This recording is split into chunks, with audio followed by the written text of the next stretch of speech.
Chapter 178, Super Dark Gold Rank. Since Shifeng attempted to contact her, Gentle Snow would not reject the call. In any case, there was still some time before the new batch of whetstones would arrive. Busy man, you finally have the time to contact me? Gentle Snow laughed softly after the call connected. You jest, Miss Snow.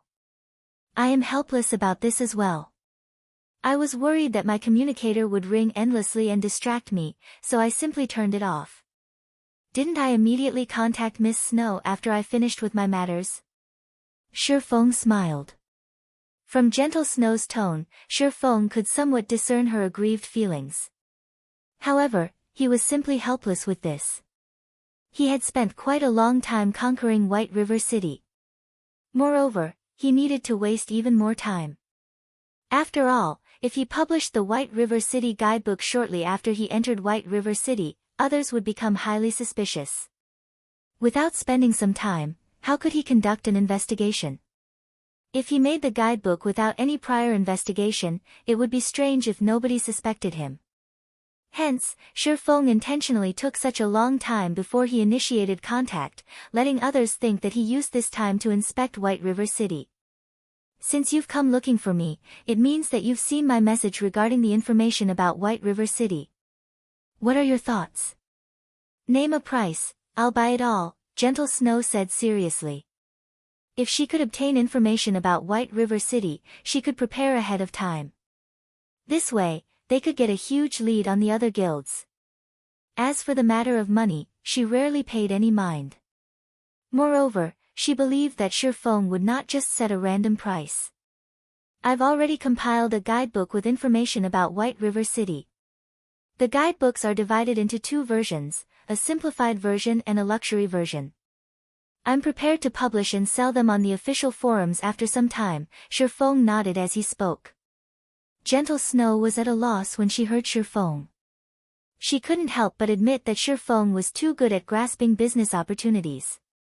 If Shifeng truly did such a thing, in addition to his identity as the first player to enter White River City, the legitimacy of the White River City guidebooks was surely guaranteed.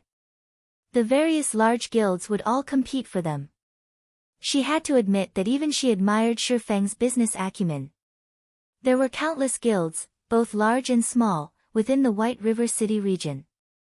A rough estimate would put the number at over 1,000. Even if Shifeng earned only 1,000 credits from each of these guilds, he could still earn well over 1,000,000 credits. When she heard of him mention a simplified version, it was clearly meant for average players. There would definitely be countless players purchasing it, so Shifeng would earn quite a lot from them as well.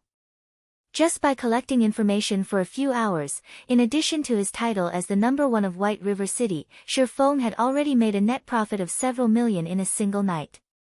It was possible that only Shifeng was capable of such a feat. I can't help but praise your idea. However, I wish to obtain this information in advance. Of course, I will pay a higher price. To put it another way, I hope that you can delay the information's release for 3 or 4 hours. Not only will I purchase the information at a high price, but I am also willing to pay 1,000,000 credits as a postponement fee. I wonder if that would be possible. Gentle Snow inquired, smiling. A 1,000,000 credits postponement fee, is it? Shifeng was truly shocked. Originally, by contacting Gentle Snow, he merely intended to sell the White River City guidebook to her in advance. He didn't think that Gentle Snow would have a move like this. He could not help but appreciate her intelligence. In actuality, even if Gentle Snow did not pay any compensation, he would still delay the release of the guidebooks by 2 or 3 hours. That way, the credibility of the guidebooks would be even higher. At the same time, it would increase those guilds' urgency. After all, they were already close to reaching level 10, so they were in dire need of information about White River City. Is it not enough? Then 2,000,000 should be fine, right? Gentle Snow wrinkled her eyebrows slightly, feeling that Shifeng was somewhat too greedy for money. No, 1,000,000 is enough. It's just. I wonder if you want the simplified version or the luxury version. Shifeng teased with a laugh. Do you even need to ask? The more detailed, the better. Gentle Snow rolled her eyes at Shifeng. She was even willing to spend 1,000,000 credits as an extension fee, so would she even lack that kind of money? That would be the luxury version then. I'm selling it for 20,000 credits. As a matter of fact, I still have a super luxury version of the guidebook in my possession. I wonder if Miss Snow would be interested in it. Shifeng smiled as he asked. A super luxury version? How much do you want for it? Gentle Snow responded, slightly contemptuous. 1,000,000. Shifeng said earnestly. The luxury version is selling for 20,000 credits, but you're selling the super luxury version for 1,000,000 credits? Are you taking me for a fool? Gentle Snow accused. How could that be? I've poured my blood into making it. If you don't want it, so be it.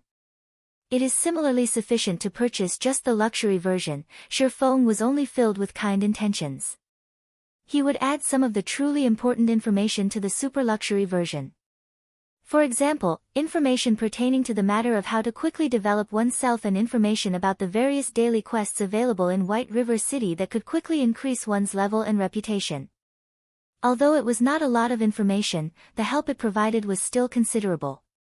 It was enough to allow Gentle Snow to pull ahead of the other guilds by a great distance. Originally, Shifeng did not intend to sell this information. However, Gentle Snow was a slightly special case. The main reason was that Ouroboros, the guild Gentle Snow belonged to, did not have any conflicts with him. After all, Ouroboros' main power was based in the capital city, Starmoon City. Gentle Snow would, sooner or later, have to head to the capital to continue her development. Right now, he simply offered Gentle Snow a favor. In the future, if he were to meet with trouble, he might even be able to get Gentle Snow to help him. After all, the competition in White River City was bound to be intense. If some large guild intentionally targeted his own while his tasks swamped him, he could ask Gentle Snow for assistance. With Gentle Snow's personality, she would definitely lend him a hand. Also, another reason Shifeng did such a thing was to disperse the attention from himself. Destruction always pursued the great. If there were another, more outstanding, existence around, the various large guilds would shift their line of sight from Shifeng to that existence. Shifeng could kill two birds with one stone with his action, and only Gentle Snow's decision remained as the final hurdle. After a few seconds of silence, Gentle Snow let out a deep sigh as she said, "All right, then. I'll buy it. When can you give it to me?" "In half an hour," Shifeng affirmed. "Good, then. I'll transfer the money to you at that time." Gentle Snow disconnected the call. Standing beside Gentle Snow, Zhao Yueru had heard every word of the conversation. Puzzled, she asked, "Snow, I'm not trying to reprimand you, but although the Yifeng is one of the rare top-tier experts, within only a short few hours, just how much information could he possibly have gathered? Not to mention, that information is even priced at 1,000,000 credits. He is clearly just trying to make a quick buck off of us. That Yifeng is insincere. We have already helped him out so much and even dealt with the matter of Underworld targeting him. Let's have a look at it before we judge," Gentle Snow sighed. In reality, even she did not hold much hope about the information. If it truly contains some valuable information, she would not take too big of a loss, at the very least. Following which, Shifeng also made a similar deal with Stabbing Heart of the Assassin's Alliance. However, he did not offer the super luxury version this time. After all, the Assassin's Alliance's main power was stationed in White River City. He only sold them the information in advance because of the friendship he had with Stabbing Heart. Stabbing Heart naturally knew this, so he was greatly touched by Shifeng's actions. He immediately paid 50,000 credits as gratitude to Shifeng. At the same time, with this information about White River City in hand, Stabbing Heart would also have the confidence to request the higher-ups to review the matter of suppressing Martial Union's development in White River City. That way, Martial Union would not even have the time to find trouble with Shifeng. Soon, another half hour passed by. Feng finally managed to compile and arrange the super luxury version of the White River City guidebook. He then sent it to Gentle Snow, Blackie, and the other members of his team. With Blackie's power leveling speed, every member of the team would quickly rise to level 10. They would be much faster than Gentle Snow, so Feng had to provide Blackie and the others with a better understanding of White River City ahead of time. Otherwise, they would simply be lost after entering White River City. At this moment, the metal door of the forging room opened, and Celiora walked out. Compared to when she entered the forging room, Celiora clearly felt more fatigued now. Crystal clear sweat coated her healthy, wheat-colored skin, and she looked like she had just stepped out of a pool of water. Her appearance was utterly seductive. "Here, this item's for you." Celiora took out the Book of Forging, handing it to Feng with great reluctance. She then took out a flame-red flying dart. This flying dart radiated a brilliant red that intoxicated a person's heart. Aside from the epic ranked greatsword, this item could be called my greatest masterpiece. Due to the quality of the materials being a limiting factor, this item could not achieve epic rank. However, it has still surpassed dark gold rank. You could call it a super dark gold rank throwing weapon, so you have to cherish it properly. Super dark gold rank? What's that? Doubt filled Feng. If it was dark gold, then it was dark gold. If it was epic, then it was epic. Why would there be a super dark gold rank? Looking at the meaning that Celiora tried to express, this item seemed to possess a special quality between the two ranks. Chapter 179, Pseudo-Extraordinary Attributes. Within Feng's memories, there was no mention of a super dark gold rank. However, if a master forger like Celiora called it such, that's what it was. Only, just what kind of attributes would this blazing meteor possess?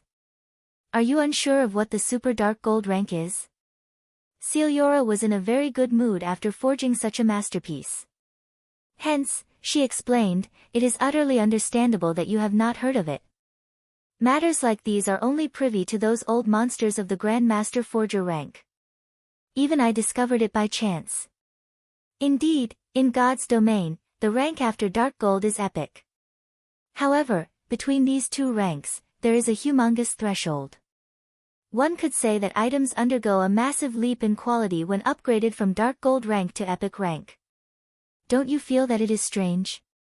Feng nodded, deeply expressing his agreement. It was just like Celiora had said. Dark gold equipment was only somewhat stronger than fine gold equipment. However, regarding attributes, epic equipment was several tiers above dark gold equipment. Take the Mavis Guard in Blackie's hands for example.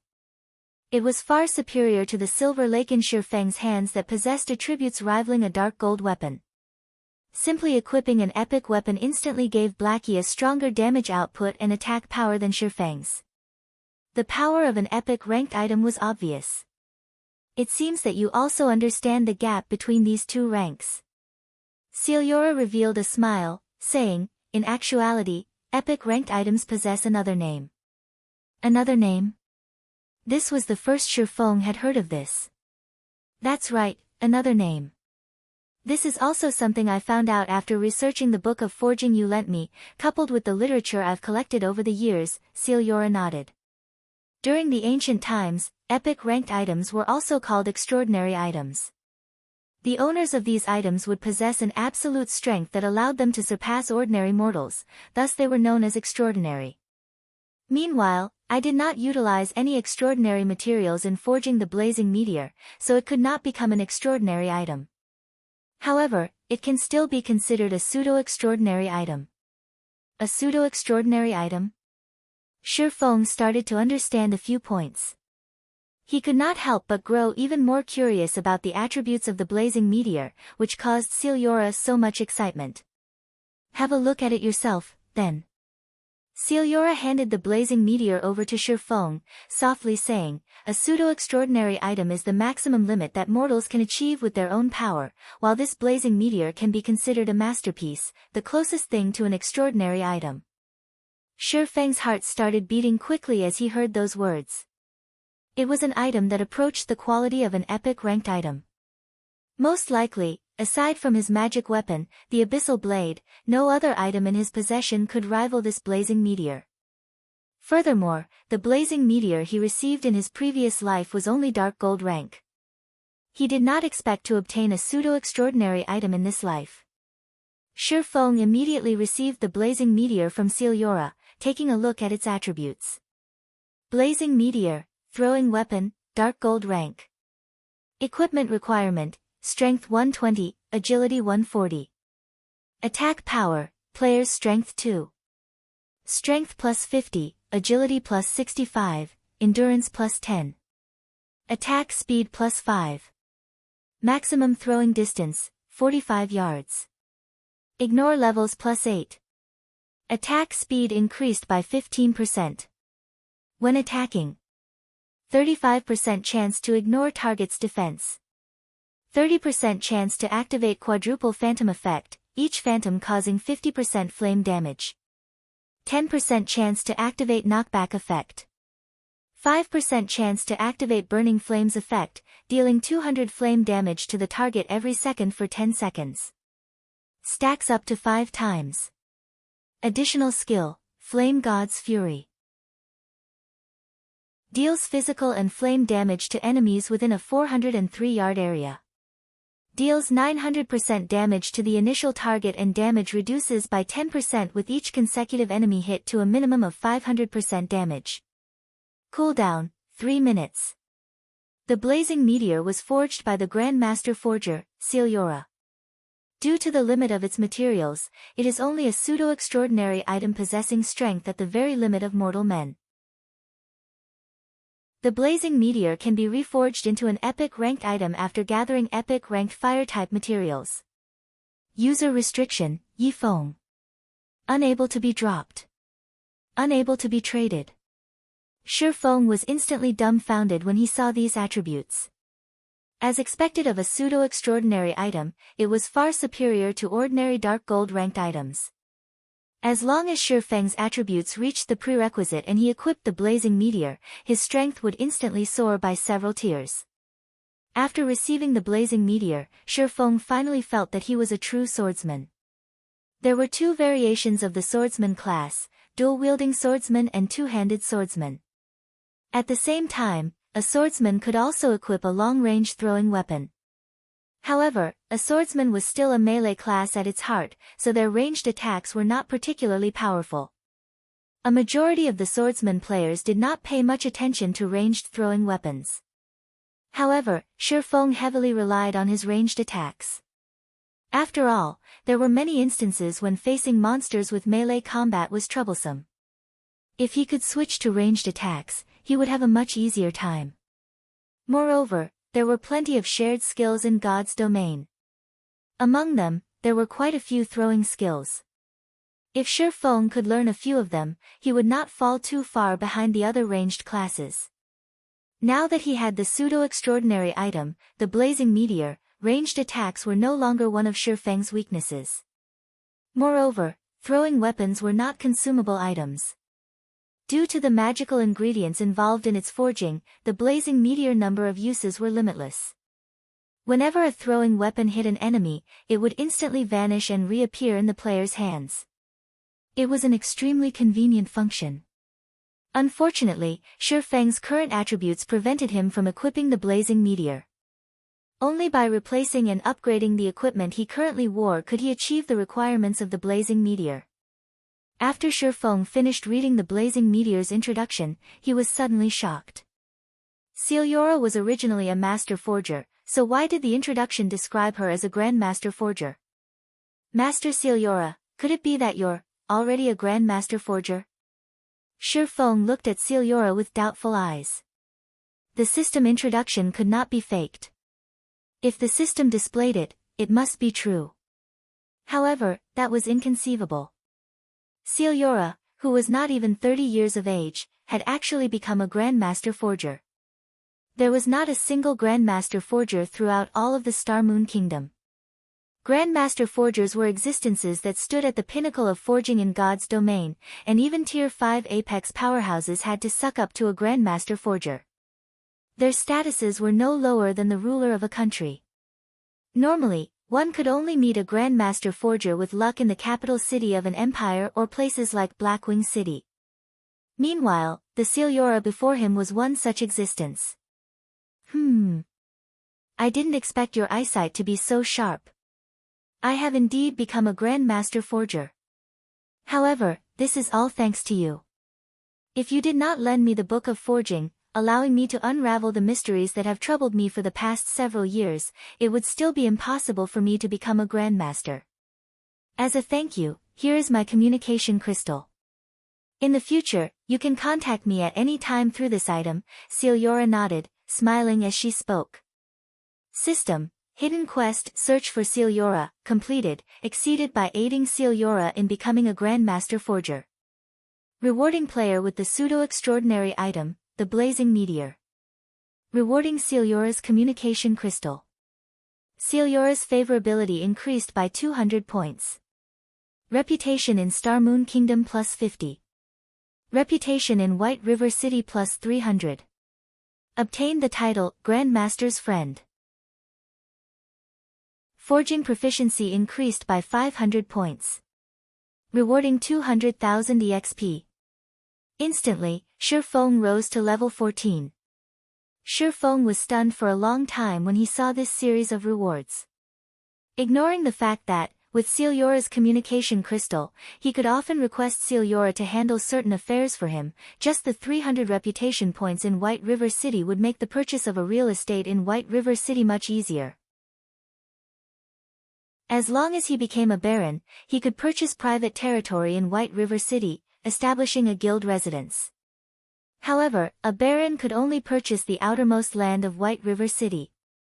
As for Celiora, she had only recently become a Grandmaster Forger, so she intended to go on a journey. She wanted to commemorate her achievement by making her first epic ranked item, so she needed to explore and search for materials. Soon after, Shifeng departed from the smithy. Seeing that the time was just about right, Shifeng posted the White River City guidebook on the official forums, setting the post to publish in 3 hours. He then used the pass to Blackwing City, teleporting there. Shortly after Shifeng departed, another batch of players set foot in White River City. Immediately, White River City region system announcements rang out. Chapter 180, Anonymous Sensation. Ha ha ha. We've finally arrived in White River City. This place looks spectacular. Such amazing NPCs. The moment Blackie and the others arrived in White River City, the amazing sight stunned them all. Their feelings alternated between joy, excitement, and an indescribable sense of pride. Everyone had suddenly arrived in White River City. Aside from Blackie and Lonely Snow, who both remained relatively calm, Cola and the others were in a daze. They thought that they were in a dream. When Fire Dance and Cola regrouped with Blackie, they discovered that Blackie and Lonely Snow had actually brought them to deal with a group of level 20 monsters. At that time, they nearly had heart attacks from the shock. God's Domain was unlike any other virtual reality game, and killing monsters of a higher level in God's Domain was an extremely difficult task. Moreover, their average levels did not even reach level 8. It was simply suicidal for them to challenge a level 20 Swamp Rhino. Yet, Blackie and Lonely Snow immediately dragged their group and charged towards the Swamp Rhinos. The two acted as if the Swamp Rhinos were not level 20 monsters, but level 0 green gnomes awaiting death. However, Fire Dance and Cola could not have imagined what had actually occurred. Blackie instantly roasted the level 20 rhinos Lonely Snow had lured with a single hell flame. It was like the rhinos suffered from some weakening aura. At that time, their experience bars instantly increased by a huge chunk. Looking at this scene, Cola and the others' eyes nearly popped out of their sockets in surprise. There was a saying, after 3 days had passed, one could no longer use one's old perspective to judge others. However, that involved the prerequisite of 3 days passing. It had only been several hours since separated from each other, but the growth rate of Blackie and Lonely Snow had switched from ascending by climbing a ladder to ascending by using an elevator. It was as if their growth rates had received hormone injections, increasing by tens of times. Within half an hour, they had all collectively gained a level. When they asked about Blackie and Lonely Snow's levels, Cola and Fire Dance were both utterly shocked. They were both already level 13. This gap made a world of difference. How did Blackie and Lonely Snow suddenly become so powerful? The only possibility they could think of was that their team leader, Shifeng, had power-leveled the two. It was also the only logical explanation for Blackie and Lonely Snow's achievements. Meanwhile, Fire Dance and Water Buffalo were both utterly shocked by Shifeng. It would be fine if Shifeng were the only one so powerful. However, their team even had two other level 13 powerhouses. Just how powerful was this team? If others discovered this, they might be less shocked by the sky falling. After several hours, Cola and the others reached level 10, one after another. Meanwhile, Blackie and Lonely Snow had both risen to level 14. They acted in accordance with Shifeng's request, entering White River City and familiarizing themselves with the city. They would then receive some of the rare and daily quests, obtaining some rare items in exchange for the quest's completion. However, shortly after they entered White River City, a system announcement entered their ears. White River City Region System Announcement: 5 players have entered White River City. Activating White River City's ranking list. White River City Region System Announcement: 5 players have entered White River City. Activating White River City's ranking list. White River City Region System Announcement: 5 players have entered White River City. Activating White River City's ranking list. After the announcement repeated thrice, all the players within the White River City region were sent into a daze. What sort of situation was this? More than 5 players have already entered White River City. How long had it been since Shifeng accomplished that feat? Crap. What did these people eat when they grew up? I've only reached level 8, yet there is already a bunch of level 10s. Can't they play normally? It can't be, right? None of these people are guild players. How could they all be independent players? Ha ha ha. Too awesome. Didn't those guilds think they were very amazing? This will teach them that independent players like us are still the strongest. Why haven't I heard of these people before? Just who are these people? Moreover, they even entered White River City together. They can't be players of the same party, right? Players throughout the White River City region discussed Blackie and the others' entrance to White River City and the activation of the regional ranking list. The players on the ranking list were, without a doubt, everyone's focus right now. Investigate. I want to know just who these people are immediately. They are all independent players. Immediately contact them. Even if we have to give them official positions, we must recruit them into our guild. The various large guilds all felt a heavy pressure weighing down on them. The ranking list should have been a competition between the various large guilds, yet, it now belonged to a group of independent players. Moreover, they had taken hold of the top 6 positions. This utterly embarrassed these large guilds. Right now, these guilds needed to recruit these independent players into their guilds. That way, these guilds' names would also appear on the ranking list. Meanwhile, Blackie and Lonely Snow obeyed Shifeng's previous request. The moment they entered White River City, the system asked if they wanted to place their names on the ranking list. They both immediately rejected the offer. However, it was not a big deal for Cola and the other 5 members of the team. It was a good chance to cause panic in those large guilds, and they could increase their fame while doing so. After all, Cola and the others were still level 10. It was an expected level. However, if Blackie and Lonely Snow add their names to the ranking list, it would be a double-edged sword, bringing them fame while also poisoning their lives. Right now, these large guilds could understand Cola and the others reaching level 10. However, if 2 level 14 players suddenly appeared on the ranking list, no amount of brainpower could allow these guilds to make sense of things. Just leveling up from level 9 to level 10 would require more than an entire day's grinding. It was understandable if Blackie and Lonely Snow had powerful techniques and found a good leveling spot. However, a gap of 4 levels would simply provoke these guilds.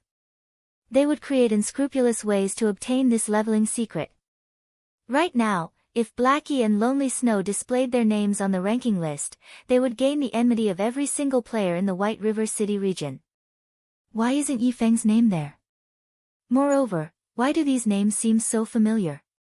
Gentle Snow opened the ranking list, discovering that the top 6 players were all uniformly level 10. However, the number 1 position did not belong to Shifeng, but a player named Fire Dance. Moreover, Shifeng's name was not among the top 6 level 10 players at all. This situation confused Gentle Snow greatly. Snow, aren't Cola, Drowsy Sloth, and Gluttonous Mouse Yifeng's teammates? They even left their names with ours at the Dark Moon Graveyard. I never thought that their leveling speed would be so fast. Zhao Yueru quickly recognized the names on the ranking list. This scene had shocked her. After all, she had a clear understanding of the background of these players. They were definitely noobs of God's domain, and they were not even close to being experts. The first time they met was at the Deathly Forest, and at that time, they were simply noobs that Shifeng had randomly chosen to party with. The second time they met, though their levels had not equaled hers, the gap between them had somewhat shrunk. Now, however, they had surpassed her. It was unbelievable. After receiving Zhao Yueru's reminder, sudden realization struck Gentle Snow. As a result, the usually calm and confident Gentle Snow, at this moment, revealed a look of surprise and bewilderment. Yifeng, just who are you? Gentle Snow could not help but inwardly wonder. Leading a group of noobs into becoming the focal point of the entire White River City, just how did Shifeng do it? Also, Shifeng, his good friend Blackie, and Lonely Snow had actually refrained from displaying their names on the ranking list. Gentle Snow could not understand this action. After all, the noobs that Shifeng had personally led had all risen to level 10. She did not believe that his good friend, Blackie, and Lonely Snow had not become level 10. The only possibility was that they hid their levels. But why would they want to hide their levels? Wasn't this a good chance to increase their reputation? Why would they hide them? What was there to gain? Suddenly, Gentle Snow thought of a possibility, or better yet, the only possibility. After she thought of this possibility, Gentle Snow involuntarily shuddered. Chapter 181, A Joke. One had to admit that virtual reality was extremely realistic. There was only a small change to Gentle Snow's expression, yet, Zhao Yueru immediately discovered it. Snow, what's wrong? Zhao Yueru worriedly asked. It was the first time she had seen such a surprised look on Gentle Snow. Although it was indeed unexpected that the group of noobs had become the level 10 players, it shouldn't be that much of a surprise to Gentle Snow. It's nothing. I just thought of some matters, that's all. Gentle Snow waved her hand, dismissing Zhao Yueru's concern. Gentle Snow paid no attention to Cola and the others who entered White River City, nor did she care that they had taken the top 6 spots on the ranking list. What she was truly concerned about were Shifeng and his friends' levels. If it were really as she imagined, becoming friends with Shifeng was a very wise decision. Elsewhere, when Unstable Devastation and Fire Dance's past companions saw the ranking list, they were all dumbfounded. This was especially true for Fire Dance's past companions. Not only had Fire Dance reached level 10, but Water Buffalo had also risen to level 10. As a result, envy and regret ate at their hearts. If they had chosen to follow Fire Dance and join Shifeng's team, they would be their team members right now. They enjoyed the envy and admiration of all players throughout the White River City region, a situation that many dreamt of experiencing. Unfortunately, they were no longer related to this matter. As they looked at the ranking list, they tried to contact Fire Dance and Water Buffalo. They all tried to apologize, and they wished that they could mend and recover their past relationships. After all, this was only a game, there was no need to be so serious, and they had only been joking. Meanwhile, Fire Dance and Water Buffalo had received their calls. However, they merely gave a single reply. There is no point crying over spilled milk. I do not wish to stay in touch in the future. Did they think that pushing off their actions as a joke would resolve everything? Now, that really was a joke. Fire Dance's and Water Buffalo's words had unquestionably shattered their final hopes, sending them spiraling into a sea of endless regrets. As for Unstable Devastation, envy nearly drove him mad. He clearly remembered that his team had killed Cola's group of 3 once before, their levels dropping to level 7. When they met in Red Leaf Town's fountain, they were still level 7.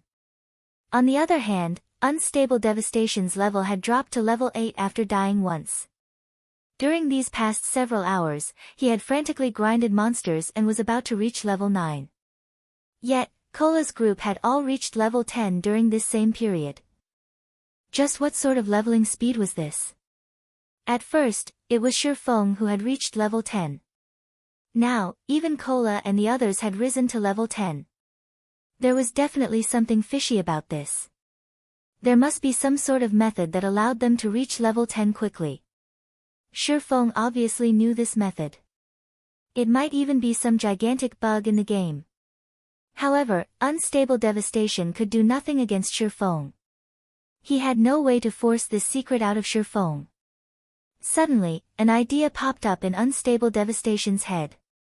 If he published this matter on the official forums, revealing this bug, the system might punish Shifeng for exploiting it. On the other hand, if it were not a bug, the other guilds would definitely not let go of this great chance to rise to level 10 swiftly. They would force Shifeng to reveal this leveling method. If Shifeng kept his lips sealed, he would make enemies out of every guild in the White River City region. Meanwhile, if he revealed this leveling method and the system fixed it, it would similarly enrage the various guilds. Regardless what Shifeng did, he could no longer continue mingling in the White River City region. However, Unstable Devastation could not allow Shifeng to take any of these actions yet. Yi Feng, no man is wise all the time. I have finally grasped a hold of your weakness. Unstable Devastation grew excited. As long as he used this move to threaten Shifeng, Shifeng would obediently hand over the secret. Immediately after, Unstable Devastation sent Shifeng a communication request. The first time, Shifeng did not pick up. The second time, Shifeng did not pick up. Unstable Devastation made more than 10 consecutive calls to Shifeng, however, Shifeng did not answer any of them. As a result, Unstable Devastation nearly vomited blood in anger. However, when he thought of his beautiful future, he endured. Finally, after sending over 40 communication requests, the call finally connected. You're annoying. Can't you learn your lesson after so many rejections? Are you a pig? Must I give you a scolding before you are satisfied? I don't have anything to say to you. Go, play around wherever you want, and don't come bothering me. Shifeng immediately started cursing the moment he picked up the call. Originally, he had been conducting business with Aqua Rose, in a good mood. However, one after another, Unstable Devastation's calls endlessly pestered him, interrupting Shifeng's good mood. At first, Shifeng thought that Unstable Devastation would give up after a few rejections. However, Shifeng never thought that there would be no end to the disturbances. Hence, after telling Aqua Rose that he had some matters he needed to attend to for a moment, he looked for a place without people and gave Unstable Devastation a good scolding, soothing his mood. He then placed Unstable Devastation on his blacklist, preventing Unstable Devastation to further annoying him. Yi Feng, you dare to cut my call. After making over 40 calls, Unstable Devastation burned with anger. Now that Shifeng had insulted him, his blood boiled and his face turned crimson. The blood vessels in his face had nearly burst. However, just when he was about to curse at Shifeng, the call disconnected. This thoroughly enraged Unstable Devastation, and immediately, he called Shifeng again. However, this time, his calls did not even ring. He was on Shifeng's blacklist. Unstable Devastation nearly fainted in anger. He had wasted so much time trying to call Shifeng, yet, the only thing he got in return was a scolding. Feng had even blacklisted him. How was he supposed to threaten Feng now? How was he going to force Feng's obedience? Unstable Devastation immediately directed one of his subordinates to contact Feng. After attempting to contact Feng a few more times, the call finally connected. Unstable Devastation's subordinate then pressed the multi-party button that allowed others to participate in the conversation. Who are you? Feng asked. Yi Feng, you've finally picked up. I have in my hands your speed leveling secret. If you don't wish to become an enemy of the entire White River City region, obey my wishes. Otherwise, I'll post the evidence on the official forums. I'm thinking that many guilds would be interested in your teammates' leveling secret, and they will go all out to deal with you. This time, Unstable Devastation spoke his piece quickly, fearing that Feng would hang up on him again. I asked, who are you? What's the point of all this nonsense? Are you a pig? Feng demanded. You're the pig. Everyone in your whole family is a pig. I am Unstable Devastation. I know that you have some secret to your team's leveling speed. You need to understand the situation you're in right now. If you dare continue to speak to me with such a tone, I'll release this secret of yours to everyone else.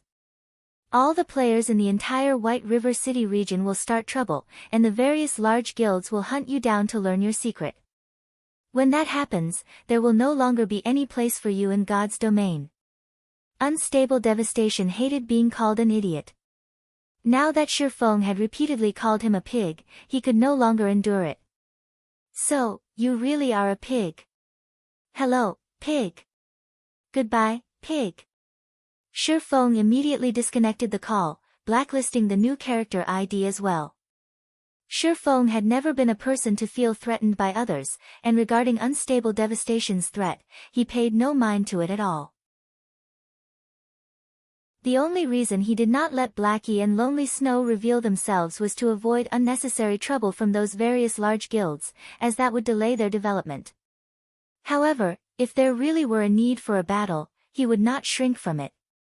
In fact, they could all bring it on if they wanted. The final winner and loser had yet to be determined. Master Black Flame, it looks like you have met with some trouble.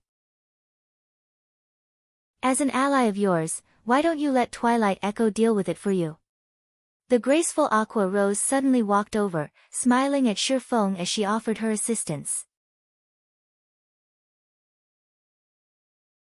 Chapter 182, Clue about the God Slayer.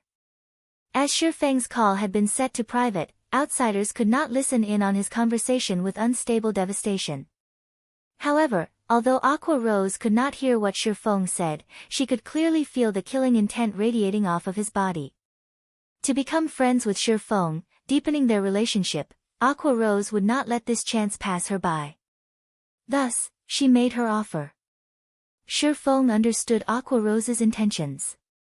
He simply smiled at her and said, "Thank you for your concern, Miss Aqua. It isn't anything big, only an annoying fly that I can kill with a slap at any time. We should continue with our business talks." At Feng's immediate rejection, Aqua Rose could do nothing but relent.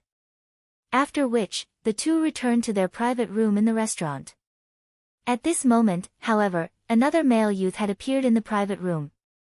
This person was a knight geared with heavy armor. Based on his appearance, this man was obviously a shield warrior. A bone shield hung at his back, coupled with an exquisite, black-colored battle axe. These two pieces of equipment looked extraordinary, and one could easily tell that they were secret silver rank. Moreover, this man was similar to Aqua Rose, in which they were both level 9. "Why are you here, Brilliant?" Aqua Rose asked, surprised at his sudden appearance. "I only worry that others will try to scam you, so I came to check up on you. Last time, you spent tens of millions of credits and returned with only a pile of worthless scrap paper. This incident invoked many elders' dissatisfaction. This time, you spent another large sum of money and manpower to purchase various ores and materials. Moreover, you didn't even notify the elders about any of your actions. They are furious right now. I'm here to tell you that, at the very least, you need their approvals in the future before you take action." Come back with me and offer them an explanation for now. Otherwise, those elders will make your life difficult in the future. The man named Brilliant War God shot Shifeng a glare. He had always treated Aqua Rose as his own woman. Meanwhile, the black-hooded Shifeng before him was a small character, beneath his notice. Yet, this small character actually dared to have a tryst with Aqua Rose. Immediately, Brilliant War God tugged on Aqua Rose's hand, intending to take her from this place. Shifeng merely shrugged at Brilliant War God's provocation. He did not mind this man with the IQ of a monkey in the least. He simply took it as watching a monkey show. Aqua Rose slapped away Brilliant War God's hand, her crescent eyebrows wrinkling slightly. She had only managed to secure her relationship with Shifeng after much difficulty and was just about to enter a proper business discussion. She did not expect Brilliant War God to find out about it and actually came running to interrupt her. If it weren't for her and Brilliant War God's families having friendly ties, she would not pay him any attention. Brilliant, I have important matters to discuss. Return by yourself for now. As for the matter of the guild elders, I'll give them an explanation when I return, Aqua Rose said impatiently. For her trades with Shifeng, she always used her own money and people. The guild elders had no right to interfere, nor did they have the ability. Not to mention, she was an honorary elder of the guild, so her station was similar to theirs. They had no right to involve themselves in her matters. They were merely envious that she had earned a lot of money, and they all wanted a share of the pie. Seeing Aqua Rose's attitude, Brilliant War God could only give up his efforts. Since you don't wish to go, I'll stay by your side to protect you. It'll destroy others' ideas of taking advantage of you. Brilliant War God glanced at Shifeng, his tone filled with ill intent as he spoke. Aqua Rose became furious at his words. She and Shifeng were going to discuss extremely confidential trade secrets. How could she allow Brilliant War God to listen in? No, you should return, Aqua Rose spoke, her tone frosty. Hearing Aqua Rose, Brilliant War God grew even more indignant. He sent a wrathful glare at Shifeng, sending a message to Shifeng secretly. I am an elder of Twilight Echo. Brat, you better know your place and scram. Aqua is my plaything, so you are not allowed to contact her again. You should know the consequences if I discover that you've done otherwise. Brilliant War God was usually a tyrant of a man, and nobody dared defy him due to his identity. Whenever he met with a situation, he simply needed to announce his identity, and others would immediately flee with their tails between their legs. Now that he had spoken, Shifeng would be no exception to this. After Shifeng saw this message, he involuntarily laughed. It seemed that this Brilliant War God had arrived to cause trouble without understanding the situation, saying that he had the IQ of a monkey gave him too much credit. His actual IQ might not even equal a dog's. With such a wealthy prince in the guild, it was no wonder Twilight Echo could not develop itself in the early stages of the game. It was actually due to the presence of this fool. Miss Aqua, I have something that I'd like you to see, Shifeng smiled. Aqua Rose grew very curious. Just what did Shifeng have to show her this time? Since Brilliant War God dared threaten Shifeng in such a way, Shifeng would act in kind. He forwarded Brilliant War God's message to Aqua Rose. Shifeng wanted this fool to know that one should be careful with their words and messages. Otherwise, accidents could occur. Brilliant War God. Get out of my sight immediately. I don't wish to see you ever again. I will definitely tell Uncle and Auntie about this matter. Regarding the marriage affairs between our two families, don't even think about it from this moment onwards. Aqua Rose's complexion was instantly livid the moment she read the message. She already disliked Brilliant War God. Now, not to mention publicly trying to drive Shifeng away, he even dared call her his plaything. Brilliant War God was confused. Before he could even wonder why Aqua Rose wanted to sever their relationship, she had already kicked him from the private room. I'm sorry that you had to see such a joke, Aqua Rose apologized. It's nothing. I'm used to such matters. Not minding matters at all, Shifeng said, let's continue discussing about our trade, then. At this moment, Brilliant War God started loudly cursing outside the door, saying, "Black Flame, you despicable little man. You actually dare frame me? Get out here right now if you have the ability. I challenge you to a duel. The loser clears their level back to 0. Do you dare accept it?" "What? You can frame me, but can't accept my challenge?" Just as Shifeng and Aqua Rose were about to resume their business talks, Brilliant War God finally came to a realization. It turned out that Shifeng had forwarded his message to Aqua Rose. He really did not think that such an incident would occur. His past actions, which had never failed him, were actually useless against Shifeng. However, to redeem himself, he could only insist that Shifeng had framed him. "Master Black Flame, I am truly sorry about this. I'll chase him away immediately." This was the first time Aqua Rose had realized that Brilliant War God was so obnoxious, his IQ was even in the negatives. With the existence of the main god system, how could players possibly modify others' messages and IDs? No need. I have my own faults in this matter, so let me deal with it. Shifeng rose from his seat, walking out of the private room. "Black Flame, you despicable little man, you finally dare to show yourself. If you are a man, accept my challenge. If you lose, you will explain to Aqua Rose that you framed me. Do you dare accept?" Brilliant War God jeered. "What if you lose?" Shifeng laughed. "Ha ha ha. Can I even lose?" Brilliant War God was incomparably arrogant. He took out a map, saying disdainfully, "If you really are lucky enough to win, this item will be yours to keep. I only obtained this map after I organized a team of hundreds of elites to kill a wild level 10 Lord-ranked boss. This was the only item it dropped." Initially, Shifeng had little to no interest in the map Brilliant War God held. After all, he had a clear understanding of God's domain. If it were a map obtained in some other country, it held no meaning to him at all. However, the moment Shifeng spotted the symbol of an ash blade on the back of the map, it instantly roused his interest. The ash blade was the mark of the God Slayer. Normally, only items related to the God Slayer bear such mark. "Master Black Flame, you can't agree to him. He is a shield warrior, so he has a massive innate advantage when dealing with physical type classes. Moreover, the diamond guard he wears is a level 9 Mysterious Iron set equipment. His weapon and shield are also level 9 Mysterious Iron ranked items, and he has over 1400 HP. Moreover, Brilliant War God has powerful techniques, himself, even 2 to 3 physical type class experts attacking together wouldn't be his match." Aqua Rose hurriedly stopped Shifeng. It was simply a farce for a swordsman to duel a shield warrior. Moreover, Black Flame was only a forger, his battle prowess was subpar at best.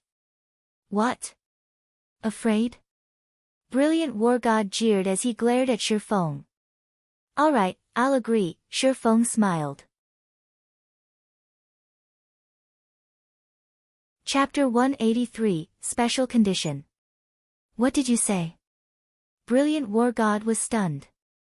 "Of course, I accept your challenge," Shifeng smiled. After Shifeng's reaffirmation, Brilliant War God knew that he did not hear wrong.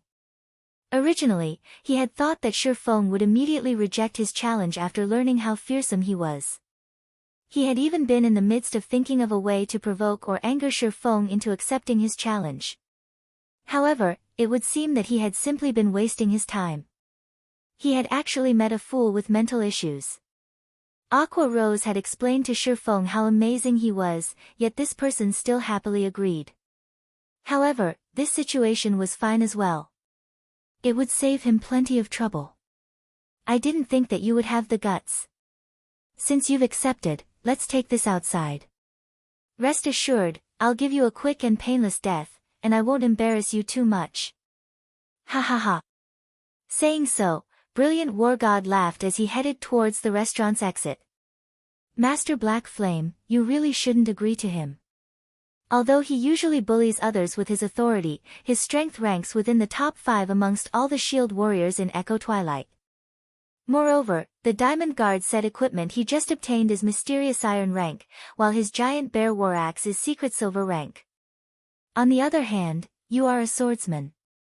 You also focus on your subclass as a forger. Dueling him would only be a farce, Aqua Rose said worriedly as she walked over to Sherfong. Aqua Rose had a clear understanding of Brilliant Wargood's strength. If he had the chance, he would humiliate Sherfong in every way possible to take revenge for the previous incident. If Sherfong were humiliated, how could she continue her cooperation with Sherfong? She had already spent so much effort and purchased so many forging materials.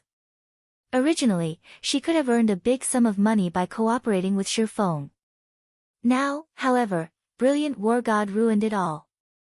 She wished that she could chop Brilliant War God into pieces right this instant. Miss Aqua, thank you for informing me of this. I already understand the situation, Sherfong thanked. It's good that you understand, Aqua Rose sighed in relief when she heard Sherfong. Now, everything would be fine as long as she drove Brilliant War God away. Originally, Aqua Rose wanted to say, let me deal with this matter, then. However, Sherfong interrupted her, saying, you can rest assured that I will settle this battle very quickly. Finished speaking, Sherfong exited the restaurant as well, leaving behind a dazed Aqua Rose. After wasting her breath for so long, it turned out that Sherfong did not understand her at all. On the contrary, he even headed to the duel with confidence. Aqua Rose started to suspect that she had misspoken, causing Sherfong to think that Brilliant War God was extremely weak. In a city, duels could normally be conducted on the streets. However, both parties must agree to the rules and conditions before the duel could occur. Otherwise, it was only an attack, and the guards would personally kill and jail the player initiating the attack. The moment Sherfong set foot out of the restaurant, Brilliant War God sent the duel challenge. Moreover, the rewards and punishments were already set, and only Sherfang's agreement was necessary to start the duel officially. As the rules were absolute, once both sides agreed to them, there was no escaping the rewards or punishments. Even if players were unwilling to hand over the items gambled, the system would still automatically transfer the items to the winner. The loser would similarly receive the punishment agreed upon before the duel. Sherfong couldn't help but admit that Brilliant War God had a truly cruel heart. The condition set for the loser was an immediate drop to level 0, destroying their leveling efforts over the past several days. The loser would also have a huge level gap with the majority of the current players. It would be extremely difficult for the loser to catch up. If there are no problems, click the agree button, Brilliant War God smiled coldly. Sherfong gave the conditions a general glance. After confirming that there were no problems, he clicked agree. Let's start this meaningless battle, then. Immediately after Sherfong clicked agree, gigantic numbers appeared floating in midair. It was the 10-second countdown timer for the start of the duel, and players were given this time to prepare for the upcoming battle. Ha ha ha. Little brat, although this duel will be extremely boring, since you've dared slander me in front of Aqua Rose, this young master will make things a little more fun. I'll let you know what the difference in strength truly is and how it feels to painfully struggle. Brilliant War God retrieved his shield and one-handed axe from his back, his face revealing a sinister smile. He looked just like a hungry wolf hunting its prey, and a red glint flashed in his eyes as he glared at Sherfong. Only at this moment did Aqua Rose exit the restaurant. Looking at Brilliant Wargood's appearance, her expression immediately sank. I'm finished, Aqua Rose already despaired. Not mentioning the fact that Sherfong would definitely lose, Brilliant Wargood's current condition was extremely dangerous. There might even be the possibility that he would drive Sherfong insane, trapping Sherfong in fear for a long time. Brilliant War God would very rarely display such an ability. The last time Aqua Rose saw Brilliant War God in such a condition, countless corpses littered around his feet, he had massacred a small guild with several hundreds of players. She did not think that Brilliant War God would fall into this madness today. Brilliant War God was extremely arrogant in his usual battles, and he would laugh madly as he fought. Only when he entered an extremely incited condition would he occasionally reveal such a sinister and cruel appearance. During such times, Brilliant War God was a lunatic, filled with unruliness. His battle prowess would also increase by several folds. In such a state, Brilliant War God was a truly bloodthirsty berserker. If even the normal Brilliant War God ranked within the top 5 shield warriors in Twilight Echo, it was uncertain where the current Brilliant War God might rank. It was possible that even the number 1 ranking shield warrior in Twilight Echo, Lonely Leaf, might not be a match for him. Very quickly, the 10-second preparation time ended. Little brat, I'll first cripple all 4 of your limbs. I'll turn you into a crawling worm, then toy with you slowly. Brilliant War God lifted his bone shield while his other hand wielded the giant bear war axe. His face revealed a sinister smile as he charged at Shurfeng. Brilliant War God's current appearance did not resemble anything human. Instead, he looked more like a lunatic possessed by a demon. After entering this crazed state, Brilliant War God became extraordinarily fast and nimble. He charged Shurfeng head-on. However, when Shurfeng sent a sword stabbing at him, Shurfeng's sword merely penetrated the afterimage left behind by Brilliant War God. I'll first cripple your right arm. Brilliant War God suddenly appeared at Shurfeng's right, his giant bear war axe abruptly descending and slashing at Shurfeng's right arm. By the side, Aqua Rose's complexion turned terrifyingly pale. After seeing Shurfeng taking action, she immediately knew that Shurfeng was not strong at all, just as she had expected. However, it was an ordinary situation after all. To become Star Moon Kingdom's #1 forger, Shurfeng must have spent a lot of his effort on forging. Where would he find the time to increase his battle techniques? Even if Shurfeng were an expert in some other virtual reality game, it would not be the same in God's domain. After entering God's domain, even the experts of other virtual reality games would only be slightly stronger than others. A lot of time was necessary to sharpen oneself in God's domain, and one needed to constantly battle monsters to improve. However, Shurfeng clearly did not possess that much time. Brilliant War God would torture Shurfeng here and now. He would fall into mental derangement for a long period. Even if he did not go crazy, he would be in a daze for a long time. How was she supposed to continue their trade with Shurfeng in such a state? It seems that I can only wait longer, Aqua Rose said helplessly as she looked at the right arm Brilliant War God targeted. Surprisingly, however, Shurfeng did not scream in pain. Chapter 184, Absolute Suppression. At this moment, Brilliant War God's giant bear war axe left a deep red streak across Shurfeng's arm. In God's domain, although players would not receive high damages when their limbs were attacked, they would feel a faint numbing feeling in their limbs. Moreover, the numbing effect lasted for quite some time. During this time, players' reactions would slow down, affecting their battle conditions and slightly reducing their battle prowess. However, players would rarely attack limbs when they piked others, as there was no meaning to such an action. Compared to attacking the limbs, the body was a much easier target. After all, it was much easier to defend against an attack aimed at the limbs. Moreover, the limbs were much more nimble than the body, making them harder to hit. Most importantly, however, attacking vital points on the body would cause much more damage. Normally, only when experts piked new players, would experts use such an attack method to toy with the new players. Right now, Brilliant War God clearly intended to toy with Shurfeng. However, although Shurfeng had been hurt, he did not scream in pain as expected. This utterly surprised Aqua Rose. Shurfeng was, after all, only a forger. In God's domain, he would be the equivalent of a civilian worker, and his pain tolerance would be very low.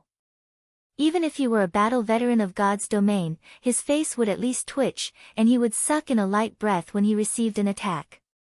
No matter how she looked at it, with Shurfeng's subclass as a forger, he should at least make a sound as he was hit.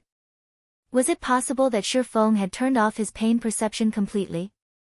Normally, experts would maintain their pain perception at 30%, and only the newcomers and noobs would turn it off as they could not endure the pain. However, a majority of the players in God's domain would maintain it around 20%. No matter how one looked at Shifeng, he was by no means a newcomer or a noob, so it was impossible that he would turn off his pain perception completely. Yet, his arm sustained the hit just now, but not the slightest hint of pain showed on his face. On the contrary, a smile filled his face right now. This was simply too abnormal. However, Brilliant War God paid no mind to these matters. Although he felt that something was missing, such as the screams of pain, that would not deter his continued attacks on Shifeng. Axe swing after axe swing landed on Shifeng's four limbs, and after a full 5 seconds, Brilliant War God nearly roared with excitement from his ceaseless attacking. Meanwhile, Aqua Rose's shock grew as she stood a distance away and watched the scene before her. Black Flame, which location's god are you? However, she was not shocked due to how precise Brilliant War God's crazy attacks were. Instead, she was shocked by the HP bar above Shifeng.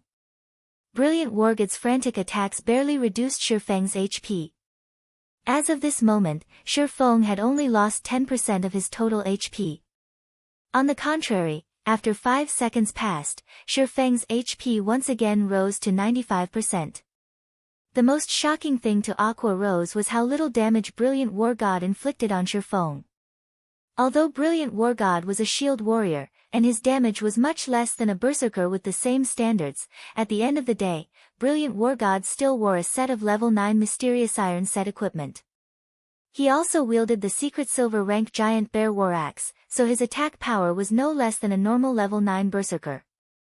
Even though Brilliant War God did not use any skills, his normal attacks failed to cause over -15 damage with each strike. Wasn't Shifeng's defense a little too frightening? Why do you still have so much HP? Brilliant War God, who had attacked all this time, suddenly stilled his hands. He had wanted to see Shifeng's suffering expression, yet, he was immediately shocked to discover that Shifeng did not lose much HP at all. He then looked at his damage log, discovering a series of damages that was only around -10. You have keen reactions, precise attacks, good battle techniques, above average standards, and you're capable of activating extraordinary condition. It's as expected of Twilight Echo's 5th ranking shield warrior. Shifeng made a general deduction of Brilliant War God standards. He then said with a smile, since you're done attacking, it should be my turn now. Shifeng was currently level 14 while Brilliant War God was only level 9. In God's domain, if players and monsters had a level gap of 3 levels, then due to the level suppression, players would have their damage reduced by around 50%. Meanwhile, in a situation where both sides consisted of players, the party with the lower level would have their damage reduced by 65%. If the gap grew to 5 levels, then there would be an 80% damage reduction. For 10 levels and above, the damage reduction was 95% and above. In addition, Shifeng currently wore the Silvermoon set equipment, so his defense was very high, to begin with. After he had risen to level 14, his endurance attribute increased just beyond 80 points, activating the hidden passive skill for endurance, basic body strengthening. With this passive skill, all attacks causing less than 50 damage were greatly weakened, his battle recovery rate would slightly increase, and his stamina recovery would slightly improve as well. Due to the damage Brilliant War God caused him being extremely low, his battle recovery could replenish most of his lost HP in one shot. This was the specialty of virtual reality games. Due to the gap in levels and attributes, the disparity in strength was worlds apart. Brilliant War God was obviously unaware of this. Stop bluffing. You're merely a blockhead with high defense. Watch how I'll get rid of you and send you back to level 0. Regret becoming my enemy. Brilliant War God did not and would not believe that Shifeng could retaliate. He raised his giant bear war axe, sending a fierce slash towards Shifeng's chest. Brilliant War God no longer fooled around. He wanted to get rid of Shifeng instantly like a fierce gale, so he coupled his attack with a skill. However, standing at a distance, Aqua Rose did not think that Shifeng bluffed at all. Since the start of the battle, Shifeng had waved his sword only once, then stood without moving, allowing Brilliant War God to attack him for an entire 5 seconds continuously. 5 seconds. even the weakest players could attack or defend many times within this amount of time. Yet, Shifeng chose to do nothing at all. The moment Brilliant Wargod's giant bear axe passed through Shifeng's body, Brilliant War God involuntarily revealed a cold smile. His belief that Shifeng only bluffed was reaffirmed. After image. Brilliant War God immediately noticed that sensation of his axe passing through Shifeng felt odd. At this moment, he realized that the Shifeng before him was simply an afterimage. He then spun, searching for Shifeng's position. At this moment, Shifeng had already arrived at Brilliant Wargod's back. His movements were silent as if he did not exist at all. Shifeng's right hand twitched, and the abyssal blade lightly pierced through Brilliant Wargod's back. A hole appeared in the hard armor that Brilliant War God wore, and the shield warrior instantly felt his heart cool to freezing temperatures. Brilliant War God felt an immense pain in his chest. Since when had a young master like himself experienced such a degree of pain? Immediately, he released an agonizing scream as a damage of over -300 appeared above his head. With a single hit, Brilliant War God lost over a fifth of his total HP.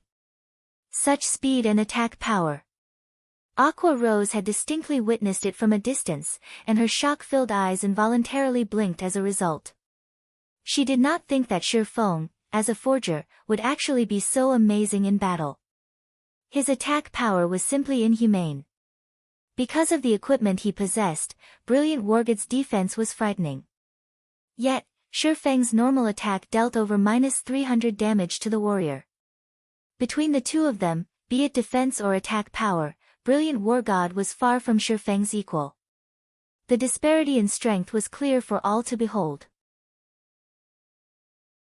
The two of them were on completely different levels. It was simply unbelievable. Even with Brilliant Wargod's standards, there was still an evident gap in strength between him and Shifeng. This fight had completely renewed Aqua Rose's recognition of God's domain. After stabbing Brilliant War God once, Shifeng did not give Brilliant War God any chances. He once again waved the abyssal blade, sending a chop at Brilliant Wargod's body. Shifeng landed a triple damage critical attack, causing over -2400 damage and instantly killing Brilliant War God. Chapter 185, Ruined Mountain Range. Shifeng pulled back his sword, sliding it back into its scabbard. Immediately after, an agonizing wail resounded throughout the streets. Brilliant War God stared Shifeng with eyes filled with poisonous hatred. However, there was also a thread of fear hidden within that hatred. After all, Shifeng had only used a single swordsman's skill, chop, to kill him instantly. Brilliant Wargod's past confidence and arrogance had, at this moment, shattered. He quietly watched as his HP frantically decreased, and in the blink of an eye, he only had 1 HP remaining. Brilliant War God fell to his knees, his eyes filled with shock and fear. As this was only a duel, Brilliant War God could escape death this time. However, as Brilliant War God regained some of his spirit, he finally understood Shifeng's comment of this would be a boring battle. At that time, Brilliant War God had still thought that it was Shifeng's arrogance, not knowing the immensity of heaven and earth. In reality, however. No! Brilliant War God exclaimed as he noticed his levels swiftly decreasing. In the blink of an eye, he had already fallen to level 0. Although duels would not allow players to die, the punishment the losing party received would not be altered in the slightest. The sinister punishment Brilliant War God had previously set for Shifeng had all come biting back at him. The system also transferred the map he gambled into Shifeng's inventory. This time, not only had he dug his own grave, but he also bought his own coffin, suffering twice the loss. Miss Aqua, I'm done. Let's continue our talks. Shifeng looked towards Aqua Rose with a smile as he spoke. Brilliant War God glared at Shifeng with a malicious expression, his teeth gnashing. Immediately after Shifeng turned his back on Brilliant War God, the shield warrior took out a Tier 1 magic scroll, using it on Shifeng. Black Flame, Die. The Tier 1 magic scroll that Brilliant War God used was a flame-type spell called Flame Spear. The scroll contained a relatively strong, single-target, destructive spell. In any case, Brilliant War God had already fallen to level 0. He would not suffer a loss if the guards captured and jailed him. At worst, he would just have to delete his account and start all over again. It would be acceptable if he could kill Shifeng and appease his hatred. Careful. Aqua Rose warned. Shifeng did not expect Brilliant War God to be insane enough to dare attack him in the middle of Blackwing City. However, due to the short distance between them, it was too late by the time Shifeng realized Brilliant War God's actions. The flame spear instantly struck Shifeng's back, and Brilliant War God revealed a sinister smile as his attack landed. This flame spear was Brilliant War God's trump card. It was capable of causing up to 2,000 flame damage to a single target. Even if Shifeng were amazing, he was a single swordsman. How high could his HP be? It would already be heaven-defying if he had 1,200 HP. With this 2,000 damage, Shifeng would unquestionably die. After the raging flames dissipated, Shifeng's HP madly fell. Ha ha ha. So what if you are amazing? Since you dared provoke this young master, only death awaits you. Brilliant War God laughed loudly as he watched Shifeng's full HP trickle to 0. Brilliant War God, you are too despicable. With this action, Aqua Rose finally saw through to Brilliant War God's true self. She did not think that he would be such despicable filth without even the most basic self-respect. Despicable? The victor becomes king, whereas the loser becomes a bandit.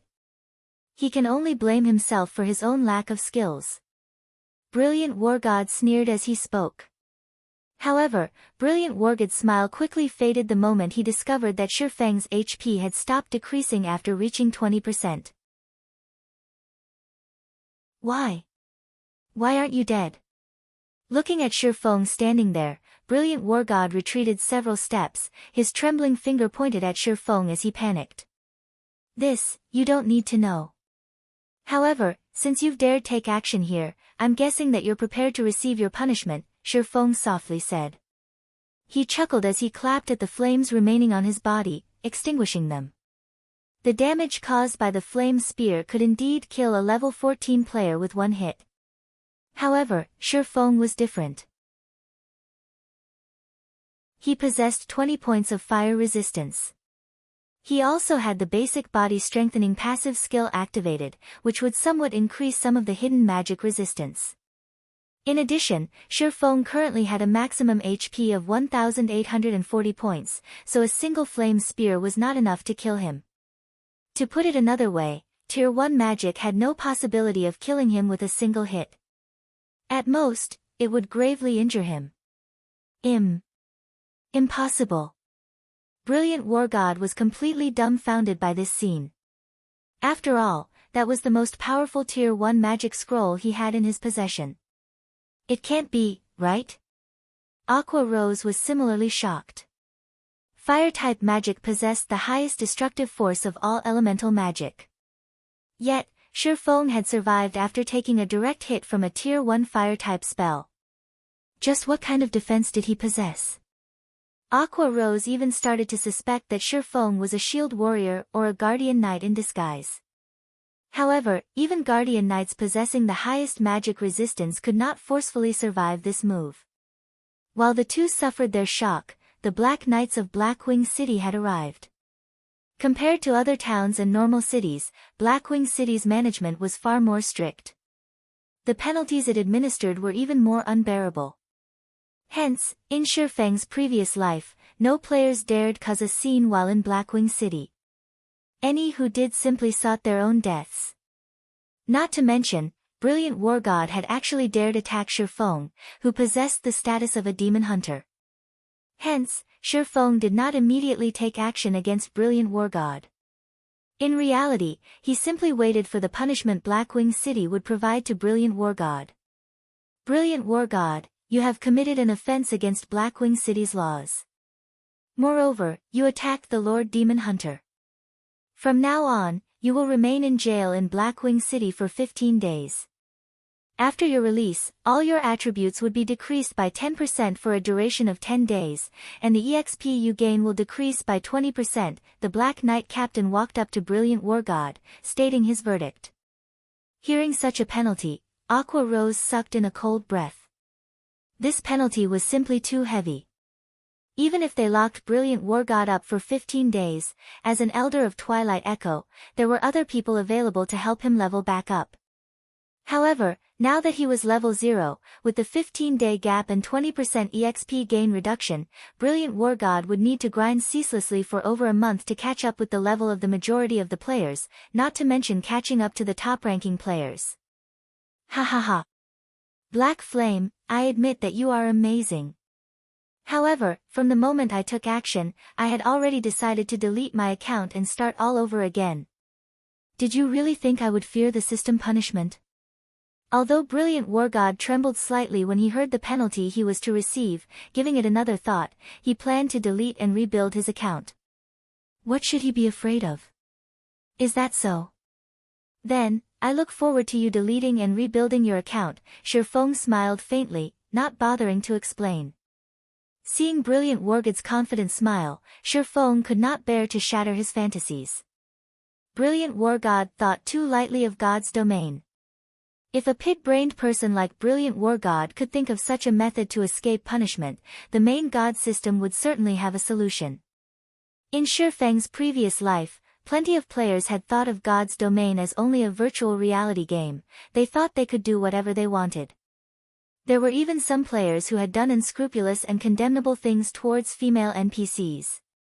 After all, these players all thought they could simply avoid punishment by deleting and rebuilding their accounts from scratch. However, the outcome spoke differently. Unless one no longer wanted to play God's domain, otherwise, any and all punishments would be meted out. No matter how many times one deleted their accounts or changed their gaming helmets, the consequences were inescapable. Although God's domain was a virtual reality game, it had its own bottom line as well. The rules of God's domain were the final bottom line. Any and all who dared go past this bottom line would do well to prepare themselves for their punishments, no exceptions. When Brilliant War God saw Shifeng smile, he suddenly felt uncertain about his decision. However, when he gave it more thought, it was possible that Shifeng just tried to frighten him. Immediately, Brilliant War God logged out of God's domain, preparing to delete and rebuild his account. Meanwhile, Shifeng no longer cared to pay any attention to this brainless princeling. He then opened his bag, examining the clue to the God Slayer that he had just obtained. There was no marked location on this map. There were also no written words to give an explanation. If any other players were to obtain this map, they would have no clue of what to do with it. After all, they would not know the location displayed on the map, nor would they know how to look for it. Moreover, the official site did not publish a world map for God's domain. That explained Brilliant War God's ignorant generosity of wagering this map. Fortunately, Shifeng was extremely familiar with God's domain. In Shifeng's previous life, the various major guilds in God's domain made their own maps of God's domain, and Shadow was no exception. 10 years after God's domain started its operation, the world map that Shadow possessed was very thorough. Meanwhile, familiarizing oneself with the world map was one of the basic requirements of a guild leader, including Shifeng. However, the map currently in Shifeng's hands displayed very complicated terrain. Only after racking his brain for some time did Shifeng manage to recall a place with a similar terrain as shown on this map. It was the forbidden territory for humans, the ruined mountain range.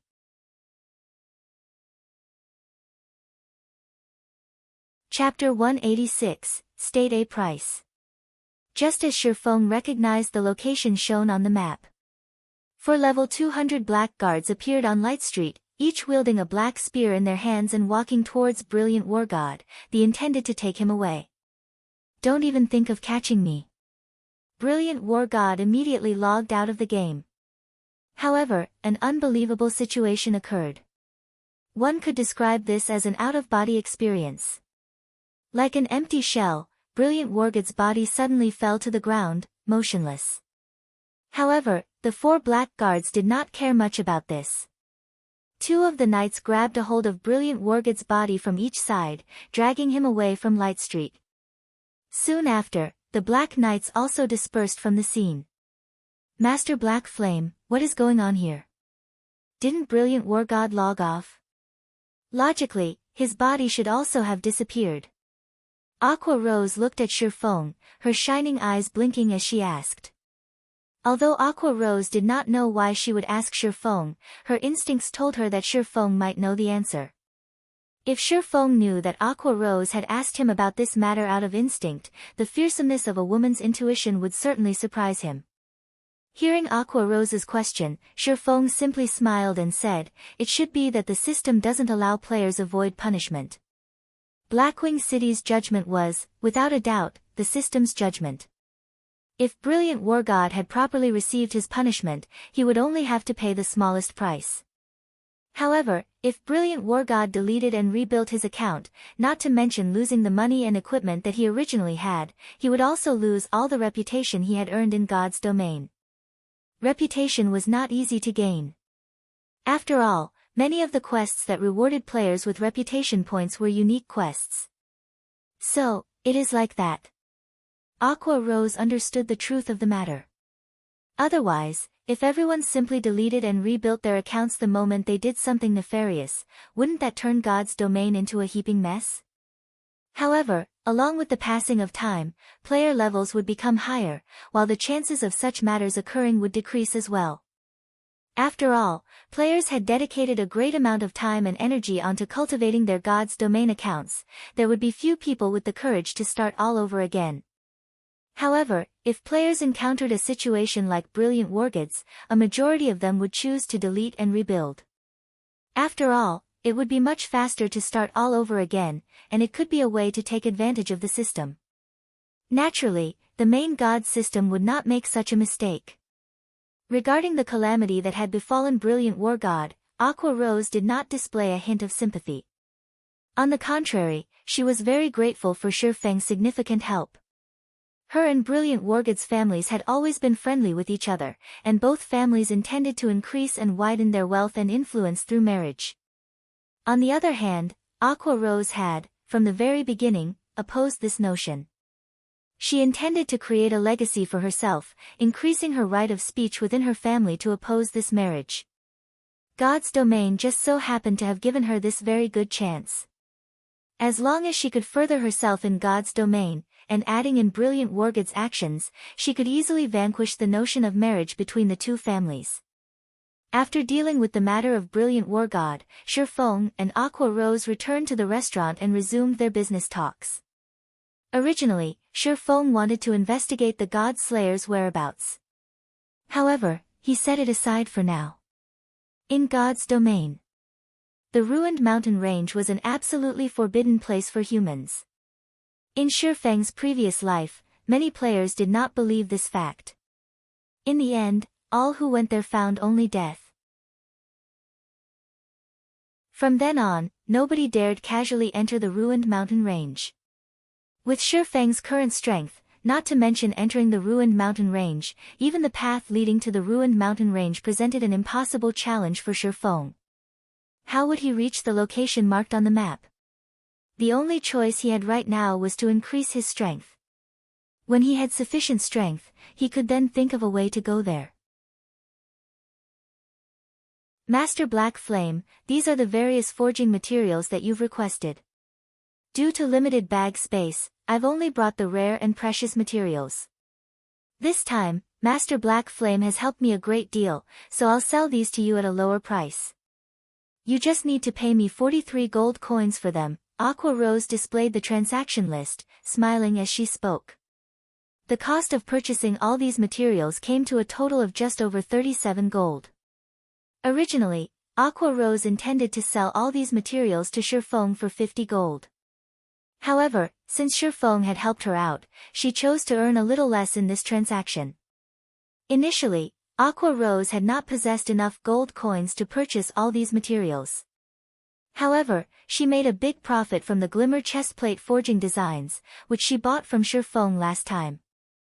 Not only had she earned over 100 gold coins, but she also earned back all the credits she used to purchase the forging designs. She still had quite a few glimmer chestplate forging designs remaining. If she sold all of them, she could still earn tens of gold coins and hundreds of thousands of credits. Even for an apex first-rate guild like Twilight Echo, the entire guild's currently available fluid funds only amounted to 20 to 30 gold. Meanwhile, Aqua Rose had over 100 gold in her possession, invoking the guild's elders' jealousy.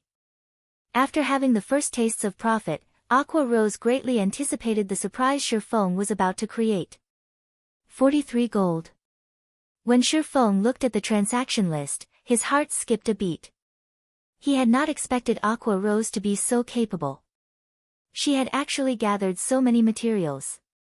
Taking a quick glance at the transaction list, the materials listed were all rare, required for forging mysterious iron and secret silver ranked items.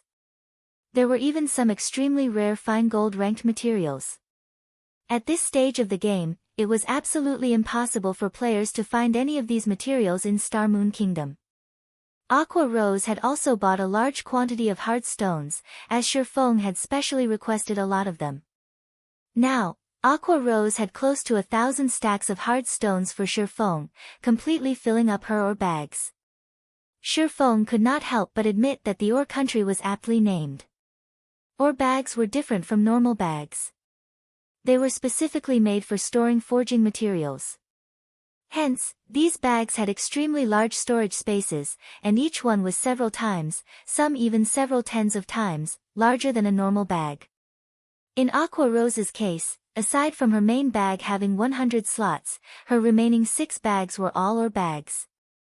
Every one of her ore bags had 350 slots for items, and all 6 ore bags were currently filled to the brim. The country Aqua Rose came from did not lack ores. Hence, Aqua Rose only sold each stack of hard stones to Shifeng at a price of 80 copper coins. Aqua Rose had probably purchased all of these hard stones at an even lower price.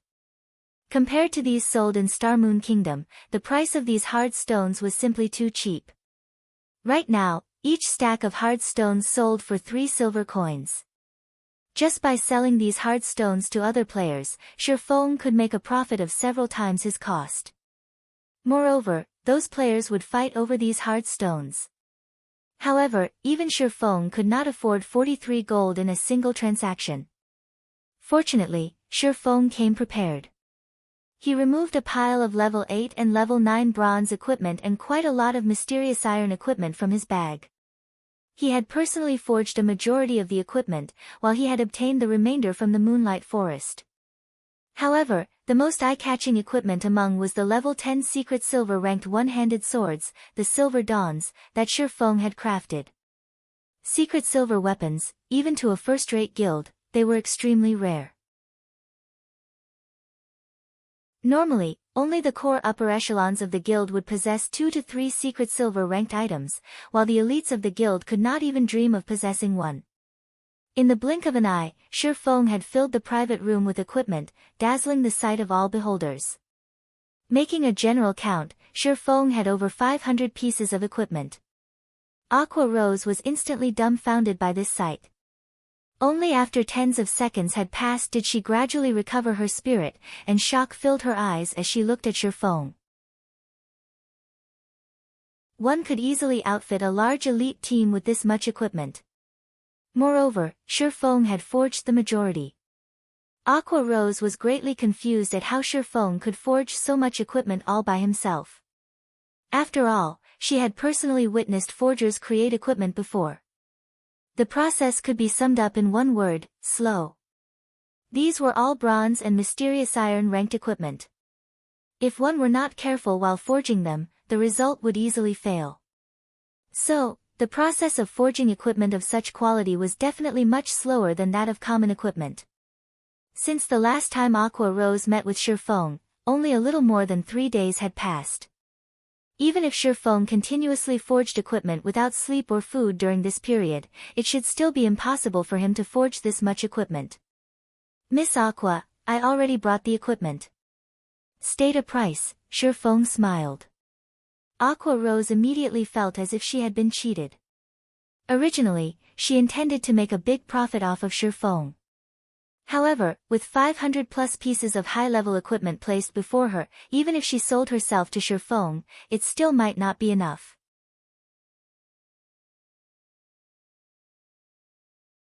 Chapter 187, Frightening Forger. The private room of the restaurant was very large. However, it was insufficient to contain all of the weapons and equipment that Shifeng had taken out. The entire room was cramped with items right now. After counting for a long while, Aqua Rose finally had a firm grasp on the number of weapons and equipment that Shifeng had brought. Among them, there were over 200 level 8 and above bronze weapons, over 300 pieces of level 8 and above bronze equipment, 70 level 9 and above mysterious iron weapons, 80 pieces of level 9 and above mysterious iron equipment, and 20 level 10 silver dawns. There was close to a total of 700 weapons and pieces of equipment. With this much equipment, Aqua Rose would have no problems gearing up even a 100-man team. The attributes of the Silver Dawns were especially frightening. Compared to the giant bear war axe that Brilliant War God had, the Silver Dawn's attributes were much stronger. Twilight Echo had sacrificed many of their elite members to obtain Brilliant War God's level 9 giant bear war axe. After all, it was only a normal occurrence to lose over 20 elite players when dealing with a chieftain-ranked field boss. Chieftain-ranked field bosses were extremely rare in God's domain, and meeting one all depended on luck. Moreover, after meeting one, sacrifices were necessary to bring it down. This was the exchange of the lives of the guild's elites for equipment, and it was a huge loss to the guild. Yet, Shifeng casually displayed 20 secret silver weapons. Aqua Rose no longer knew how to describe Shifeng. Despite having an immeasurably high strength, his standards as a forger were also at their apex, as Aqua Rose had yet to hear news of any player forging a secret silver-ranked item. Shifeng's existence simply caused others despair. At the same time, Aqua Rose had finally come to an understanding of just how frightening a forger could be. If any guild could have a forger like Shifeng, that guild would not have to worry about trying to obtain equipment. As long as they had the forging designs, they could have whatever equipment they wanted, and at any time they wanted it. There would be no need for them to waste tremendous effort to kill bosses. Moreover, killing an extremely powerful boss would only yield several pieces of equipment. On the other hand, as long as a forger had the materials, they could create as many pieces of equipment as they wanted. It was much faster and more convenient. Miss Aqua, you look a little pale. Are you all right? Shifeng looked at the dazed Aqua Rose, asking with concern. Me? As Aqua Rose regained her senses, she involuntarily wiped the sweat from her forehead. I'm fine. Why would I have any problems? Is it possible that Miss Aqua can't afford this many weapons and equipment? If this is so, just pick as many as you can. Shifeng could sympathize with Aqua Rose's situation. After all, even a first-rate guild could not buy up all this equipment in one go, not to mention Aqua Rose by herself. Master Black Flame, I want all of these items. However, can we carry out the transaction with credits? Otherwise, if I give Master Black Flame all of my gold coins, I would starve. Aqua Rose smiled bitterly.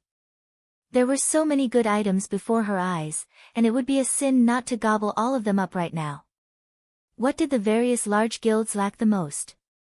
The answer was obvious: high-level weapons and equipment. Level 8 and above weapons and equipment just so happened to be what guilds lacked the most. Just a single piece of level 8 bronze equipment was worth well over 20 silvers on the market right now. Level 8 bronze weapons even sold for 30 silvers or more, while level 9 mysterious iron equipment was worth 50 silvers or more, and level 9 mysterious iron weapons sold for 80 silvers or more. As for the level 10 secret silver weapons, the Silver Dawns, they were priceless treasures, and not a single person out there would willingly sell one. If a price were truly to be set, with the Silver Dawn's attributes, at the very least, it would sell for 2 gold coins or more. 20 Silver Dawns would then equate 40 gold coins. That was nearly half of all the game currency Aqua Rose owned. Moreover, this was the lowest price for the Silver Dawn. That's fine as well. I'll just take these forging materials, in addition to 50 gold, to cover for a portion of the bill. You can pay the remainder using credits, Shifeng spoke after giving it some thought. This, Aqua Rose hesitated for a long time. In the end, however, she gnashed her teeth as she agreed, saying, "All right, I understand." Hearing Shifeng's words, Aqua Rose really wished that she could recruit Shifeng. In just a few moments, Shifeng had taken away a greater half of the gold coins she had earned after much effort. Aqua Rose felt extreme frustration in her heart. However, Aqua Rose suddenly discovered that she truly did not possess anything that could attract Shifeng to her side. Regarding weapons and equipment, as a forger, Shifeng did not lack any of these, to begin with. His money-earning capabilities were obvious. As for status, although he was simply a nobody right now, the moment the name of the Black Flame Forger spread, his status would become undeniably grand, earning the respect of others. The only thing remaining was a girlfriend. If Shifeng did not have one right now, there were plenty of great beauties in Aqua Rose's elite team. Every one of them possessed beauty that could easily move one's heart, and their bodies were all curved in the right places. Plenty of men often tried to court these women. Aqua Rose would be rich if she could get one of her team's beauties to hook up Shifeng. However, it would be unquestionably foolish if she asked Shifeng this question right now. She could only wait until their relationship grew before digging for some hints. If Shifeng knew the thoughts Aqua Rose had in her head right now, she would probably frighten him away. After all, who would have thought that the elegant and cheerful Aqua Rose could be so cunning? Very quickly, the two of them completed their transaction. Aside from obtaining the 43 gold's worth of materials from selling the equipment, Shifeng also obtained an additional 50 gold coins and over 2 million credits. Just by striving for 3 short days, Shifeng had instantly multiplied the 10+ gold he had initially spent by more than 10 folds. Shifeng had made a huge profit from this trade. This time, regarding gold coins, Shifeng had once again become the richest person in White River City. Meanwhile, Aqua Rose was also greatly pleased. With this many weapons and equipment, she could greatly strengthen her own legion and very quickly turn it into the #1 legion in Twilight Echo. At that time, her right to speak would also grow, while those elders would no longer dare speak nonsense in front of her. Master Black Flame, let's schedule next trade for 4 days from now. It just so happens to coincide with the day the Blackwing auction will be held. What do you think? Without realizing it, Aqua Rose treated Shifeng as a good friend now. Alright. I can also save the number of uses left on the pass, Shifeng nodded in agreement. He had earned simply too much this time. He also needed quite some time to forge new weapons and equipment. Now that Aqua Rose had yet to obtain additional Blackwing City passes, it was also beneficial to have a time extension. Soon after, the two parted ways. Shifeng then went to purchase more frost grenades. This time, he bought a full stack of 200 intermediate frost grenades for 18 gold. He also bought 5 stacks of 1000 basic frost grenades for 13 gold, 50 silver. In just a short moment, he had spent 31 gold, 50 silver. However, Shifeng did not feel any heartache over it as the money he obtained from Aqua Rose just now was simply the tip of the iceberg. The true iceberg was still within his grasp with the incomparably popular hard stone. To Aqua Rose, whetstones were neither rare nor special. After all, being from the ore country, such items were available in abundance. The number of forgers there was as plentiful as the hairs on an ox, so they were not particularly desperate for such items. However, it was a different story for the Star Moon Kingdom with the various guilds in the White River City region who were desperately trying to level up. These guilds were in desperate need of hard stones. Yet, it was just too difficult to obtain any. They might even go bald from overworrying right now. As for after these guilds entered White River City, Shifeng did not need to worry that these guilds would suddenly halt their need for whetstones. Even after everyone entered White River City, the issue of durability would still plague them. It might even become a much more serious issue.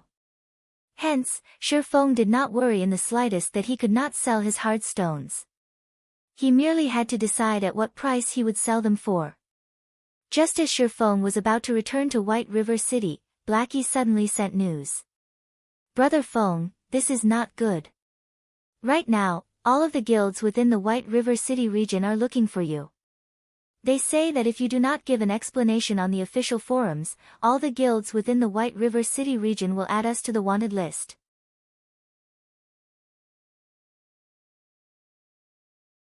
Chapter 188, You Are Digging Your Own Grave. After reading Blackie's message, Shifeng was confused. Why would the guilds within the White River City region suddenly look for trouble with them for no reason? Moreover, they even wanted an explanation. What did they want him to explain? However, Shifeng did not pay further attention to this matter. It would be better for him to get the details after he returned to White River City. Hence, he took out the 7 Luminaries crystal, teleporting to White River City. Level 10 Monster Area, White Sand Ruins. A 40-man elite team was currently clearing level 10 desert twin-headed snakes. Every member of the team took action in an organized fashion, and very quickly, the team dispatched all of the tens of desert twin-headed snakes, turning them into an abundance of EXP. This elite team belonged to the guild, Martial Union, chased out of Red Leaf Town by Shifeng. Meanwhile, the leader of this team none other than Unstable Devastation. Boss Unstable, the deed is done. I've already told them the conditions, pros, and cons. At that time, we'll share the secret Shifeng used to reach level 10 quickly. Currently, there are a total of 8 unrated guilds that have agreed to enter our little alliance. An assassin came running, reporting. Good, you've done well. Unstable Devastation laughed with a smirk on his face. He then said confidently, Yifeng, you are the one courting death. You actually dared ignore my words. Now, the entire White River City region has discovered the leveling secret you used to reach level 10. I've also established my own alliance. Whether you reveal that leveling secret or not, you will be finished. When Shifeng had utterly rejected him, Unstable Devastation had been sent into a daze for a long time. He did not think that Shifeng would act so decisively. However, since Unstable Devastation could not control Shifeng through threats, he could only use a more strenuous method to deal with Shifeng, publicizing the matter about this secret to all of the other guilds. Now that the competition between the various large guilds was so intense, every one of these guilds worked towards swiftly raising their members' levels to level 10. Meanwhile, Shifeng possessed a leveling secret that could allow these guilds to achieve such a feat, so these various large guilds would naturally want it. After all, while the other guilds still worried over the matter of reaching level 10, Shifeng's entire team was already level 10 and currently developed themselves further in White River City. Their situations were worlds apart. Currently, Shifeng's team occupied all of the resources available in White River City. With that access, they could increase the gap even further. By the time the majority of the players in the White River City region entered White River City, Shifeng's team may already occupy all the high-level resource areas available in the city. How were other players supposed to mingle in White River City then? That was to say, if any guild could obtain Shifeng's leveling secret, they would become a tyrant in White River City in the future. With such a temptation in sight, who could resist? Not to mention, Shifeng was merely an independent player. He did not have the protection of any major power. God's domain was still not kind enough to allow a weakling exclusive monopoly on treasures. With treasures up for grabs, how could any of these guilds let go of this chance? They would do whatever they could to snatch it. As for obtaining the leveling secret through fair trade, it was an impossible notion. After all, the initial criterion for a fair trade was that both parties had to be of equal power. How could a single independent player possibly equal a large guild? If Shifeng did not obediently hand the leveling secret over, there would only be a single ending for him, death. However, even if he handed it over, death would still be the only thing awaiting him. This was the sorrow of weaklings. At this moment, even Unstable Devastation pitied Shifeng. However, who told this fool to refuse his kind suggestion? White River City, Trade Area, Bank. The moment Shifeng returned to White River City, he immediately emptied all of the forging materials he had on him into the bank. Seeing over 10,000 slots of his warehouse full to the brim, Shifeng could not help but grow emotional. After all, in his previous life, he did not possess such a rich and spectacular warehouse. He wondered just how much money he could make if he sold all of these items. At the very least, it should be enough to serve as his guild's reserve funds.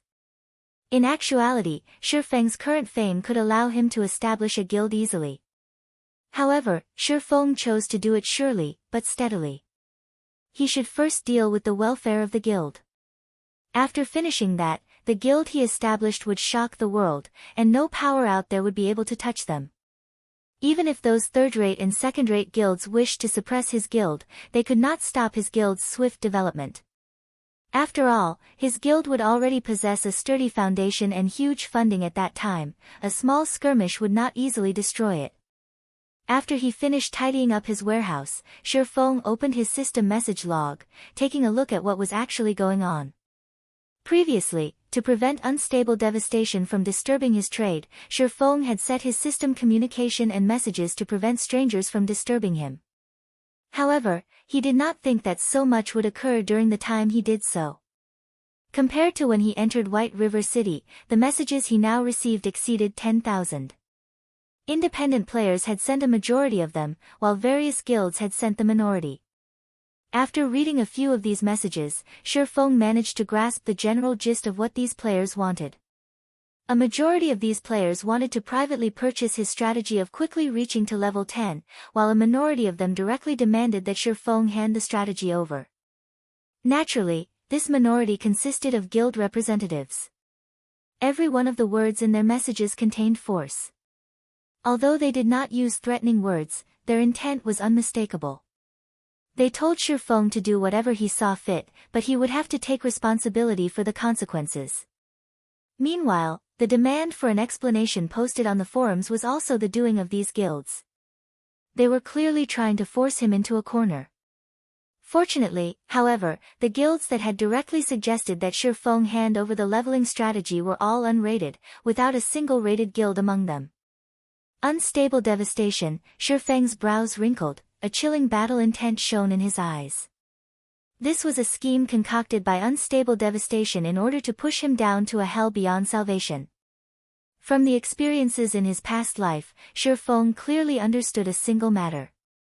A hungry ghost could never devour enough. Even Shadow is trying to have a part in this. Shifeng found a new post on the forums. It was a declaration of alliance made by Unstable Devastation and several other guilds. They requested Shifeng to hand over his leveling strategy to satisfy everyone. Otherwise, they would impose a sanction on him. Meanwhile, Shadow was among the several guilds that had joined this alliance. Immediately, plenty of people showed their support for Unstable Devastation. They all wanted Shifeng to hand over his leveling strategy, benefiting everyone. Shifeng simply smiled. Did they really take him for someone who could be easily bullied, someone they could mold in the palm of their hands? If Gentle Snow possessed this leveling secret, these guilds and players would have long since shut their mouths. Rather, they would cheer and sing her praises. Immediately after, Shifeng created a post on the forums. Selling the leveling strategy to reach level 10 quickly for 10 billion credits. All insincere buyers will be ignored. Shifeng then set aside the official forums, looking at the time. It was nearing dawn in the real world, so Shifeng promptly logged off to rest. However, Shifeng's post had instantly become popular. Almost everybody paid attention to it when they saw Shifeng's asking price of 10 billion. Those who had previously wanted Shifeng to publicly disclose the strategy for free now cursed even more fervently. 10 billion credits? Why don't you die instead? Unstable Devastation and other unknown guilds had all involuntarily cursed the moment they saw Yifeng's post. This Yifeng had simply gone insane for money. Which fool out there would spend 10 billion credits to buy a garbage strategy? However, anyone smart enough could easily discern Shifeng's true intentions. Naturally, these guilds also understood what Shifeng tried to say. This was Shifeng's way of indirectly sending them a message, saying, "Want this secret for free? Dream on." Without a doubt, Shifeng declared war with these guilds. "Yifeng, you are digging your own grave." Unstable Devastation spoke in rage, though his tone carried with it a hint of gloating. He was furious due to Shifeng ridiculing him for being poor, while he was happy as there were over 30 guilds who would deal with Shifeng. Even if Shifeng were amazing, he would still be finished the moment these guilds entered White River City. Unless, of course, Shifeng could repeat the scene from last time, banishing all of these guilds from White River City. However, was that possible?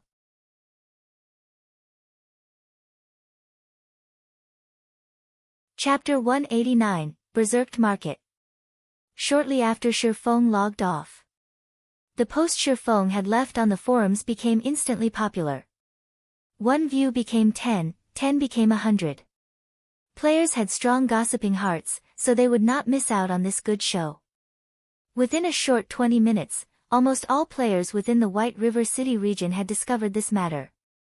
The guilds that had demanded the leveling strategy from Shifeng were all enraged. "Crap! Find all of the information about that little bastard for me. Not only am I going to kill him back to level 0, but I'm also going to kill all his friends back to level 0. Since he dares humiliate Ghostwheel, he can forget thinking of mingling in God's domain any longer." Sleeping Bones, the guild leader of Ghostwheel, was furious after listening to his subordinate's report. Although Ghostwheel was an unrated guild, they were still a large guild with over 5,000 members. Yet, a lone, independent player looked down on them. How were they supposed to show their faces in public in the future if they took this lying down? "Leader, I've already investigated him," an elementalist said.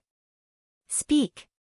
"Since he dares look down on Ghostwheel, I can't retain the name Sleeping Bones if I don't kill all of his friends back to level 0. Sleeping Bones bellowed. "That Yifeng is an independent player, and I've confirmed that he has 8 team members. Aside from them, Yifeng also has a good relationship with Stabbing Heart, the vice leader of the Assassins Alliance.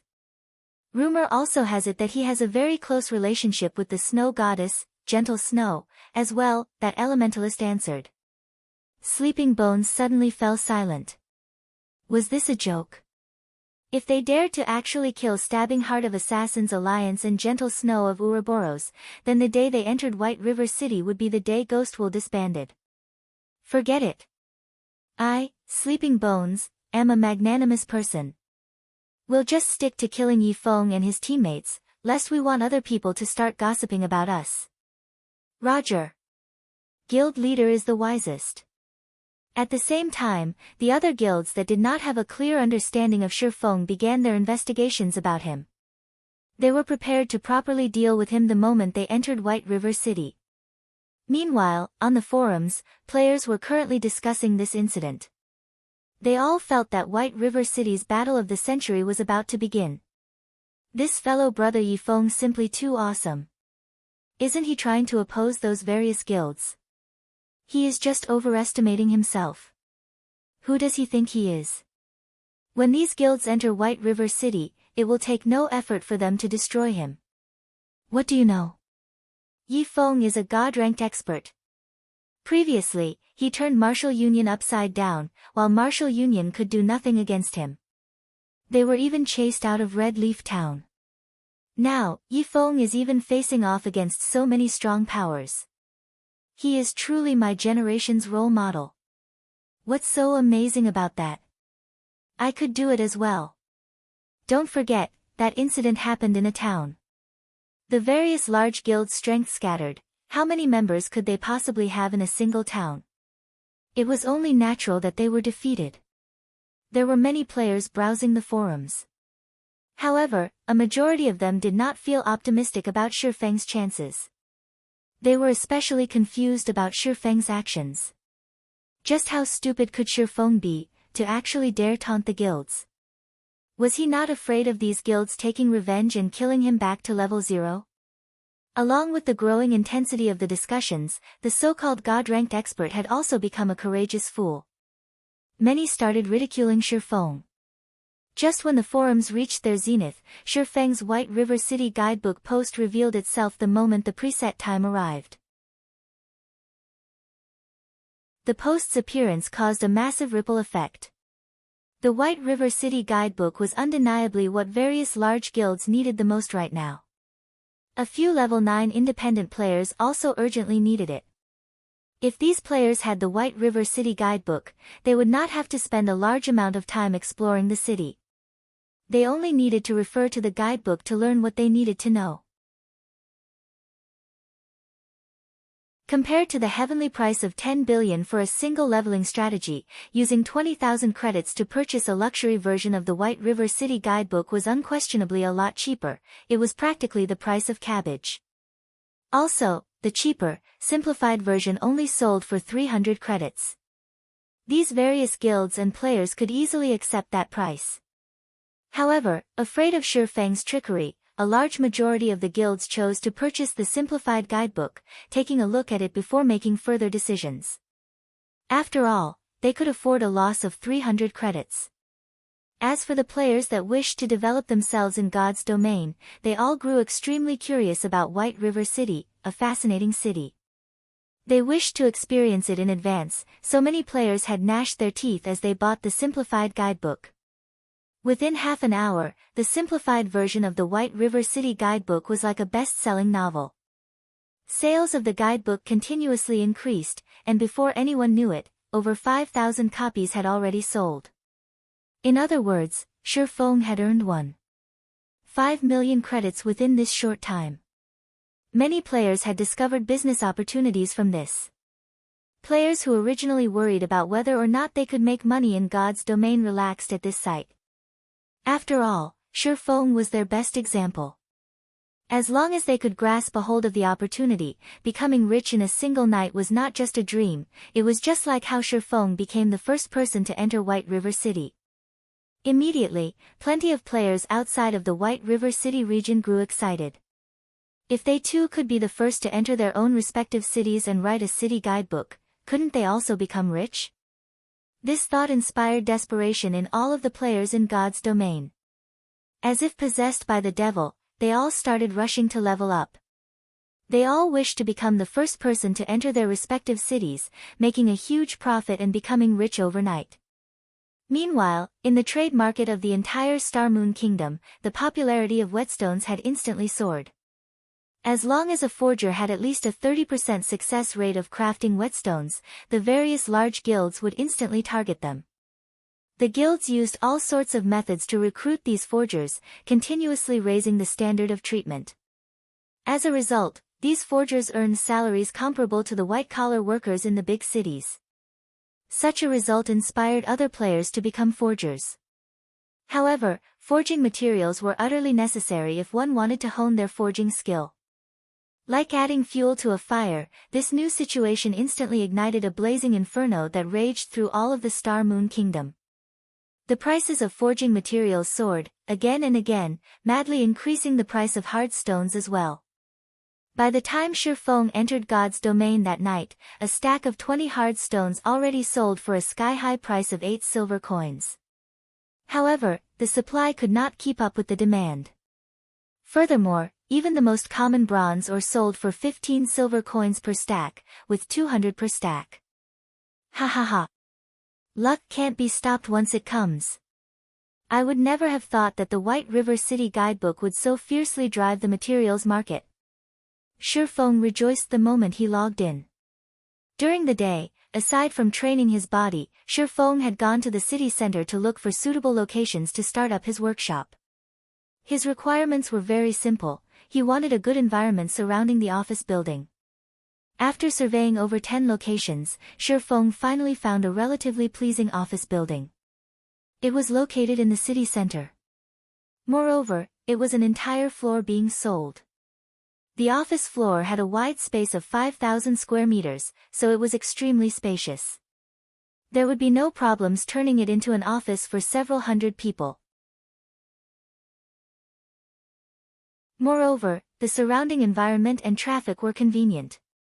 However, the most important factor was that the office was relatively close to Big Dipper, the best gym in Jinhai City. The owner of the office floor only sold it to make up for issues surfacing with his business. Otherwise, he would not bear parting with such an amazing location. However, that person had set a price of 60 million credits for the place, with each square meter priced at 12,000 credits.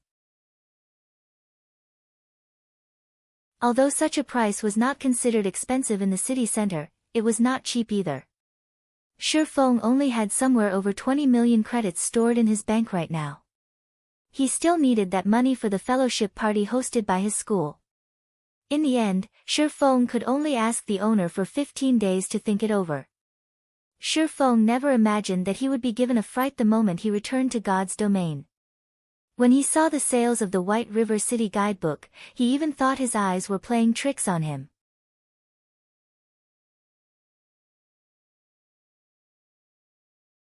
Chapter 190, Taking Precautions. Shifeng had already received attention since the problem of the leveling strategy cropped up. Now that he had priced the leveling strategy at a shockingly high price of 10 billion credits, he was once more pushed into the spotlight. Hence, it was only natural for the White River City guidebook to receive everyone's attention the moment it appeared. These sales had far exceeded Shifeng's expectations. Shifeng quietly called up the half-transparent display screen. When he examined the sales records displayed on the official forums, Shifeng involuntarily revealed a knowing smile. The simplified version of the White River City guidebook sold 25,364 copies. The luxury version of the White River City guidebook sold 367 copies. In only half a day's time, the sales had already reached such numbers. Even a best-selling book could achieve such a feat. The simplified version, which was the cheapest version of the guidebook, already cost 300 credits. This was much more expensive than any ordinary book. However, over 25,000 copies still sold.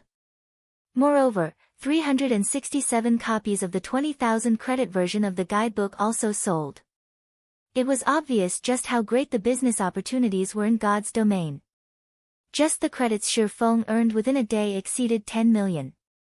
It was practically faster than robbing a bank.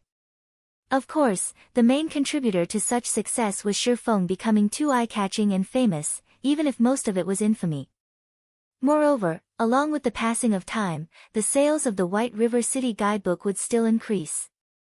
Although Shifeng won't be earning as much as he was now, his daily earnings would still be considerable. Originally, Shifeng estimated his earnings from the guidebooks would be around several million credits. Moreover, he reached this conclusion after taking into consideration that every guild within the White River City region would purchase a copy of the luxury version. However, the conversation records on the forums made it clear that it wasn't just players within the White River City region paying attention to the guidebook. Players and guilds from other cities also purchased the guidebooks, which, in turn, led to such a high selling rate. Although it was a strange situation, Shifeng could guess the intentions of the players and guilds of other cities. The difference between cities was not particularly large. Mostly, only the quests available, leveling spots, and amount of NPCs were different. However, the main rules in a city and the ways to develop a guild in a city were the same. As long as they bought the White River City guidebook, they would understand the basic rules of their respective cities. They could also quickly adapt to the playstyle in the cities. So, naturally, they would purchase a copy of the guidebook to get a general understanding of their respective cities. Now that Shifeng had gained over 10 million credits for no good reason, confidence regarding his future filled his heart. He might even be able to suppress Shadow at the fellowship party in a few days, becoming the center of attention during the party. However, before he could become the focal point, he needed to make plenty of preparations. After all, his background was simply too weak compared to Shadow's right now. Heart stones will soar in price from now on. It should reach its peak by the time the first corporation enter White River City. That time would be the best opportunity for me to sell my stock and make a killing. Shifeng closed the official forums as he thought. Right now, aside from credits, he needed a lot of gold coins to increase his workshop's background. However, he could not just hold on to a ton of gold coins. After all, the true way of earning money in a virtual reality game was by spending money in the first place. He currently had far too few coins to carry out such a feat, hence, he needed to earn many more gold coins. Right now, becoming enemies with that many unrated guilds had placed quite a pressure on Shifeng. Although these guilds were not much of a threat to him as a lone player, he still wanted to establish his own guild in the future. Such a situation would be detrimental to his guild. As the saying went, the barefooted did not fear those with shoes. Establishing your own guild was the equivalent of putting on shoes. Having a guild was the equivalent of having a house, supplying your enemies with an easy target, they could deal with you with greater ease. Hence, in Shifeng's previous life, plenty of small guilds were forced to disperse due to being targeted by a large guild. On the other hand, the fixed teams formed by independent players got by rather peacefully, and it went without saying that lone players could do so as well. However, there was a limit to the strength of a single individual in God's domain. It was the same in the case of a large team. If Shifeng wanted to establish his own virtual empire, he, even more, was in need of the strength of a guild. Hence, establishing a guild was his only available option. To reduce the pressure on himself, Shifeng needed to increase the pressure on these unrated guilds. That way, they couldn't spare any time to deal with him. Although there was still a long time until these guilds would search him out, it was wise to take precautions. Immediately, Shifeng contacted Stabbing Heart. Brother Yifeng, I am truly grateful for your help the last time. Because of your guidebook, the elite teams of our guild could prepare far more than other guilds. After we enter White River City, I believe it won't be long before our Assassins Alliance reigns supreme over the other guilds in White River City. Stabbing Heart excitedly said, however, after not meeting for some time, I never imagined that Brother Yifeng would grow even more famous. I am truly envious. If I become as famous as Brother Yifeng, I might even be promoted to an elder position during the next guild meeting. I'd rather be more ordinary, Shifeng smiled bitterly as he shook his head. The nail that stuck out would be hammered down. Although Shifeng had long since been prepared for this in his heart, he did not think that the actual situation would be so intense. Brother Yifeng, since you are looking for me, do you need help for something? Stabbing Heart asked. Normally, Shifeng would not take the initiative to contact him unless there was something going on. Of course. Moreover, it is good news for you, Shifeng laughed. Good news? Stabbing Heart grew slightly excited. He had received plenty of praises from the guild leader due to the help he received from Shifeng the past several times. As a result, his position in Assassins Alliance had risen by quite a bit. Meanwhile, the matter of the White River City guidebook even earned him the good graces of the guild elders. They had already labeled him as one of the reserve elders of the guild. Such a promotion was rare in the Assassins Alliance, and it displayed how highly the guild leader and elders thought of him. Do you lack hard stones right now? Shifeng asked. Lack? My subordinates and I have a headache over this matter right now. Even though I'd sent many people out to grind, the amount of hard stones we obtained is merely a drop in the bucket. Does Brother Yifeng need some hard stones right now? Stabbing Heart breathed out a tired sigh when he heard the words, hard stone. He then immediately said, if Brother Yifeng needs them, I should be able to gather 3 to 4 stacks for you. I truly can't spare any more than that. Stabbing Heart only spoke the truth. After all, he had prepared these hard stones for the forgers in his guild to craft whetstones. Brother Stabbing Heart, you're overthinking things. I'm not calling to buy, but to sell, Shifeng laughed. Sell? Stabbing Heart was awe-stricken. Hard stones were extremely rare right now, and it was insanely difficult for average players to obtain them. Not to mention selling them, players would normally choose to keep them for their own use. After all, if one wanted to level up quickly, whetstones were a must. How many do you have? Be it 2 or 3 stacks, I want all of them. I'll even buy them at above market price. What do you think about 9 silver coins per stack? In Stabbing Heart's mind, Shi Feng was only an independent player. It was already heaven-defying for him to have 2 to 3 stacks. After all, Stabbing Heart's own team, which consisted of hundreds of players, had only managed to obtain 3 to 4 stacks after a long time. No, I have 50 stacks. However, I'm only taking coins for them, Shi Feng casually responded, extended 5 fingers.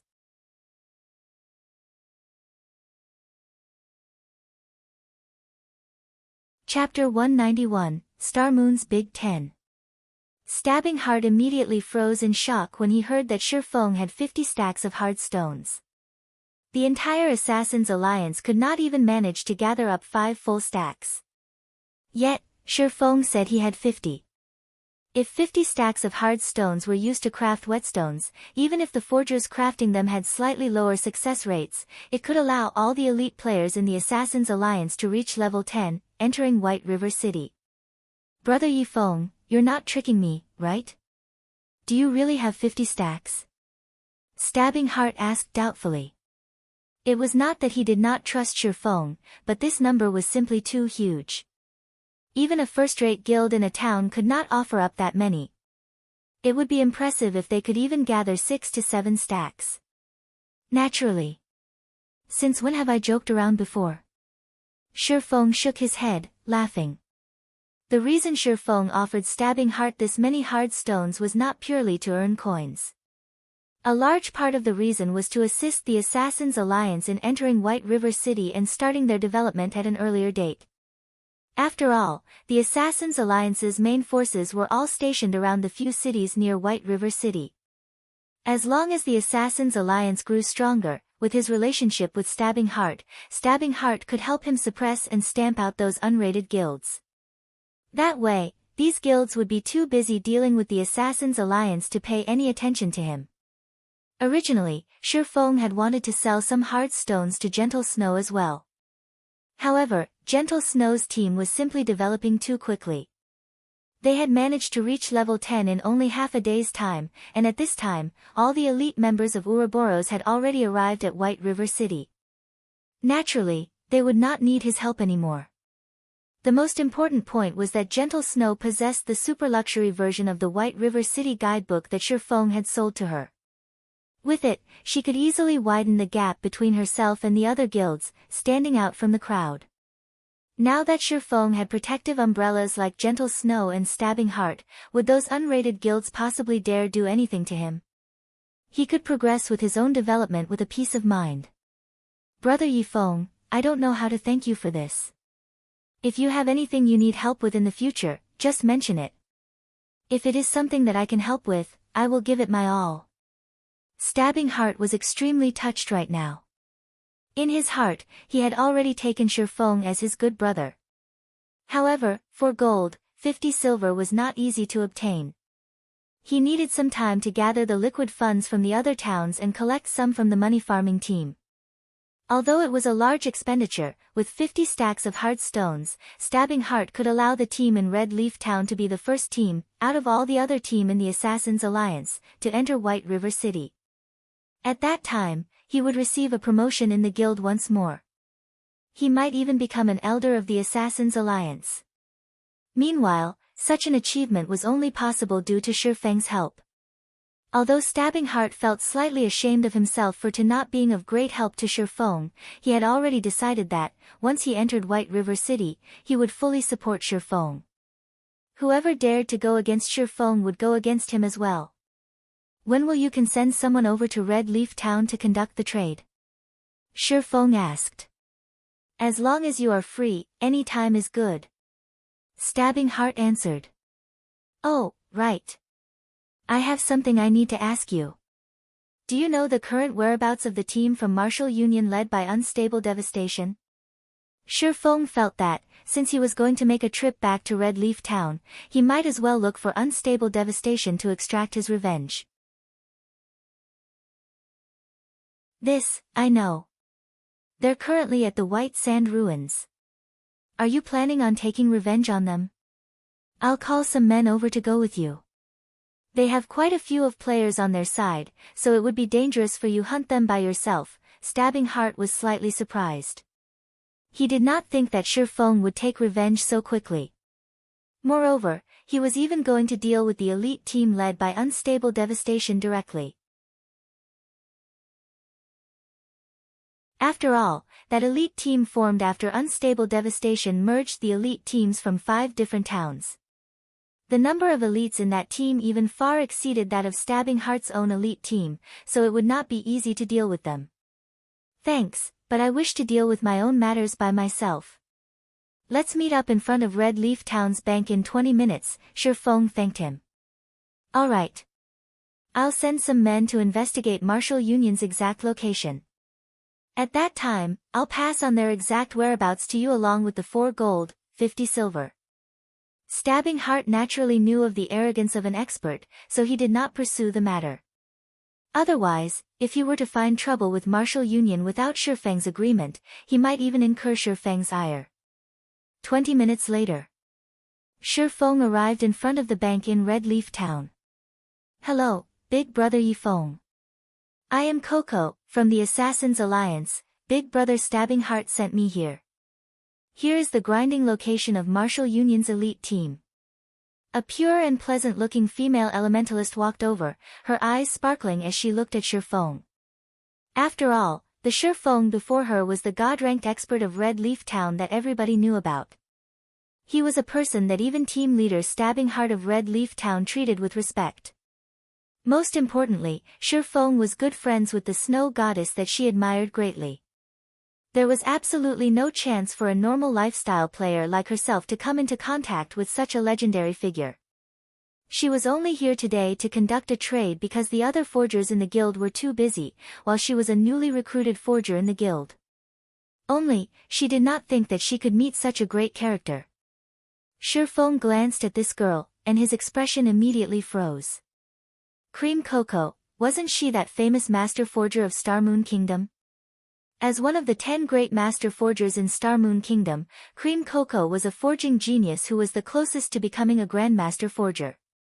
Her talent was almost comparable to that of Celiora of White River City. She was both a beauty and a forging genius. Plenty of first-rate guilds had willingly offered her an annual salary of hundreds of millions to recruit her. Unfortunately, she rejected them all, one after another, as she wanted to stay in the third-rate guild, Prayer Temple. Rumor had it that she had done so to repay a debt of gratitude, as Cream Coco was relatively clumsy during her early days, causing her success rate to be abysmally low. Due to her clumsiness, plenty of guilds had refused to accept her. In the end, Prayer Temple was the only guild that had accepted and nurtured her, so she did not wish to leave them.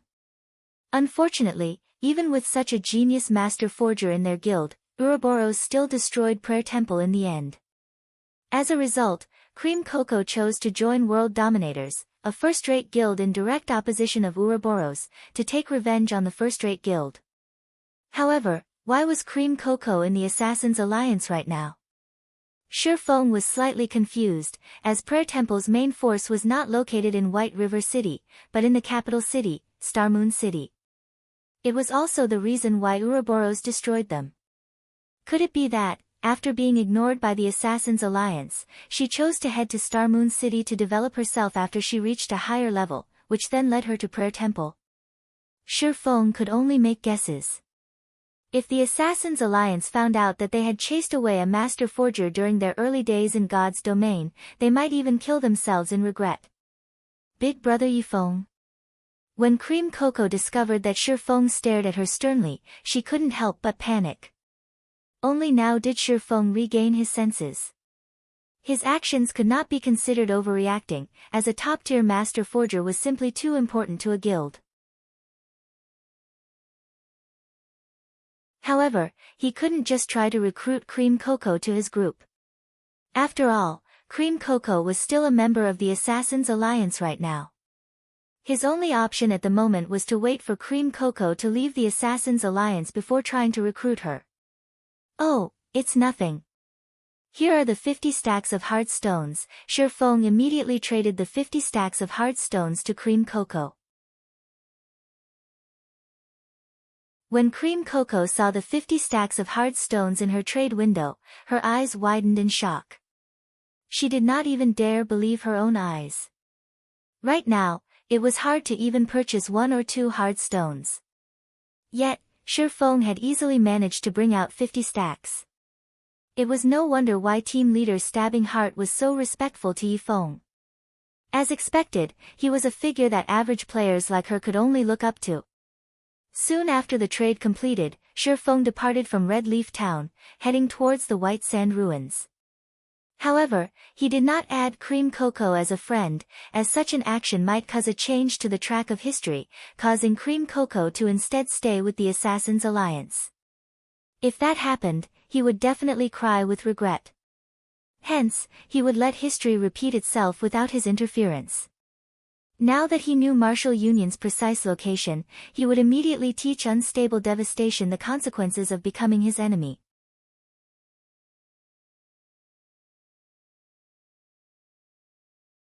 Chapter 192, Wild and Domineering.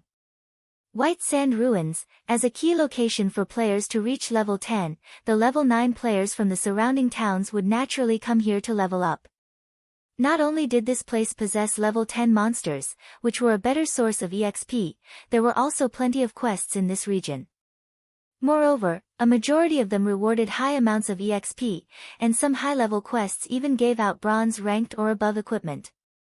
It was especially true for the newly discovered Stonehammer town. It was practically a heaven for players. As long as one's reputation in Stonehammer town reached a certain degree, they could purchase level 10 bronze and mysterious iron equipment at extremely low prices. It was impossible to find such treatment in other towns. Thus, White Sand Ruins became the mainstream leveling location for level 9 players. Naturally, guilds like Martial Union would not miss out on such a great location. Ever since Shifeng had killed Unstable Devastation in Red Leaf Town, Unstable Devastation had immediately escaped to this place to level up. After a period of hard work, Unstable Devastation had finally managed to get back to level 9, he was also not far from reaching level 10. Yifeng, just you wait. The day our alliance of guilds enter White River City will be the day of your funeral. Unstable Devastation silently cursed as he killed a level 10 three-tailed scorpion. Although he had exposed Shifeng's secret, and Shifeng provoked and angered the other guilds, there had yet to be a person that could do a thing to Shifeng. Moreover, not only was Shifeng living comfortably, he was even earning a large sum of money right now. This envious situation of Shifeng's had driven Unstable Devastation to near insanity, and he silently questioned why he couldn't enjoy such fortune. Martial Union was originally a guild that had migrated to God's domain from another virtual reality game, so they did not possess the investment of any large corporation. There were only a few wealthy young masters spending money to support the guild. While Martial Union still played that other virtual reality game, these wealthy young masters were considered rich tycoons. They could casually spend up to several 100,000 credits, allowing the Martial Union of those days to take the gaming world by storm easily. Such a situation had allowed these wealthy young masters great pleasure, hence they went on to establish Martial Union in God's domain. They wanted to continue taking the world by storm. As Unstable Devastation was one of the upper echelons of Martial Union, his monthly salary was over 10,000 credits. It was a relatively high salary even within the big city. He was even extremely elated about this matter, often bragging in front of his friends about how he was a God-ranked player. When he treated his friends to a normal restaurant, he would always foot the bill with a casual wave of his hand, appearing domineering and earning the envy of others. However, after Unstable Devastation witnessed the sales of the White River City guidebook, his mind turned into a complete mess. With a rough calculation, Unstable Devastation guessed that Shifeng's earnings in a single day had exceeded 10 million credits. Considering the follow-up earnings, Shifeng's assets might have surpassed even that of the wealthy young masters in Martial Union. If Shifeng took a step further and sold his leveling strategy at a low price, he might truly be able to live his remaining years without worry. Wealth and beauties would be within Shifeng's grasp, his life might become even more comfortable than those young masters. Thinking up to this point, bitterness and envy filled Unstable Devastation's heart. However, the only fortunate thing was that Shifeng had not offered the leveling strategy at a low price. As long as he could snatch it, becoming the first one to sell it on the official forums, he wouldn't need to remain a professional player any longer. He could immediately live a rich life in the real world. Boss Unstable, I discovered a location with an extraordinarily high amount of monsters. The respawn rate is also quite fast. Our leveling efficiency could probably rise by 60% or more there, an assassin said in the team chat. Report the location. We'll head there right away. Unstable Devastation grew excited upon hearing this. Right now, there were simply too many players in the White Sand Ruins, while the number of monsters was far from enough for them to grind. If there were such a valuable location available, they might make it to White River City today. These are the coordinates. That assassin immediately transmitted the coordinates into the team chat. Good. We'll head over there after we get rid of these monsters, Unstable Devastation laughed. His luck had finally arrived. In a moment, Unstable Devastation led his team of elite players to that location. Just like that assassin had reported, this place was extremely secluded. There were plenty of monsters here as well. There were almost more than 50 three-tailed scorpions respawning every interval. To a large elite team like theirs with over 100 players, this place was certainly a worthwhile grinding spot. The only problem was that there were already quite a few players grinding here as well. Boss Unstable, what are we going to do? A shield warrior looked towards the 60 to 70 players grinding ahead, his eyebrows scrunching as he spoke. Duh! Can't you see that they're all independent players? Unstable Devastation said disdainfully, they're merely temporary parties grinding here. How can we let them occupy such a good location? Go, get rid of them. From now on, this place will be Martial Union's grinding spot. Indeed, just as Unstable Devastation said, the players here were all independent players that did not belong to any guilds. They had simply teamed up temporarily to grind. If a normal guild were to see this many players, they would not dare attempt to steal this territory. However, it was a different story for Unstable Devastation and the bunch from Martial Union. Unstable Devastation's team consisted of the elite players of 5 different towns, and even the elite team Stabbing Heart led could not outnumber them. Clear out the place. All those not from Martial Union, leave. Otherwise, deal with the consequences at your own risk. Unstable Devastation glared at the group of independent players with contempt as he yelled his warning. Meanwhile, the 100-plus elite players from Martial Union all wore sneers as they surrounded the location. As long as anybody dared resist, they would extinguish them without hesitation. The equipment of independent players had always been of poor quality. Even if these players had reached level 9, their equipment was still far from comparing with Martial Union's. Martial Union even had the advantage of numbers, up to 132 players, while these independent players only numbered around 60 to 70. Not to mention, these independent players were not unified in heart, so they were even less of a challenge to Martial Union. At this moment, the representative sent out by these independent players said, "Brothers from Martial Union, shouldn't we do things properly? It isn't easy for everyone to level up. Why don't we do this? We'll each take half of these monsters. Scram! I'll count to 10. If all of you don't get lost by then, I don't mind letting you stay here forever." Unstable Devastation bellowed. "You guys are too arrogant. We've only managed to discover this place after much difficulty, so what right do you have to chase us away? Listen to me, everyone. Why don't we team up and fight it out against Martial Union? At most, both sides will suffer losses. I don't believe that these players from Martial Union are really so fearless as fight it out with us." Just as one of the parties tried to organize everyone else into a team to go against Martial Union, tens of fireballs blasted on the players of said party, instantly killing them all. This situation had frightened these independent players. However, they did not dare utter a word, only silently glare at Unstable Devastation. "What? Do you have something to say?" Unstable Devastation laughed coldly, waving his hand once again. Suddenly, another dozen spells fell upon them, and several more players glaring at unstable devastation perished. Let's go. Unable to endure the pressure, one of the parties took the lead. Soon after, the several remaining parties looked at each other. They all shook their heads as they departed.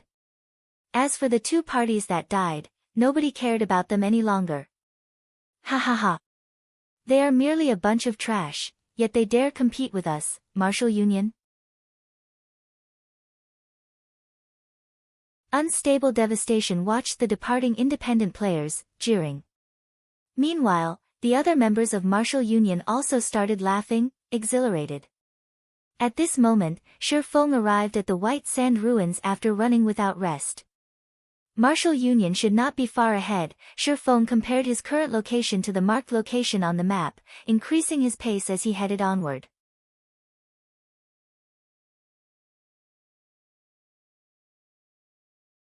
Chapter 193, Holy Grail Knights. When Shifeng arrived at the location Stabbing Heart had provided, he couldn't even find a shadow of Martial Union. Where are they? Shifeng surveyed his surroundings. Aside from a dozen or so three-tailed scorpions, not a single player occupied this flat, sandy area. Was there an error in the information Stabbing Heart gave me? Shifeng thought the possibility of such an error was low. After all, the Assassins' Alliance was a top-tier, second-rate guild. There shouldn't be any significant errors in their information gathering. Moreover, Stabbing Heart had been so confident in providing the information, so he must have had a basis for his confidence. Forget it. I didn't have much hope of finding them immediately in any case. Since Shifeng was not in a hurry, he started searching around the surrounding area. If Martial Union had already entered White River City, Stabbing Heart would have notified him at the first notice. However, there was not a huge possibility for Martial Union to enter White River City right now, as even Stabbing Heart's team had yet to enter the city. Time passed, little by little. More and more players reached level 10, each of them entering White River City, one after another. Right now, the majority of the players who entered White River City were the elites and upper echelons of guilds. There was only a small amount of teams consisting of independent players. Most of these independent players had purchased the White River City guidebook, and they all admired its creator. Leader, this Yifeng is truly amazing. The information he wrote in this guidebook is so detailed. Fortunately, we bought the luxury version. The introductions in the simplified version were overly brief, and it only helps one get a general understanding of White River City. Meanwhile, the luxury version mentioned plenty of locations with good quests meant for specific classes. Thanks to it, I've accepted plenty of valuable quests. I know, right? It is all thanks to team leader's wisdom for buying the luxury version. If I didn't know that Yifeng had personally penned this guidebook, I would even think that the game officials had published it. I really wonder what Yifeng's previous profession was to possess such powerful observation skills. That Yifeng indeed has some skills. Originally, I had simply intended to purchase the guidebook as a reference. I never thought that the information was all true. I was shocked after we arrived at White River City.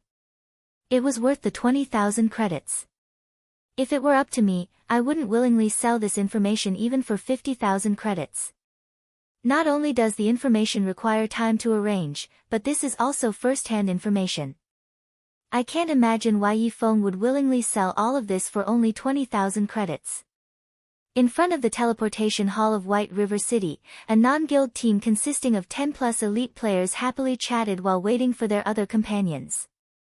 An independent team? At this moment, Gentle Snow emerged from a teleportation gate, spotting this merry team of players. She felt slightly surprised by the sight. At this time, aside from those elite teams of large guilds, there was even an independent team who had reached White River City. This was an extremely rare sight, and it illustrated this team's strength. I know who they are. 5 years ago, these players were very famous in a relatively sizable virtual reality game. They were known as the Holy Grail Knights at that time. Although they aren't a guild, and their numbers never exceeded 100 players, every member of their team was extremely skilled. Their battle prowess was extremely frightening. Their leader, War Wolf, even had the reputation as the strongest warrior in the game. During those days, not a single guild in the game that dared provoke them. However, for reasons unknown, their team disbanded, and plenty of their members stopped playing the game. The remaining players then went on to become the upper echelons or core members of first-rate and second-rate guilds. The Holy Grail Knights is a legend of sorts in the virtual gaming world now. When the Shield Warrior, Ghost Chop, who was knowledgeable about these independent players saw the average-looking Shield Warrior standing amidst those players, his expression suddenly turned solemn. This person was indeed War Wolf, the past team leader of the Holy Grail Knights. Back in those days, Ghost Chop had admired and respected this man, thus, he chose to play as a Shield Warrior as well. He then turned to Gentle Snow, slowly starting his recollection. I see, Gentle Snow could not help but notice War Wolf. 5 years ago, she had yet to experience virtual reality games. Hence, she did not know that such a person had existed. Snow, are you thinking of recruiting him into Ouroboros? Zhao Yueru asked with a smile when she noticed Gentle Snow's moved expression. Although this person seemed to lack spirit at first glance, he seemed as deep and profound as an ocean at the same time. Moreover, the equipment he's wearing is all mysterious iron rank, though his weapon slightly lacks as it is not secret silver rank. However, it should be extremely difficult for an independent team to have such a geared shield warrior, so it clearly displays how powerful the members of this team are. Meanwhile, a team leader capable of leading such a team is not a simple character. If we can recruit him, it should be of great help to our future dungeon raids. Gentle Snow did not directly deny Zhao Yueru's question. Her previous intentions of recruiting Shifeng as a subordinate were already dashed. Unfortunately, she could not see through Shifeng, as Shifeng's entire being was shrouded in mystery. The guidebook he had sold her further solidified this fact. She was greatly shocked when she arrived at White River City. Using the luxury version of the guidebook as a comparison, Gentle Snow came to fully understand the value of the exclusive guidebook Shifeng had sold to her. If the other first-rate guilds discovered this guidebook, they might even start an all-out war with Ouroboros to snatch it away. Gentle Snow had estimated the true value of this guidebook to be 5 million credits or more. After all, within the super luxury guidebook, there was information pertaining to the problems one would usually face when developing a guild. The guidebook also touched on the topic of how to develop and strengthen a guild. Moreover, it mentioned the daily quests available that could raise a person's reputation in White River City. Such information could allow them to surpass the other guilds greatly, and that was not something that could be purchased with a measly 5 million credits. Even now, Gentle Snow did not dare reveal this information to any other person. She did not wish to bring a calamity upon herself. Due to this reason, Gentle Snow had become fully aware of just how much of a danger Shifeng was. If she was already in so much danger just by becoming friends with him, what kind of consequences would she have to face if she accepted him as her subordinate? Gentle Snow no longer dared dwell on the consequences. Shifeng's provocation of tens of guilds presented a prime example. Fortunately, they were all unrated guilds as the leveling secret did not hold much attraction to the true major guilds. After all, the upper echelons of these guilds knew many secrets, and they had a great understanding of God's domain. These guilds were much stronger than those half-assed, unrated guilds. There were no bugs in God's domain. Even if there were one, the system would discover and correct it immediately. If there truly were a leveling secret, the only possibility was killing monsters of a higher level or carrying out high-level quests to obtain massive amounts of EXP. Only experts or players with exceptional equipment could achieve the former. As for the latter, it was clearly an unrepeatable situation because such high-level quests would have great limitations and rarity. Not everybody could receive such quests. They might even be rare or unique quests. Thus, all of the rated guilds did not have a particular interest in this secret that was not really a secret. On the contrary, they were much more interested in the White River City guidebook. However, since Shifeng had wisely offered the information for sale, these raided guilds would naturally not look for trouble with Shifeng. They also did not have so much time on their hands, unlike those half-assed guilds. Shifeng belonged to a category of people so intimidating that they possessed few friends. To put it another way, without sufficient strength, friendship with Shifeng was an extremely dangerous endeavor. As for the war wolf before her, there was not much danger in building a friendship with such a person. Moreover, with such great strength, it would be an utter loss not to recruit him. Go. Let's go and strike up a conversation with them. Then, seeing that all the members of her team were already present, she opened her mouth and spoke.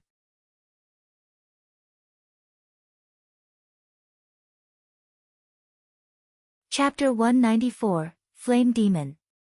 White Sand Ruins. Martial Union is simply too much. They don't respect any of us independent players at all.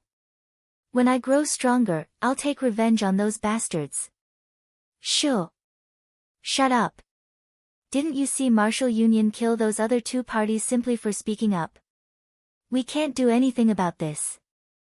We aren't as powerful as they are, so we can only give way and take a step back. If I was a member of a third-rate guild, I don't believe that Martial Union would dare kick us around like they just did.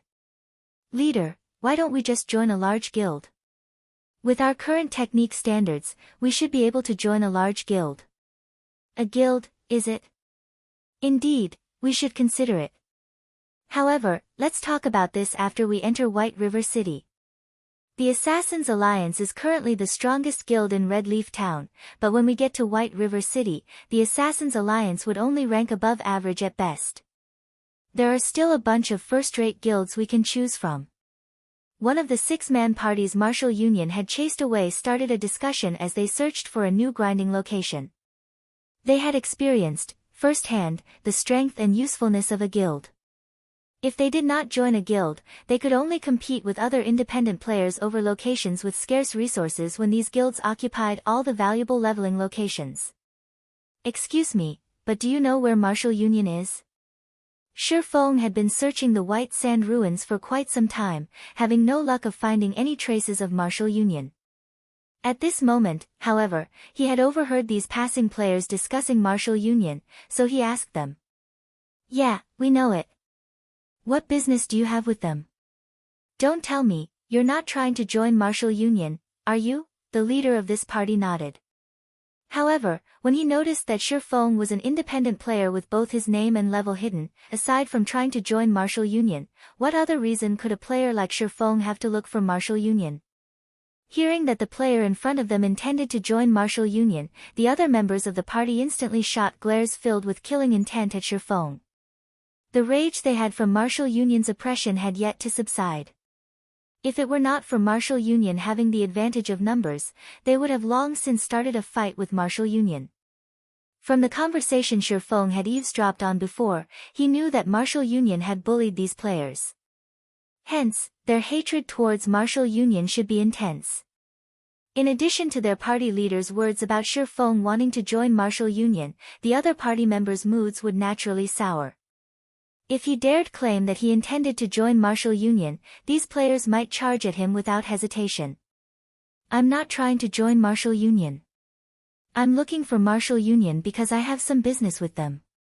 I wonder if you can tell me their current whereabouts. Here's an inquiry fee of 1 silver coin, Shifeng smiled, taking out a silver coin. To average players, their daily income would, at most, range around several tens of copper coins. Even if these veteran players banded together to form a party, their total earnings would be around 1 to 2 silver coins. Hence, an inquiry fee of 1 silver coin was not a small amount to them. What a rich fellow. The party leader's eyes shone when he saw Shifeng offer a silver coin as an inquiry fee. He then spoke in the party chat, brothers, this is a fat sheep.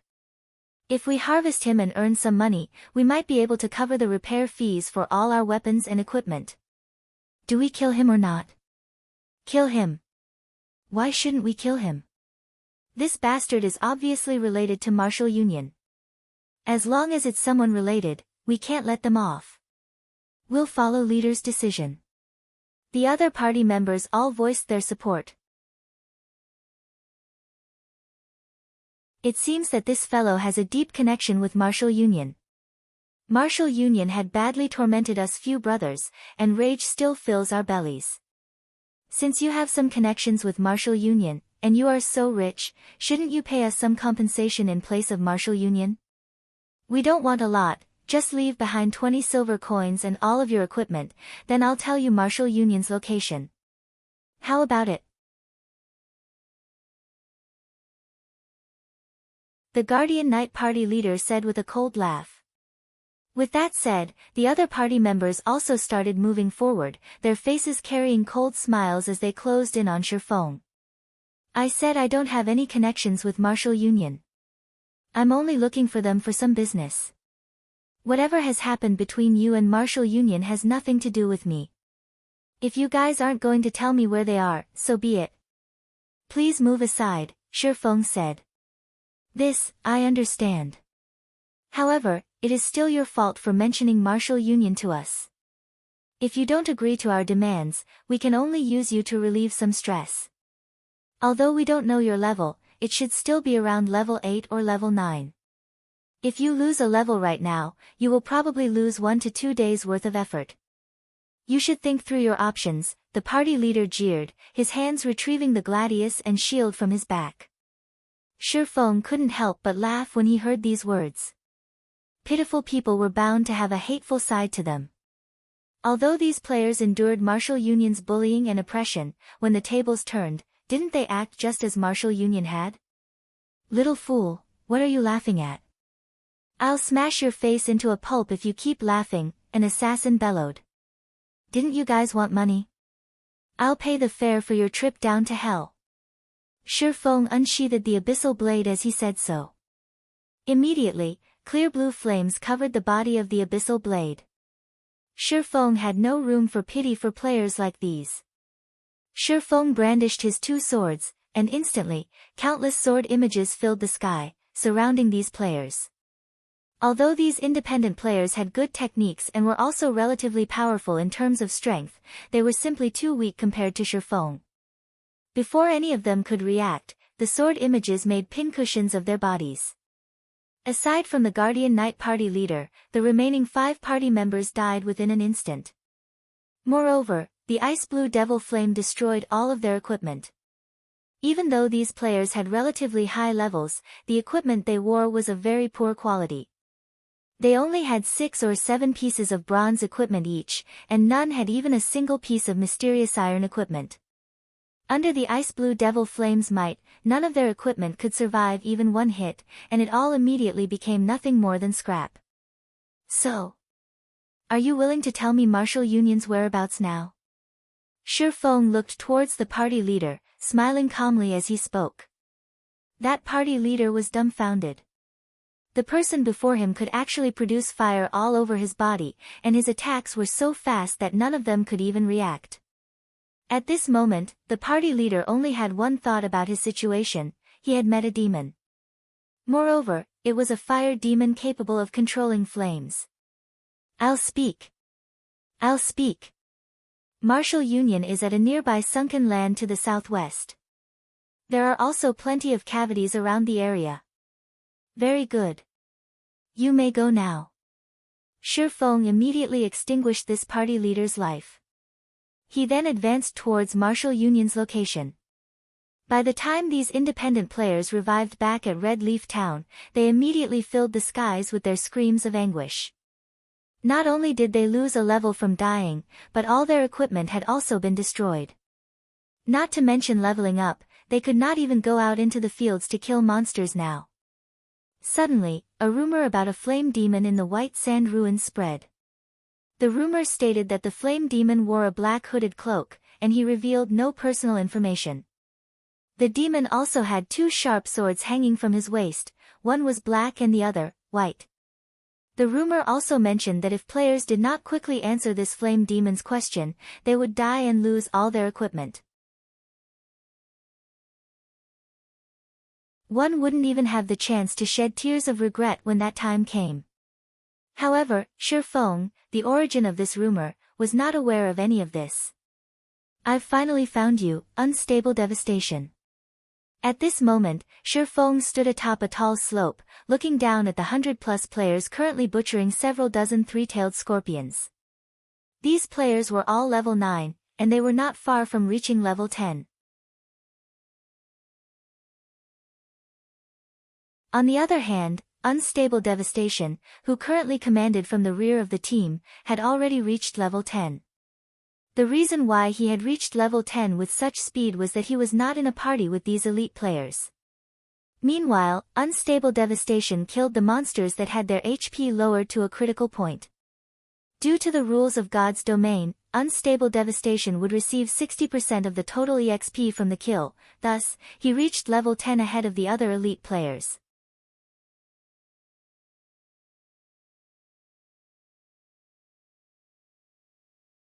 Chapter 195, 1 against 100.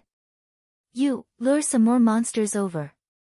With such a good leveling spot, I want to charge to number 1 on the ranking list and teach the other guilds in the alliance the strength of martial union, Unstable Devastation spoke in the team chat. Yes, the several assassins replied. Right now, Fire Dance still occupied the first place on the ranking list.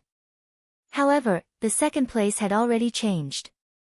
However, it wasn't because Fire Dance and the others' leveling speed was slower than the other players. They were simply busy doing quests. These quests were all rare reputation quests, and they could obtain relatively large amounts of White River City reputation by completing them. In God's domain, if players wished to have an official class when they reached level 20, they could only apply at the class association in the various large cities. However, players required a certain amount of reputation before doing so. Hence, the first task Feng wanted Blackie and the others to accomplish after they entered White River City was to do these rare quests and quickly raise their reputation. By the time they reached level 20, they would be able to change into their basic classes immediately. If they discovered this fact only after they reached level 20, they would have to waste a lot of time earning sufficient reputation, which, in turn, would delay their progress. Just as Unstable Devastation excitedly hunted three-tailed scorpions, Feng had also arrived at Martial Union's healer's position using the Ring of Nothingness. Nobody would ever think that a single independent player would take the initiative to seek vengeance upon a guild's elite team. After all, this was simply an overestimation of one's own abilities. However, Feng dared to do just that because of his sufficient strength. Unstable Devastation was level 10, and the others present were all level 9. There was a 5-level gap between them and Feng. Moreover, equipment that could ignore an opponent's levels were extremely rare at this stage of the game. These conditions allowed Feng to easily sweep the floor with this group of level 9 players. Just as the healers of Martial Union were about to replenish the HP of the frontline players, Feng suddenly appeared before them. Feng cast Thundering Flash, the skill instantly devouring the group of panicked healers. Frightening damages of over -500 appeared on every healer's head, and some even received critical hits of over -1000 damage. In the blink of an eye, a majority of the healers died. However, due to the healers standing relatively spread apart, there were 3 who managed to remain unscathed after Feng's attack. Feng immediately used Wind Blade and charged over. He used Chop on one of the shocked healers, killing them instantly. Feng then continued to brandish his sword at the 2 remaining healers, reaping their lives with a few sword strokes. Yi Feng. Unstable Devastation bellowed, countless veins surfacing on his forehead. Unstable Devastation, haven't you been trying to find me all this time? Feng faintly smiled as he looked at Unstable Devastation. Regarding the 100-plus players standing around Unstable Devastation, glaring at him, Feng paid no attention to them at all. Now that I've arrived, I wonder if you've prepared to die yet? Kill me. I'm afraid that you're the one who won't leave this place alive. I lost to you the previous time because you had a higher level. This time, however, I am level 10 as well. Do you think that I'm still afraid of you? Everyone, get him. Kill him. Unstable Devastation smiled disdainfully, immediately commanding all of his subordinates to get rid of Feng. Unstable Devastation did not believe that Shifeng could leave alive when faced with his team of over 100 elite players, not to mention, managed to kill him. The players from Martial Union revealed sneers as they looked at Shifeng. They all thought that there was a problem with Shifeng's head. However, they didn't mind teaching Shifeng a lesson. 1 against 100. Did he really think he was Superman? In the past, the players from Martial Union that surrounded Shifeng were mostly normal members. There were only a few elite members of the guild present at the time, hence, Shifeng caused such a massacre. This time, however, they were all Martial Union's elites, and they were all level 9 players. Yifeng would only meet one end today, death. Suddenly, tens of spells launched at Shifeng. The other remaining tens of shield warriors, guardian knights, berserkers, and swordsmen charged towards Shifeng. Meanwhile, the assassins entered stealth, waiting for their chance to strike. Faced with the attacks of dozens of mages, Shifeng dared not be careless. He immediately activated Windwalk and the Tier 2 life shield before proceeding to charge at the incoming wave of players. As Shifeng's speed was extremely fast, very few of the tens of spells hit Shifeng. In the end, only 3 or 4 spells actually managed to deal damage to Shifeng. Unfortunately, these spells were all fire-type and ice-type spells such as Fireball and Frost Arrows. With Shifeng's resistances, these spells managed to cause less than -10 damage each. In addition to the life shield absorbing a portion of the damage, the actual damage these spells caused was less than -6 points. All of the mages were shocked. Even if it is a tiny amount of damage, beat him with all you've got. There has to be a limit to his HP. Without any healers, he won't last long. Melee classes, spread out and be careful of his AoE skills. Unstable Devastation was similarly shocked. However, after giving it some thought, even if Shifeng had an insanely high defense, he still wasn't a boss. There was bound to be a limit to his HP. Even if they only dealt damage in the single digits, with tens of them continuously attacking, how long could Shifeng last? Watching his HP fall continuously, Shifeng clearly understood that he could not hold on for much longer. The difference in attributes was simply not enough to overcome the strength of over 100 elite players. Almost, when the distance between Shifeng and the crowd from Martial Union shrunk to less than 20 yards, Shifeng took out an intermediate frost grenade, tossing it at them. Martial Union noticed Shifeng throwing an item. However, since it was not a skill, they did not pay it any heed. Instantly, the intermediate frost grenade exploded, releasing a shroud of cold air, covering a 12-yard radius. The cold air froze the players for 3 seconds and dealt -400 damage to every one of them. The shroud of cold air swallowed more than half of the melee players. MTs, activate your life-saving skills. Mages, increase your firepower and controlling skills. We must not let him get near the frozen players. Unstable Devastation hurriedly shouted. The shield warriors and guardian knights immediately activated their shield walls and protection blessings respectively after receiving the command. However, deep in their hearts, they were extremely clear that these skills were absolutely useless in front of Shifeng. They merely used these skills in the hopes that, with their increased durability, Shifeng would instead choose to go for the other players first. Meanwhile, the mages standing at the rear line started casting controlling spells, one after another. They used spells such as ice walls and ice spheres to prevent Shifeng from closing in on the frozen players. Shifeng simply smiled. Using silent steps, he instantly arrived behind these mages. With the ice blue devil flame covering his entire body, he sent thunder flame explosion blasting down on these mages. The elementalists and cursemancers who were within the range of thunder flame explosion were instantly wiped out of existence. Moreover, those who received critical hits of over -2000 damage also had their equipment destroyed. A few elementalists with quick reactions had immediately activated Frozen Circle, coupled with a blink. They intended to slow Shifeng down as they fled for their lives. Unfortunately, Shifeng reacted even faster than they did. He activated Defensive Blade and Dark Violent Dance. Gaining immunity to the frozen circles, Shifeng waved the flaming abyssal blade in his hand.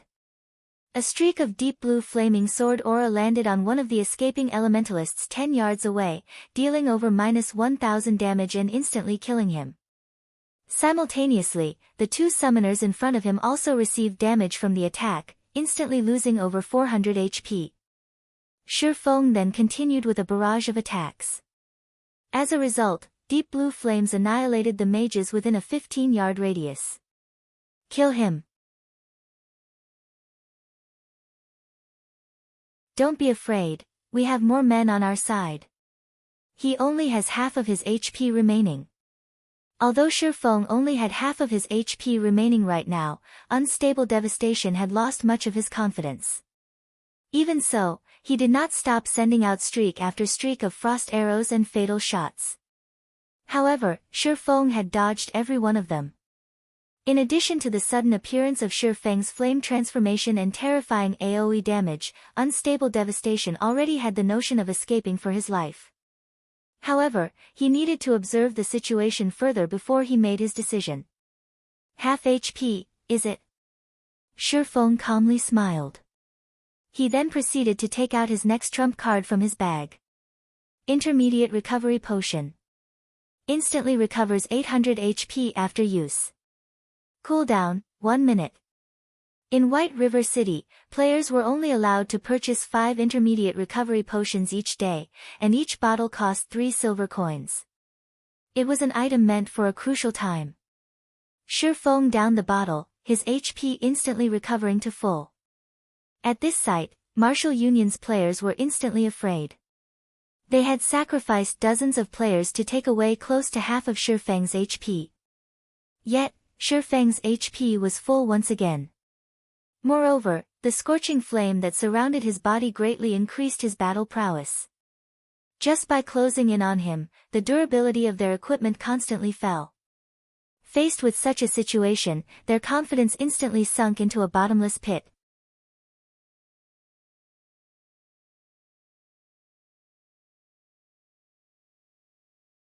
Chapter 196, Devastating Strike. The elites of Martial Union, who had originally looked down on Shifeng, had started to panic now. What did a full HP Shifeng mean? Martial Union's elites already had the experience deeply ingrained into their bodies, so they understood what it meant. Compared to only losing a level after dying, their current situation was far graver. As they had spent all this time grinding monsters, their equipment and weapons durability was almost depleted. If they received an attack from Shifeng right now, that little durability would decrease even further, and their equipment and weapons might even be destroyed. This was much more frightening than simply losing a level. If they lost a level, they could recover it through grinding.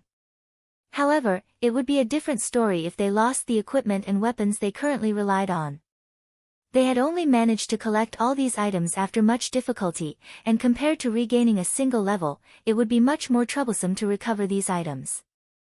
There was even the possibility that they could not recover these items at all. Yifeng, don't go overboard. It won't be beneficial to either of us if you continue your actions. It is not too late for you to leave this place right now. In the future, we will mind our own business, and we will each walk our separate paths. Although Unstable Devastation felt dissatisfied, Shifeng's strength was simply too frightening. He could only grit his teeth and take a step back in this matter. If he lost everything he had right now, his dreams of rising in Martial Union would also vanish. Overboard? These are your last words? Shifeng laughed at the absurdity. He truly could not understand Unstable Devastation's thought process. Did he think that, after slapping someone across the face, everything could be settled just with a simple apology? Hearing Shifeng's contempt, Unstable Devastation felt humiliation for the first time.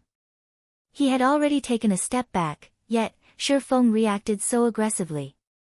However, he could do nothing to Shifeng right now, so he could only watch as his subordinates were butchered, one after another. This sort of helplessness had driven him close to insanity. Unstable Devastation never thought that such a day would befall him. In the beginning, he had a 100% certainty of crushing Shifeng. Now, however, due to a mystical exploding object and an intermediate recovery potion, that confidence shattered. Even if they managed to kill Shifeng today, the elites of Martial Union would receive insufferable losses. Yi Feng, you have forced my hand. Let's see which one of us will die first, then. Everyone, attack him together. He already has a super red name. As long as we can kill him, he will drop all of his equipment, and it will be enough to make up for all our losses. Don't be afraid. His HP potion's cooldown is definitely very long. We can exhaust him to death. Upon receiving Unstable Devastation's command, the members of Martial Union went into a frenzy. They used all their skills and techniques to restrict Shifeng while slowly depleting his HP. Meanwhile, Unstable Devastation also reluctantly retrieved a flame-red arrow from his back, aiming and firing it at Shifeng. This was Unstable Devastation's strongest treasure. Originally, he had intended to use this arrow to deal with a Lord-ranked boss. Now, however, he could only use it to get rid of Shifeng. Shio! The flame-red arrow soared through the air, leaving behind a sonic boom as it shot towards Shifeng's heart. Extremely complicated incantations were carved on the flame-red arrow's body, causing the surrounding fire-type mana to gather around the arrow. It seemed like a consumable item. Shifeng had also noticed this flame-red arrow flying at him. He stopped paying attention to the spells attacking him and immediately used parry to block this flame-red arrow. Boom! Boom! Boom! The moment the arrow collided with Shifeng's swords, it exploded. The force of the explosion instantly sent Shifeng flying. Fortunately, parry had managed to block the attack fully, and Shifeng received no damage from the arrow. Shortly after, Shifeng landed, unscathed. Immediately, he charged towards the mages, resuming his massacre of Martial Union's elites. Just like slapping at flies, Shifeng killed one player from Martial Union with each of his attacks.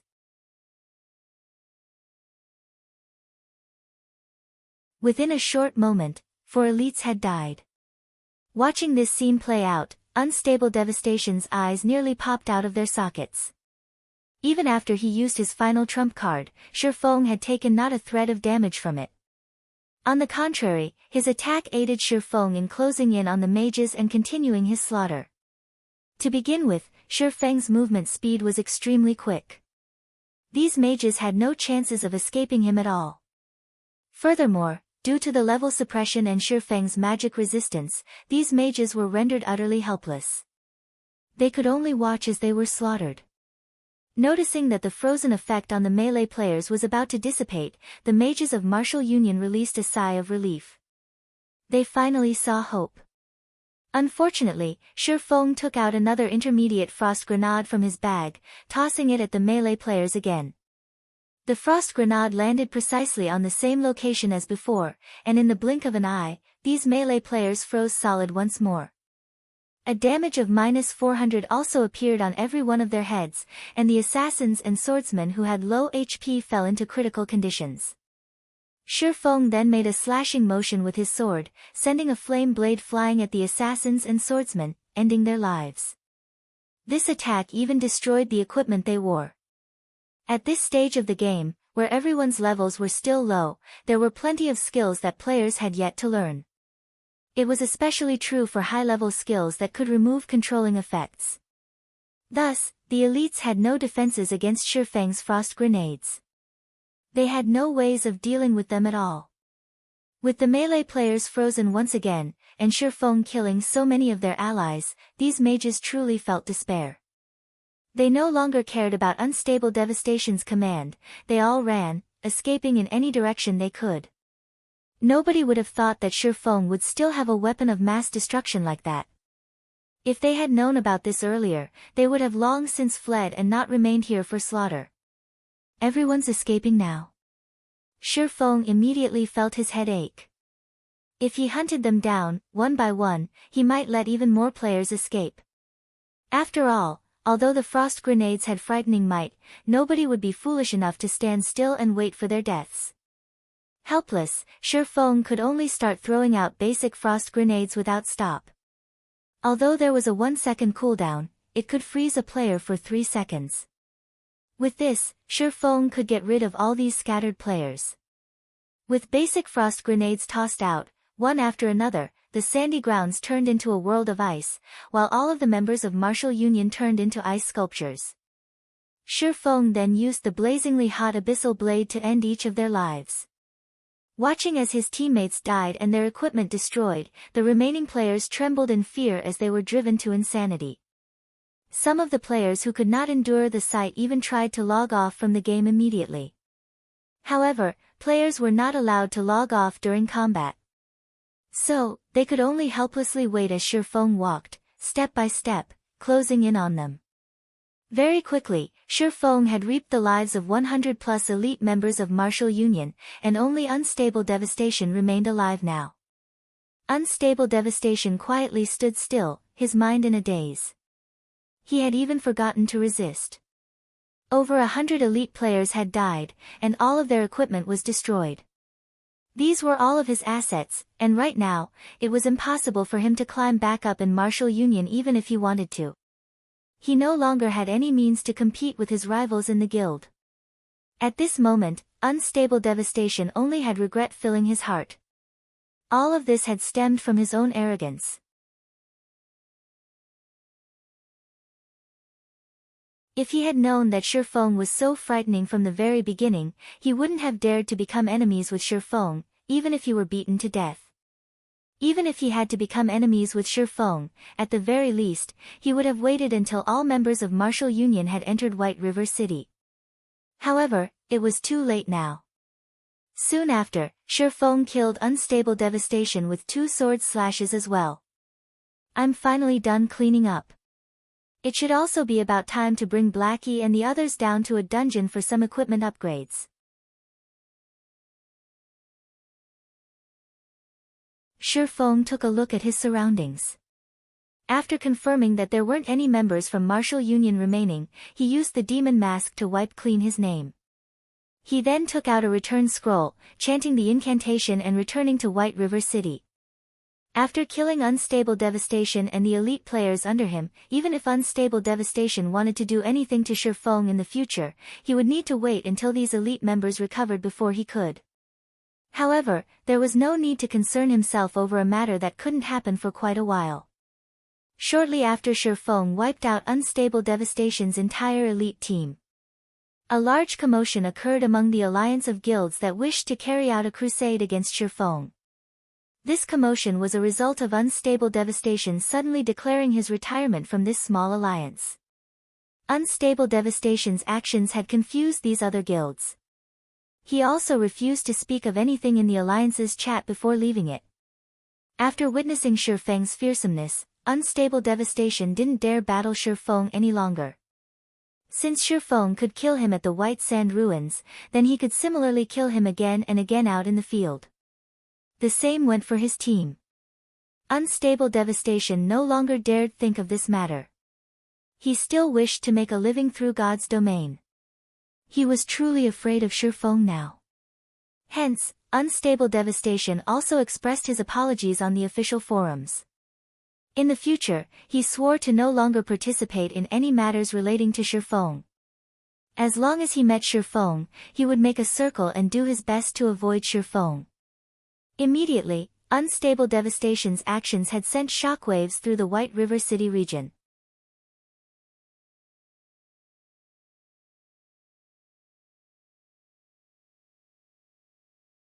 Chapter 197, Crazy Stone. Although Unstable Devastation was not considerably well known, he was still one of the upper echelons of Martial Union. He was also arch-enemies with Feng, and he had recently revealed one of Feng's big secrets. So, there were quite a number of people who knew about him. Nobody would have thought that Unstable Devastation would publicly apologize to Feng. Many people were stunned when they read Unstable Devastation's message.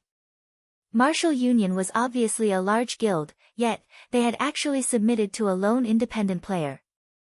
Although such incidents had occurred before in past virtual reality games, the total occurrences could definitely be counted on one hand. Above all, God's Domain was a game that had just recently released. At this stage of the game, the difference in strength between players would mainly display itself in terms of techniques, and this difference could easily be overcome using the advantage in numbers. Yet, unstable devastation had succumbed to Shifeng. It was simply unbelievable. Can someone tell me just what is going on here? Wah! Is this going to be the uprising of independent players? As expected of my idol, Yifeng. What's so great about guilds? Haven't they succumbed to strength all the same? Chaos ensued in the official forums of the White River City region. Unstable devastation's message was like a small pebble thrown into a tranquil pond, generating ripples that spread out in all directions. As a result, players on the forum posted their own opinions, especially the independent players. No matter which virtual reality game they were in, guild players and independent players would frequently conflict with each other. However, this could not be helped. After all, to surpass others, one must obtain more resources. Naturally, guilds would occupy these resources. Meanwhile, the independent players who lacked strength could only retreat in the face of these guilds. Thus, it created conflicts.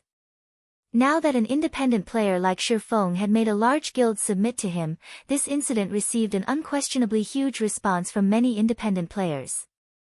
However, to the alliance of guilds that planned a crusade against Shifeng, this matter was just like a bomb filled with peril.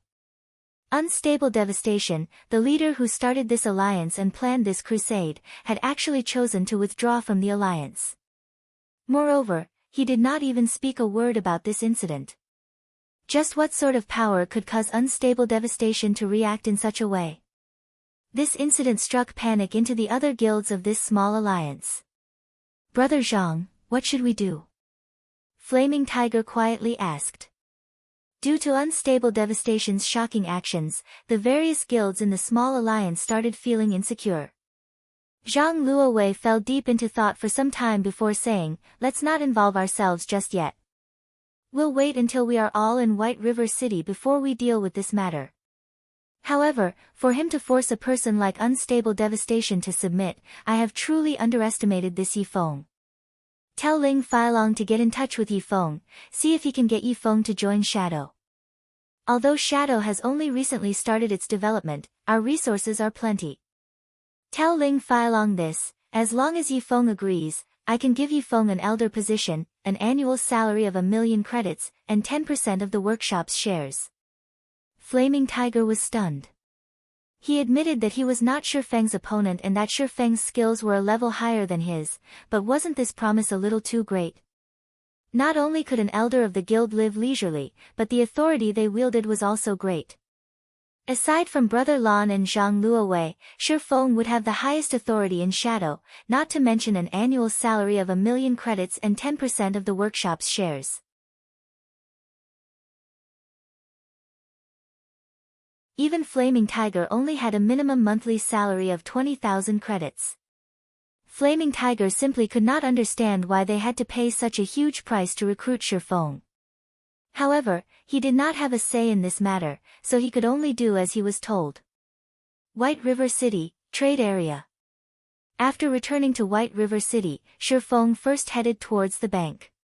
He retrieved 500 stacks of hard stones, intending to sell only a portion of his stock for now. Due to the great increase in the hard stones demand, the price had already reached Shifeng's estimation of 10 silver coins per stack. Although this price would still rise later, it was already close to the limit players could handle. These 500 stacks of hard stones were only a small portion of the hard stones Shifeng owned. Just based on the amount of hard stones that Shifeng had constantly purchased before, his stock exceeded 10,000 stacks. This was also one of the reasons why the various large guilds in White River City could not purchase any hard stones. Shifeng had purchased all of these hard stones when the prices were at their lowest, and he only paid around 30 gold coins for them. However, their current value far exceeded their initial cost. After selling these 500 stacks, it should be about time to bring Blackie and the others to raid the level 10 team dungeon, the Goblin Factory. Shifeng inwardly planned. Although Blackie and Lonely Snow's levels were high, the overall equipment they had was subpar at best. The same went for Sure Feng's equipment. However, at least his was the best swordsman set equipment for players level 10 and below. His teammates' equipment, on the other hand, could only be described as miserable. As of this moment, there were already more than 500 players who had reached level 10 and had their names etched on the ranking list of the White River City region. Which was to say, there were already more than 500 players who had entered White River City. A majority of these players were members of well-known guilds. Aside from doing some quests in White River City right now, these players' main objective remained dungeon raiding, as dungeons were the best source for good equipment. Only with good equipment would these players level up with greater efficiency. Hence, plenty of guilds had already started diving into dungeons. White River City was different from towns. God's domain only truly began after players reached level 10 in the city. As for the town life players experienced at the start of the game, it was merely an introduction to life in God's domain. There were plenty of level 10 dungeons throughout the White River City region. The number of level 10 to level 12 party dungeons exceeded 20, and their rating difficulty varied greatly. Meanwhile, 10-man level 10 team dungeons numbered slightly lower, but there were still 12 such dungeons available. As for level 10 large-scale dungeons, there were 3 within the White River City region. As long as one successfully raided one of these 3 large dungeons, they could activate the card set exchange system. The value of card sets would also be at their highest when that time came. Meanwhile, after entering White River City, the normal raiding procedure for players began with the party dungeons to upgrade their equipment. They would then proceed to small-scale team dungeons and finally, the level 10 large-scale dungeons. Right now, many guilds had already started raiding small dungeons and were continuously upgrading their equipment. Eventually, all the guilds in White River City would have only one goal, obtaining the first clear of one of the 3 large-scale team dungeons. A team could only obtain the first clear by clearing the Hell mode of the dungeon. Moreover, the first clear of large-scale team dungeons was slightly different from that of small-scale team dungeons. The achievement would not only be announced throughout the White River City region, but it would also be announced throughout the entire Star Moon Kingdom. It was one of the best ways to increase one's fame throughout the Star Moon Kingdom, and it was also a display of a guild's strength. Hence, large-scale dungeons were considered the true battlegrounds for the various large guilds. Meanwhile, for these guilds who frequently battled inside dungeons, whetstones would become one of their strategic supplies. This situation would further increase these guilds' need for hard stones, causing the price of hard stones to soar once again. Thus, Sure Feng chose to sell his stock of hard stones at this time. Right now, Sure Feng was not focused on conquering the large-scale team dungeons. He knew his own limits, and he would not try to compete with those well-known guilds. His goal right now was only to conquer the level 15 small-scale team dungeon, the Demon's Castle.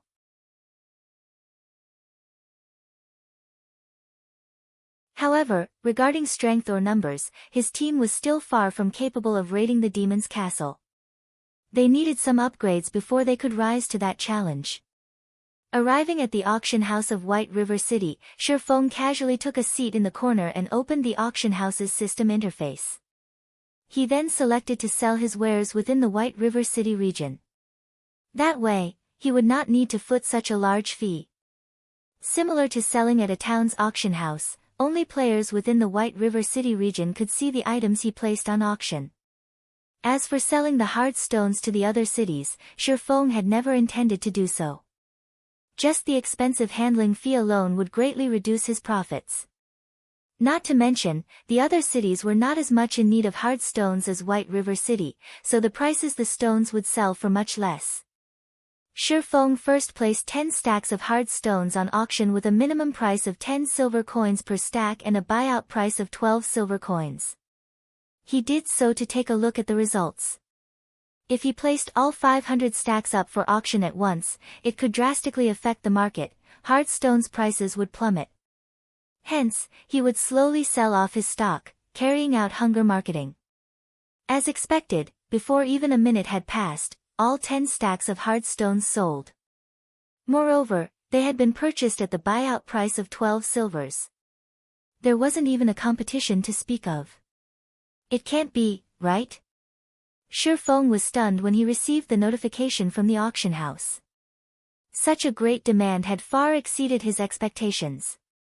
Although he knew that there was a shortage of hard stones right now, he never thought that someone would pay 12 silvers without hesitation. This was simply insane. Did these people not know that 1 silver coin could be exchanged for 107 credits right now? Spending an additional 2 silver coins would be the equivalent of spending 214 credits. To a fresh university graduate, that would be a tenth of their monthly salary.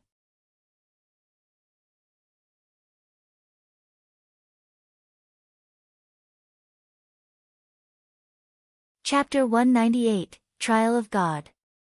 Shi Feng had only sold 10 stacks of hard stones. When compared to the demand of the entire White River City region, it was a drop in the ocean.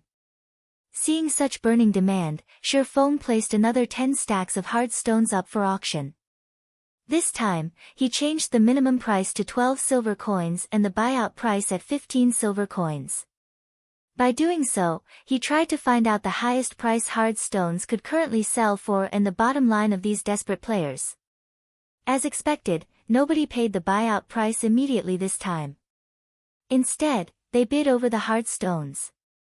However, the numbers rose very slowly, and there was only a small increase of several coppers with each consecutive bid. 1 minute later, the price of the 10 stacks of hard stones finally displayed a significant increase. The bidding had gone from 12 silver coins to 13 silver coins, and it continued to rise to 13 silver, 30 coppers before finally stopping. Obviously, this was the final price these desperate players were willing to fork out. Their bottom line should be around 13 silver coins, huh? Still, this has surpassed my expectations. In the future, I can simply sit tight and wait for the money to roll in. Shi Feng also felt that 13 silver coins was the limit for hard stones. If the prices further increased, then aside from guilds, average players could not endure such an expense. Moreover, Shi Feng had only paid around 30 coppers for each stack of hard stones when he purchased them in bulk. Now, he sold them for 13 silver coins per stack. Their value had increased over 30 folds. One could not be too greedy.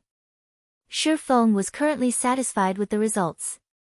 Shi Feng then continued removing hard stones from his bag, setting them up for auction. He sold 20 stacks per batch, and each batch would be available every 10 minutes or so. Considering the consumption rate and finances of the players in the White River City region, 1,600 to 1,700 stacks should sell each day. If Shi Feng sold 1,000 stacks per day, not only could the entire White River City region fully deplete his stock, it also would not cause any adverse effects on the price of hard stones. If Shi Feng could sell 1,000 stacks each day, he could earn over 100 gold every day by selling the hard stones at 13 silvers per stack. Moreover, these were genuine gold coins and not credits.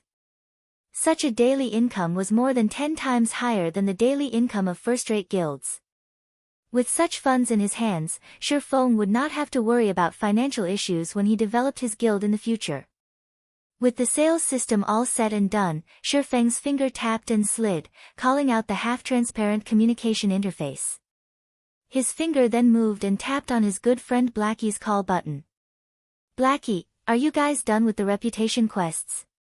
If you are, then gather in front of the teleportation gate. We'll go dungeon diving together, Shi Feng asked. We're already done with our quests. However, it seems that we've been trapped inside a sealed map. We need to go through a trial if we wish to leave. Blackie grew excited when he heard about dungeon diving, and he wished he could immediately go to display his prowess. Ever since he obtained Mavis Guard, he had started browsing the internet and watching videos of experts displaying their skills.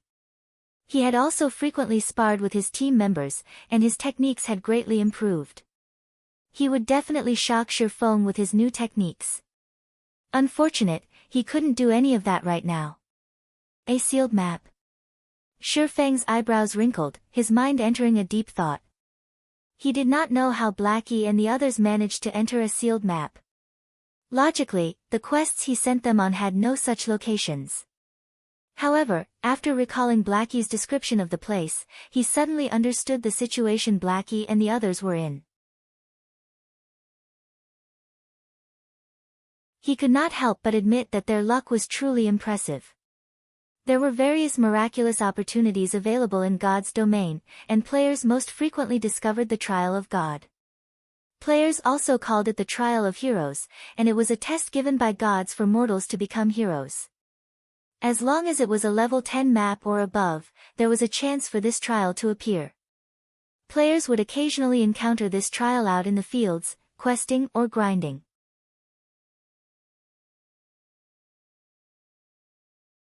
However, less than 1 out of 10,000 players would have a chance of meeting this trial. Blackie and the others were definitely lucky for encountering this trial. Every trial of heroes was a heaven-sent opportunity. As long as players could clear it, they would receive a bountiful reward. In this trial, equipment and EXP were considered the lowest form of reward.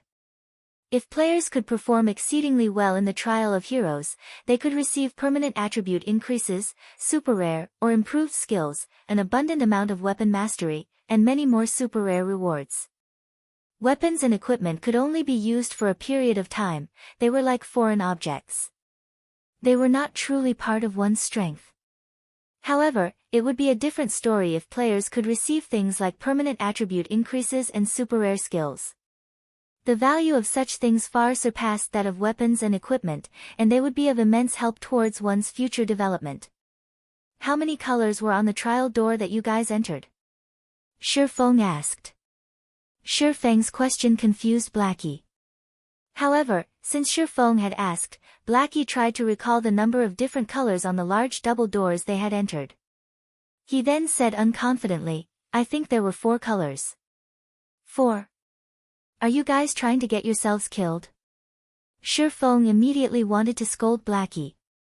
The trial of God did not only possess rewards, but it would also mete out punishments. The punishments and rewards given were also equal. In God's domain, with opportunity came danger. There was no such thing as a free lunch in God's domain, and even if there were, it might very well poison you to death. The trial of heroes was normally categorized into 7 tiers. If there were only 1 color on the teleportation gate, then the trial would be Tier 1, it was also the easiest trial to clear. Along with the increase in number of colors, the difficulty would increase exponentially. If there were 4 colors on the door of trials, then it would be a Tier 4 trial. Its difficulty would be around 8 times or above that of a Tier 1 trial. If Blackie and the others could clear it, the minimum rewards they could obtain would be fine gold rank or above weapons and equipment. Normally, it would be a dark gold ranked item. If they could finish the trial with a sufficiently high completion rate, there was a possibility they could receive permanent attribute increases or have one of their skills upgraded to a stronger version. However, the punishment for a Tier 4 trial was no joking matter. If Blackie and the others failed to complete the trial, the lightest punishment they might receive was a massive loss in EXP, they could very well lose several levels. Blackie and the others might even lose a portion of their attributes or skill mastery permanently, possibly entering a weakened state for a long period of time. Such severe punishments were also one of the reasons why most players would avoid entering the door of trials after finding one. They would instead choose to sell the information to a large guild, making a huge profit. Brother Feng, are we in a very dangerous situation? Hearing Shifeng's panic, Blackie could not help but swallow nervously, his heartbeat increasing in pace. Meanwhile, Fire Dance and the others who stood beside Blackie also became extraordinarily serious after hearing Shifeng's words. They no longer dared belittle this trial. I can only give you guys advice. Act within your capabilities. Do not attempt meritorious deeds, only try to leave in one piece. Don't forget to pass on my advice to everyone in the team. However, Blackie, since you have Mavis Guard, logically, you guys should have a very high possibility of clearing the trial. However, remember not to rush things. Even if you have to waste a lot of time, you must never hurry. The rest will depend on your battle techniques, intelligence, and wisdom. Shifeng then continued to pass on all his knowledge about the trials onto Blackie. As for whether or not they could clear the trial, it would depend solely on Blackie and the others. The tests of the Trial of Heroes had never repeated, so there were no known strategies to conquering one.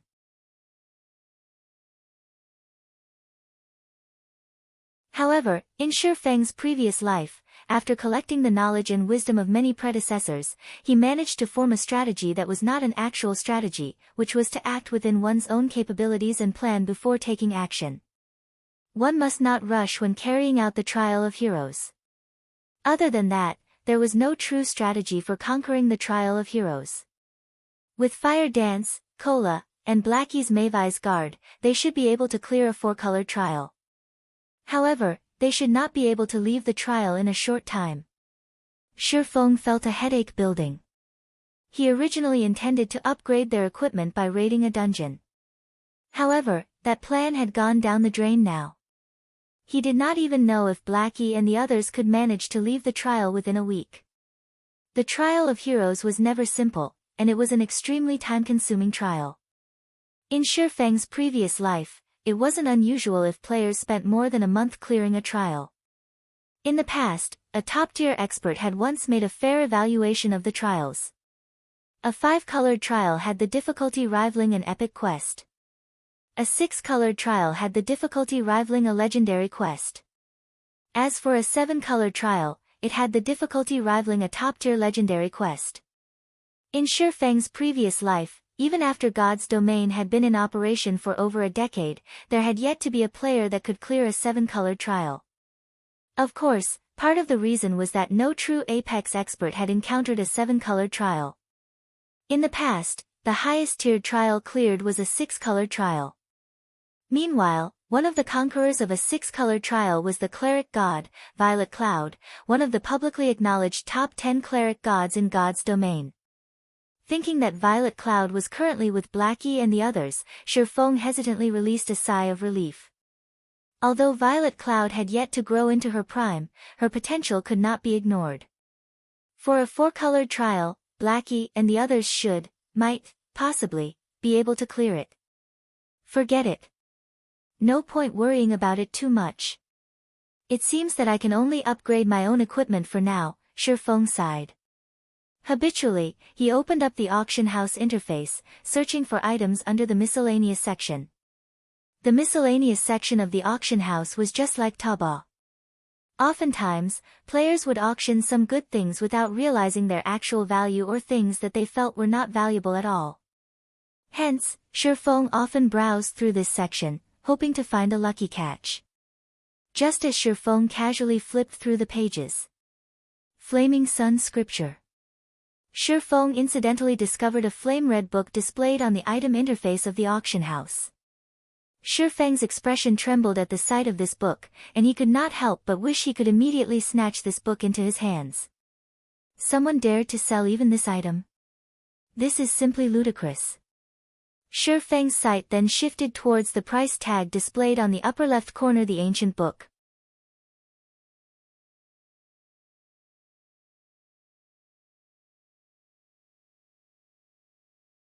Chapter 199, Flaming Sun Scripture. Displayed on the half-transparent pale blue screen, the price of the Flaming Sun Scripture was similarly striking. Crap. This seller must have been dropped on his head as a child. Shifeng loudly cursed the moment he saw the price. In actuality, Shifeng wasn't the only person who loudly cursed when they saw the price for this Flaming Sun Scripture. Some players would even couple their curses with a few finger motions. 1,000 gold coins. This person was simply insane. Shifeng then took a look at the seller's name. Sinfully Handsome. Shifeng could only look at this person with respect when seeing this exotic name. Just how much of a narcissist was this person? Looking at this name, Shifeng could also vaguely guess the reason why the price of this Flaming Sun Scripture was so high. However, since he had seen the Flaming Sun Scripture, he could not easily give it up. Hence, he sent out a communication request to this person called Sinfully Handsome. However, Shifeng hid his name when he made the call, preventing this sinfully handsome from discovering his identity. After waiting for 10 seconds or so, sinfully handsome picked up the call. Who are you? What business do you have with me? You can't be asking me to power level you, right? If you're a pretty girl, this brother can carry you to victory with me. Narcissism filled sinfully handsome's voice when he spoke, and he gave others the hint of being a hooligan. Shifeng was instantly dumbfounded when he heard sinfully handsome's words. Girl? Carry you to victory? Just who was this person? Even a person like this could obtain the Flaming Sun scripture. Was this world already in such a mess? Hey, speak a few words, why don't you? Are you dead? Don't tell me you're a tranny, right?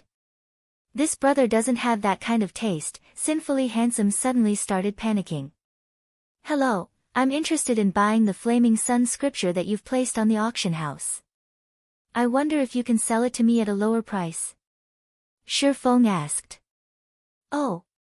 So you want to buy that item? Of course, I can. Sinfully handsome smiled in realization. I'll slightly reduce the price for you then. How does 900 gold sound? This is a very justifiable price. Shifeng faintly smiled at sinfully handsome's asking price. He then calmly stated his own price, 20 silver coins. Shifeng did not believe sinfully handsome knew the Flaming Sun scripture's true value. Only fire-type humanoids level 10 or higher would drop the Flaming Sun scripture. However, its drop rate was somewhat low, so its selling price was very high. The average person usually couldn't afford it. Even so, it was still not worth an insane 1,000 gold.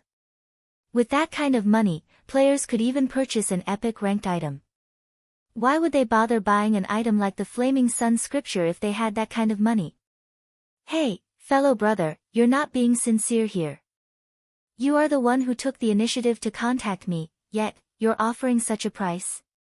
Do you know which guild I belong to? Sinfully handsome beamed a smile, proudly saying, have you heard of Dark Star before? It's an apex third-rate guild in White River City. With this name alone, shouldn't you at least offer 100 gold? Dark Star, it was indeed a powerful guild in White River City. However, what did that have to do with Shifeng? 1 gold coin. If you don't wish to sell, then forget it. Shifeng understood that sinfully handsome took him for a fool. However, he was also in quite a need for the Flaming Sun scripture, so he decided to offer such a high price. Unfortunately, sinfully handsome misunderstood Shifeng's intentions. You have to think through this clearly. In the entire White River City, only I possess this Flaming Sun scripture. Seeing that you're an honest person, I'll make a large sacrifice and sell it to you for 10 gold with an additional 100,000 credits. If you still don't want it, I can only look for another buyer, sinfully handsome confidently said. Goodbye. Shifeng immediately disconnected the call. Sinfully handsome suddenly panicked when Shifeng disconnected the call. He did not think that Shifeng would be so decisive. At least try to bargain. Watching his 1 gold coin fly out of his grasp, sinfully handsome's heart bled with regret.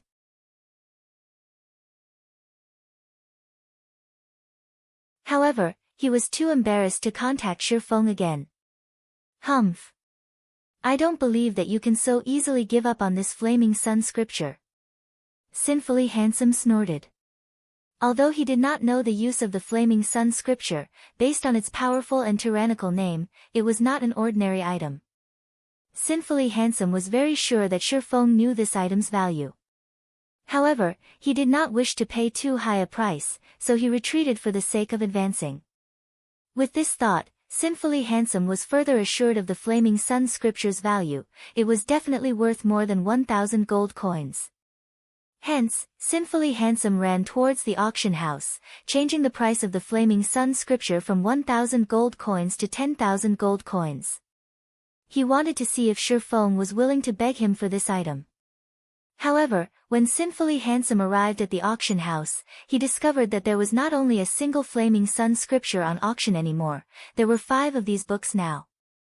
Aside from his copy, priced at 10,000 gold coins, the other 4 books were all priced at 15 silver coins. The most inconceivable thing was that the number of Flaming Sun scriptures up for auction continued to increase. In the blink of an eye, there were already 10 copies of the book up for sale. Just what sort of situation is this?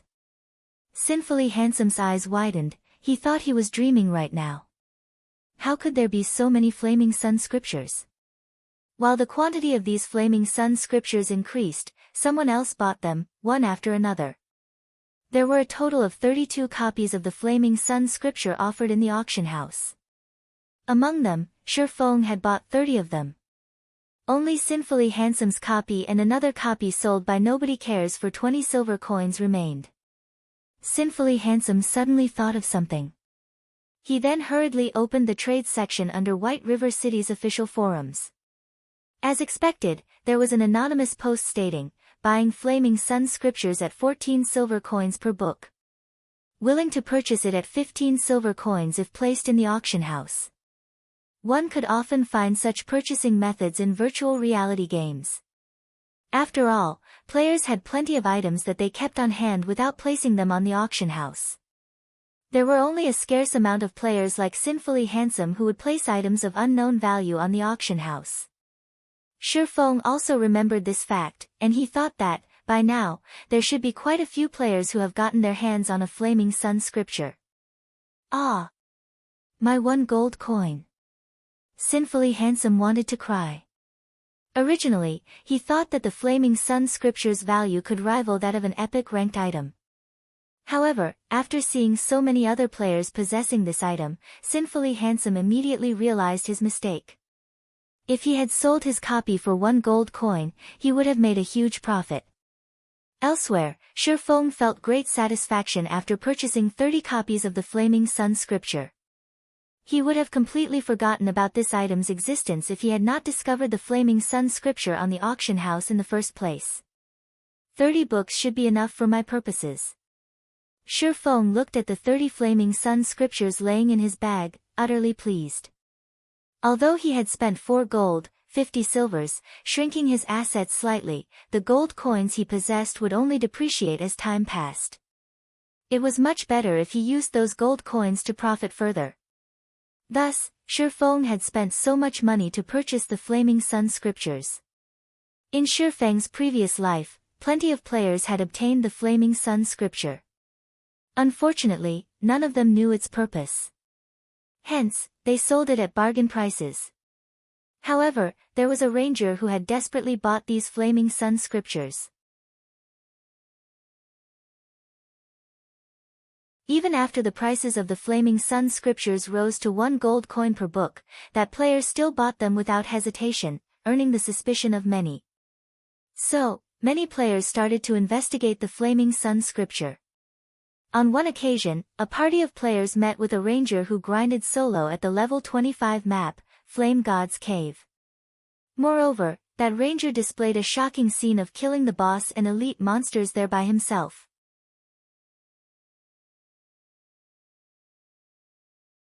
Later on, however, the players discovered that the reason the ranger could grind at the Flame God's Cave alone was all thanks to the Flaming Sun scripture. From then on, the secret of the Flaming Sun scripture was revealed, causing its price to skyrocket. In the end, even when the Flaming Sun scripture sold for 3 gold coins per book, there were still players willing to buy it. Right now, Shifeng had only spent 15 silver coins to purchase each book. He had made a huge profit from this trade. In any case, Blackie and the others still needed a long time before they could return to White River City. Since Shifeng had nothing better to do, he might as well grind the boss at the Flame God's Cave. After all, his current strength was too weak right now. He could complete neither the epic quest, Darkness Descends, nor the unique quest, Demon's Heart. Moreover, there were plenty of important quests in White River City that required a team to carry out. This was the tragedy that befell all solo players. Hence, grinding bosses was the best option available for Shifeng at the moment. Most importantly, the Flame God's Cave was a valuable location specialized in dropping forging designs. These forging designs had made that ranger into a rich man, and he had earned over 600 gold coins from all the forging designs he sold, becoming the envy of countless players. Soon after, Shifeng hurried towards the teleportation gate. He paid a fee of 24 silver coins and teleported to Red Flame Fortress, the nearest teleportation point to the Flame God's Cave.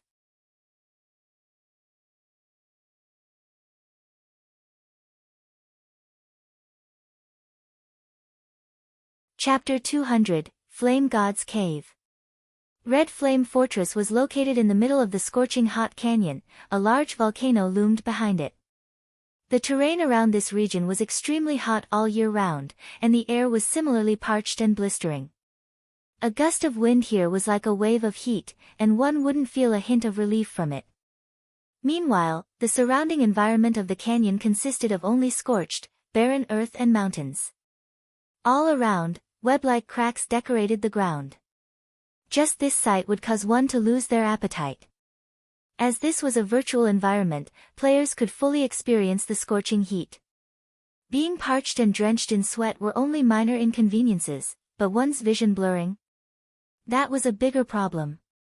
Moreover, battling in such an environment was extremely taxing to a player's stamina. Due to such a brutal environment, many players did not like grinding or questing here. Moreover, the scorching hot canyon wasn't the only level 20 to level 25 map. There were more than 20 such maps within the White River City region.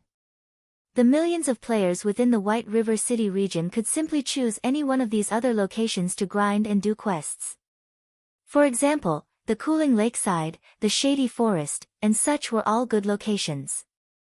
There was no need for them to torture themselves by coming to the scorching hot canyon. For Shifeng, however, such a brutal environment did not affect him much. In addition to having activated the hidden passive skill, Basic Body Strengthening, Shifeng also had 20 points of fire resistance. As a result, the high temperature of the scorching hot canyon did not have any effect on Shifeng. Shifeng would not greatly exhaust his stamina by fighting in this hot environment either. Moreover, the majority of the monsters in the scorching hot canyon dealt fire-type damage, so this place was suitable for players like Shifeng, who had high fire resistance, to level. Shifeng's leveling efficiency would increase by at least 20% compared to leveling up at other maps. In God's domain, nature's power was very strong. If players wanted to level up quickly, they needed to overcome many of such natural environments. As players progressed down their paths in God's domain, the importance of resistances would also increase. This was why Shifeng grew excited when he learned that the Ice Blue Devil Flame increased both his fire resistance and ice resistance. After arriving at the Flame Red Fortress, Shifeng opened the system map. Confirming the location of the Flame God's Cave, Shifeng advanced towards it along a red dirt road. Although there were plenty of level 20 and higher monsters, such as the Fire Raging Bull and Violet Flame Wolf, along the way to the Flame God's Cave, Shifeng walked on the official road. There were normally high-level NPCs patrolling the official roads, and these NPCs were usually 15 levels higher than the map they occupied. Moreover, they patrolled in small parties rather than individually. If there were any foolish monsters that dared come close to the official road, these level 40 NPCs would immediately dispatch the offending beast. The moment they came within a 40-yard distance to the official road, the patrolling NPCs would discover these monsters and turn them into soup. Hence, all the surrounding monsters did not dare come within 40 yards of the official road at all, allowing players to travel safely through it. Around half an hour later, Shifeng finally arrived at the Flame God's Cave. The Flame God's Cave was situated close to a volcano at the outer edges of the scorching hot canyon. Plenty of elite monsters and chieftain-ranked bosses resided within the cave. However, even when players discovered this location, they would normally choose to turn around and leave as the monsters here were simply too strong. If monsters had not chased that party, they would not have run to the Flame God's Cave, incidentally discovering the ranger's secret of grinding bosses and elite monsters. However, only Shifeng knew of this secret right now. The monsters in the Flame God's Cave were all level 25, and generally, only players who had reached level 20 would grind here. However, Shifeng's equipment had the ignore levels attribute, so he could barely grind here as well, though with much lower efficiency.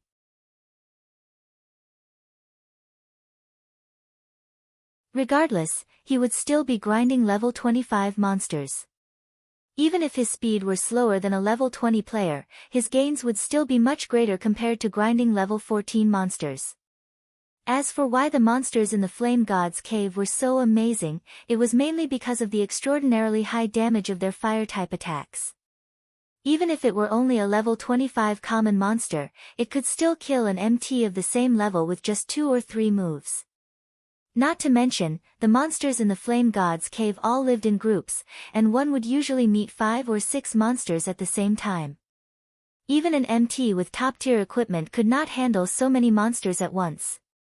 There was also a large amount of elite and special elite monsters here, they could practically one-shot an MT of the same level. Hence, even when players knew about the Flame God's cave, there was still nobody daring enough to grind at this place. However, it was a different story when one had the Flaming Sun scripture. The Flaming Sun scripture could grant players a Flaming Sun's blessing effect. The effect was closely related to the surrounding environment, the denser the fire-type mana present in a location, the greater were its effects. The effect lasted for 2 hours. However, the introduction of the Flaming Sun scripture did not reveal such an effect, so players in the past couldn't discover its exact purpose. The Flame God's cave could be considered as one of the locations within Scorching Hot Canyon that had the densest fire-type mana. As a result, the fire-type damage of the monsters inside was extraordinarily high. However, precisely because of this same reason, the Flame God's cave was also a perfect place for one to use the Flaming Sun scripture. However, even with the Flaming Sun scripture, Shifeng needed to be extremely careful while he was here. After all, the Flame God's cave was a nest for level 25 monsters. With the level gap of 11 levels, these monsters could easily extinguish Shifeng's life with just 2 moves, and Shifeng would not even have the chance to resist before dying. Moreover, Shifeng's level was just too low, these monsters could detect him easily. Hence, he needed to act with extreme caution. The moment Shifeng carefully set foot in the cave, a wave of hot air swept past him from within the cave. Just when Shifeng's 5 senses heightened to their maximum limit, his system communication suddenly rang out. Crap! That nearly gave me a heart attack. Shifeng jumped, taken by surprise. He glanced at the system notification. Fortunately, monsters could not hear the system notifications. In the same way team chat worked, only specified players could hear them, while outsiders would remain unaffected. Flying Dragon. Why is he playing God's Domain as well? Shifeng wrinkled his eyebrows at the sight of the caller ID blinking before him. This flying dragon was none other than Shifeng's classmate and the 9th ranked in Jinhai University's fighting competition, Ling Feilong. However, in Shifeng's previous life, Ling Feilong only joined God's Domain long after the game's release. At that time, Shifeng had already become the guild leader of Shadow. For Ling Feilong to join God's Domain in advance, could this be the result of the butterfly effect? Shifeng lowered his head in thought. However, he soon revealed a smirk. In this life, he had not revealed his character's ID to anyone else. As for Blackie, Shifeng had long since told him not to reveal anything. Hence, no one in Jinhai University knew Shifeng was Yifeng. Similarly, nobody else knew that Blackie was Black Cloud in God's Domain. Blackie's friends only knew that he was getting by fairly well in the game. Who are you? What business do you have with me? Shifeng answered the call with a cold and imposing tone as if he were a god looking down on an ant.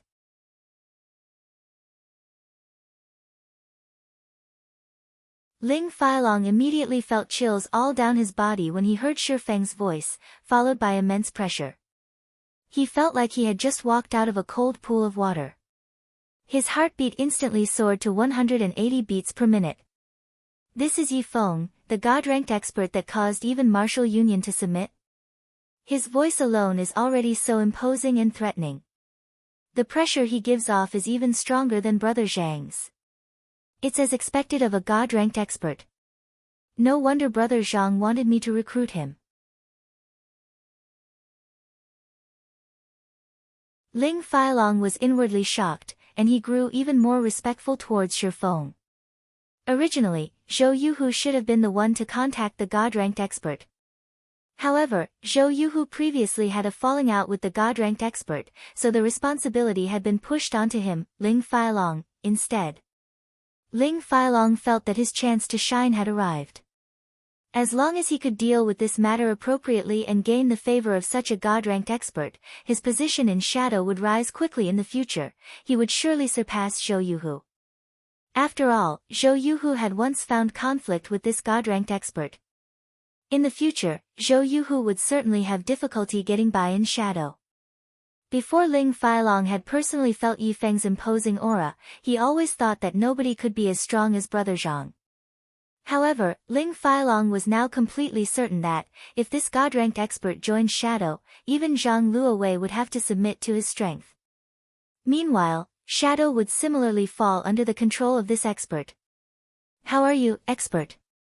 I am Shadow's representative, Flying Dragon. We sincerely want to recruit a God-ranked expert like yourself into Shadow.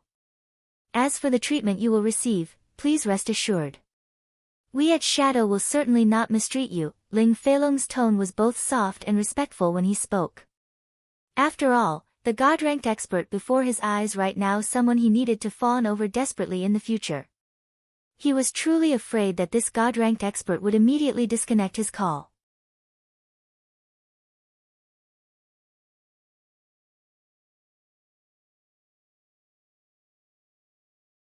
Chapter 201, Scripture's Might. Hearing Ling Failong attempt to fawn over him and his respectful attitude while doing so, Shifeng couldn't help but sigh. The shoe was on the other foot now. Fate truly knew how to toy with people. Judging from Ling Failong's tone, Shifeng could discern that Ling Failong intended to ride on his coattails. If you wish to recruit me, tell me what sort of benefits you plan to offer first, Shifeng calmly asked. Brother expert, I guarantee that you'll be satisfied. As long as you join Shadow, you'll immediately become an elder of the guild. Moreover, our guild has a large backing behind us, and we have plenty of funding, so we can temporarily set your annual salary at 1 million credits. In addition, we'll give you 10% of Shadow's shares. I think you should know the value of guild shares, right? As long as Shadow rises to glory in the future, this 10% will far exceed tens of millions of credits. No other guild can offer you this kind of treatment, Ling Failong explained, very satisfied with himself. His words even moved his own heart. That was 10% of the guild's shares. Right now, all of the guilds out there only offered high annual salaries when recruiting an expert. None of them would willingly hand over a portion of the guild's shares. Along with a guild's growth, the value of its shares would continuously rise. In addition to God's domain's growth potential, if Shadow properly developed as time went on, this 10% could represent billions of credits or more. Hence, all the large guilds would not simply offer their shares, and instead, choose the wise decision of offering a static salary. Who's making this promise? Shifeng was slightly bewildered. He did not think that Shadow would be so decisive in their actions. In Shifeng's previous life, although he was the guild leader of Shadow, he did not possess any shares of the guild. However, Shifeng had only recently become the guild leader at that time, so he did put too much thought into the matter. In the end, the guild kicked him out. One could say that the shares of a guild were the true proof of one's authority. If Shifeng had 10% of the guild's shares at that time, Lan Hailong would not have dared to casually expel him from the guild and sever all connections with him. Our guild leader made this promise. Of course, with your strength, the position of guild leader will doubtlessly be yours in the future. Ling Failong unwaveringly started flattering Shifeng. Oh. Very well, Shifeng calmly laughed. He then, with a tone as cold as ice, arrogantly said, return and tell your guild leader this, if you want me to join Shadow, then I want 60% of the guild's shares and the position of guild leader. Otherwise, there's no deal.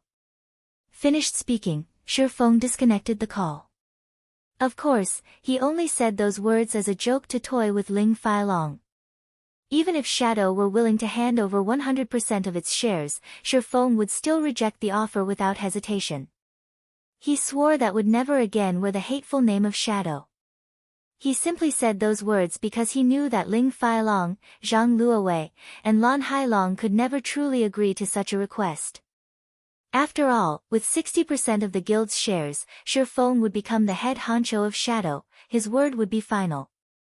Whether it was Zhang Luowei or Lan Hailong, neither could endure being a subordinate of someone else. Such a domineering tone. No wonder he could force Martial Union, who is even stronger than Shadow, to take a huge loss. Unfortunately, he isn't a broad-minded person. If he had accepted the offer, based on the strength he possessed, he could have easily become the Shadow's true boss in the future if he wanted to. Although Ling Failong admired Shifeng, he sneered disdainfully as he determined Shifeng to be a boorish fellow. Yet, without a backer to rely on, it was impossible for Ling Failong to climb further up the ranks of Shadow. Zhang Luowei trusted Zhou Yuhu much more than Ling Failong. Ling Failong was simply an elite member of the guild in Zhang Luowei's eyes. So, it was imperative that Ling Failong looked for a reliable backer. Meanwhile, a boor like Shifeng couldn't be a better backer. Although 60% of the total shares seemed a little high, if Ling Failong expended a lot of effort, it was not an impossible number to accomplish.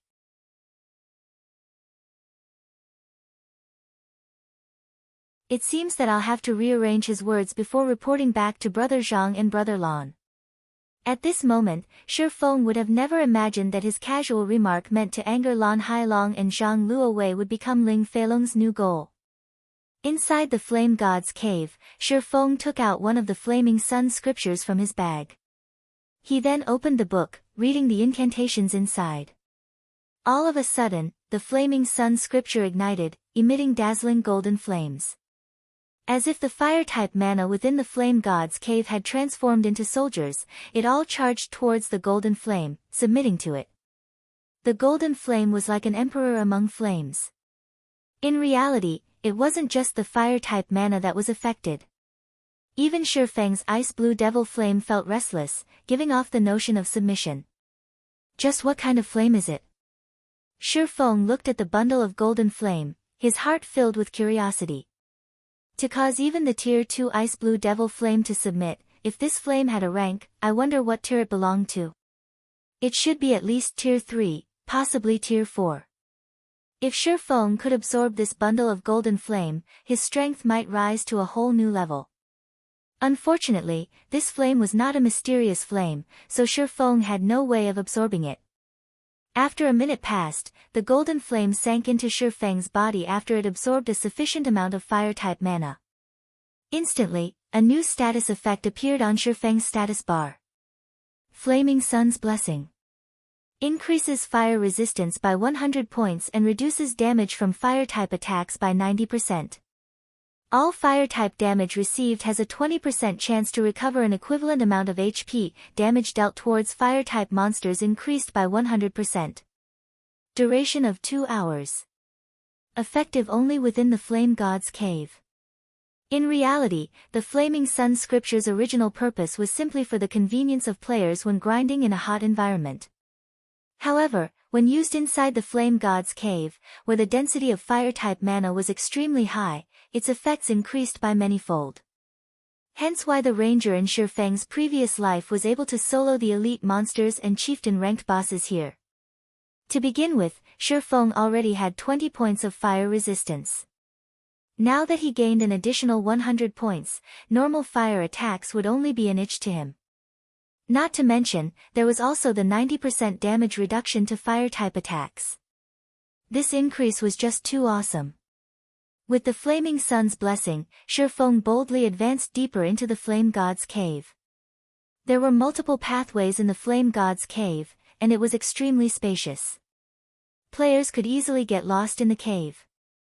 This, however, was not a problem for Shifeng. The Flame God's cave was like his own backyard, and very quickly, he located a lone level 25 lava hound lying on solidified, blackened lava. Lava Hound, common monster. Level 25. HP 5, 400/5, 400. The Lava Hound was several sizes larger compared to a normal lion. Its entire body emitted red flames, its skin was a dark yellow, and it had a pair of large, crimson eyes. Detecting Shifeng's presence, the Lava Hound abruptly stood, its blood-red eyes glared at Shifeng as it let out a low, angry growl. The Lava Hound's sharp claws easily shattered a chunk of charred rock. Just as Shifeng unsheathed the abyssal blade in Silver Lake, the Lava Hound spat a mouthful of flames at Shifeng. Without holding anything back, Shifeng activated the ice blue devil flame, covering his entire body with a deep blue flame. He then charged at the ball of flames head-on. The Lava Hound's attack could originally devour close to half of the HP of an MT of the same level. However, when struck Shifeng, the attack merely caused around -10 points of damage. The damage the Lava Hound's attack dealt was even less than the attacks of a level 10 common monster.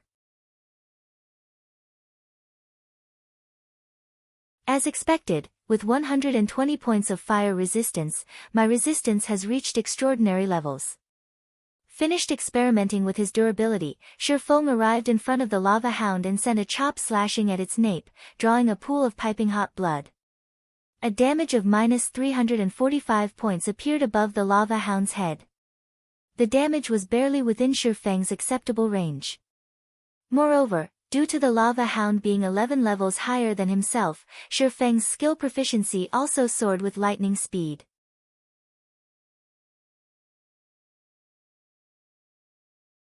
Every usage netted him 3 proficiency points. Although the Lava Hound was powerful, Shifeng only needed to take note of its AoE skills like the Flame Breath and Flame Explosion. Without the threat of these powerful skills, Shifeng only needed to deal with the Lava Hound's sharp claws. With Shifeng's extraordinary evasive techniques, in addition to his very high agility, he could easily dodge the attacks from the Lava Hound's sharp claws. Before even a minute had passed, Shifeng had killed the level 25 Lava Hound, the monster leaving behind a flame crystal and several copper coins after it died. System: level 25 Lava Hound killed. Level difference of 11. EXP obtained increased by 1100%. Obtained 16,500 EXP.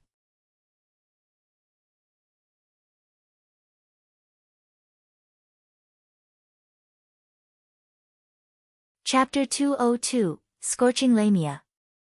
Within the brightly lit Flame God's cave, Shifeng advanced further into the cave relentlessly. The Lava Hound he previously killed had raised his skill proficiencies by quite a bit. However, that was it. In contrast, the EXP the level 25 Lava Hound gave was much less. However, this was not strange. After all, the monsters within the Flame God's cave had both high attack power and HP but gave out very little EXP. Under normal circumstances, average players would not grind here at all. However, it was a different story once players had the Flaming Sun scripture. With it, they could easily deal with the monsters in the Flame God's cave. Moreover, the monsters here dropped flame crystals. Flame crystals were the main materials used for crafting basic fire resistance potions. By the time the majority of players reached levels between 20 to 30, they would discover that most party and team dungeons required a high fire resistance. Otherwise, they would have no way of raiding these dungeons. The level 25 large-scale team dungeon, the Flame Nest, for example, without basic fire resistance potions, players would have absolutely no way of conquering it. Yet, this team dungeon had loads of good equipment and items in it. Moreover, out of all the level 25 dungeons, the Flame Nest gave out the most guild reputation. Most importantly, there was a very small chance for players to obtain a Guild Mine certificate and Guild Medicine Garden certificate from the dungeon. These were both items that could allow a guild to develop itself further. Normally, only guilds with their own guild residents would be considered true guilds. Meanwhile, players could establish certain constructs within the guild residents to further aid in the guild's development. Among these facilities, two of the most important constructs were the Medicine Garden and Mine. These two constructs could provide the guild with a fixed amount of herbs and/or on a daily basis, and it could greatly reduce the guild's burden. It could also allow potion makers and forgers to have sufficient resources to increase their lifestyle skill proficiencies. Hence, as long as it was a guild that possessed their own guild residence, they would unhesitatingly raid the flame nest regardless of the price they had to pay to obtain these two certificates. As such, plenty of guilds had tried to raid the flame nest when their players reached between 20 and 30 levels, causing the basic fire resistance potion to become a high-demand product. Even until now, Shi Feng had remembered that the basic fire resistance potions at that time had sold for 50 silver coins per bottle. Meanwhile, a single flame crystal sold for 15 silver coins. Thus, even at the cost of 3 to 4 gold coins, players would willingly purchase the Flaming Sun scripture. After all, they could easily obtain 25 to 30 flame crystals by grinding the Flame God's Cave for 2 hours. In the Flame God's Cave, a common ranked lava hound had a 3% chance of dropping a flame crystal, 3 times higher than the drop rate of fire-type monsters outside. Meanwhile, the level 25 elite monsters in the Flame God's Cave had a 100% chance to drop 1 flame crystal and a 10% chance to drop 2 flame crystals. Of course, these monsters would also drop equipment. As for level 25 special elites, they had a 100% chance of dropping 2 flame crystals, a 20% chance to drop 4 flame crystals, and a 10% chance to drop 5 to 7 flame crystals. Level 25 chieftain bosses were even more rewarding. They had a 100% chance to drop 10 flame crystals, a 30% chance to drop 13 pieces of flame crystals, and 20% chance to drop 20 to 25 flame crystals. Players could easily earn up to 2 gold coins by killing a single chieftain boss. Not to mention, these bosses also dropped equipment and tools. Shi Feng continuously killed lone level 25 lava hounds as he advanced further into the depths of the Flame God's Cave.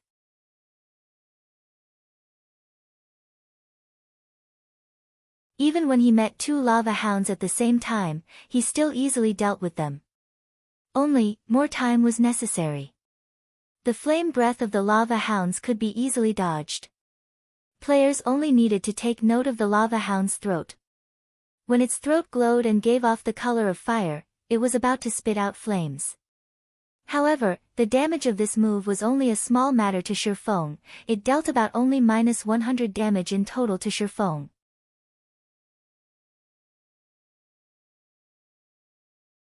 As for the lava hound's other skill, Flame Explosion, it could cause extremely high flame damage to all enemies within an 8-yard radius. Without 120 points in fire resistance and 90% damage reduction to fire-type attacks, MTs of the same level would instantly lose 3/4 of their HP to this single attack. However, the lava hound's actions were obvious before it would cast this skill. It would raise its claws high, then slam them on the ground, creating an explosion of flames. However, the skill's effective range was wide, making it extremely hard to avoid. It was practically a sure-hit skill. Fortunately, Shi Feng's fire resistance was extremely high, and he would, at most, receive around -100 damage from the lava hound's flame explosion. Shi Feng had over 1,800 HP, so this damage was not significant. Another hour or so passed by, and Shi Feng finally arrived at the core area of the Flame God's Cave. On his way here, Shi Feng had killed many lava hounds, and due to the luck +3 provided by the Shadow's blessing he wore, he obtained a bountiful number of flame crystals. He could get 1 flame crystal for every half a dozen or so lava hounds he killed. Throughout his journey, Shi Feng had killed over 40 lava hounds, and obtained a total of 8 flame crystals. His experience had also risen to 37% of level 14, his leveling speed could already be described as flying.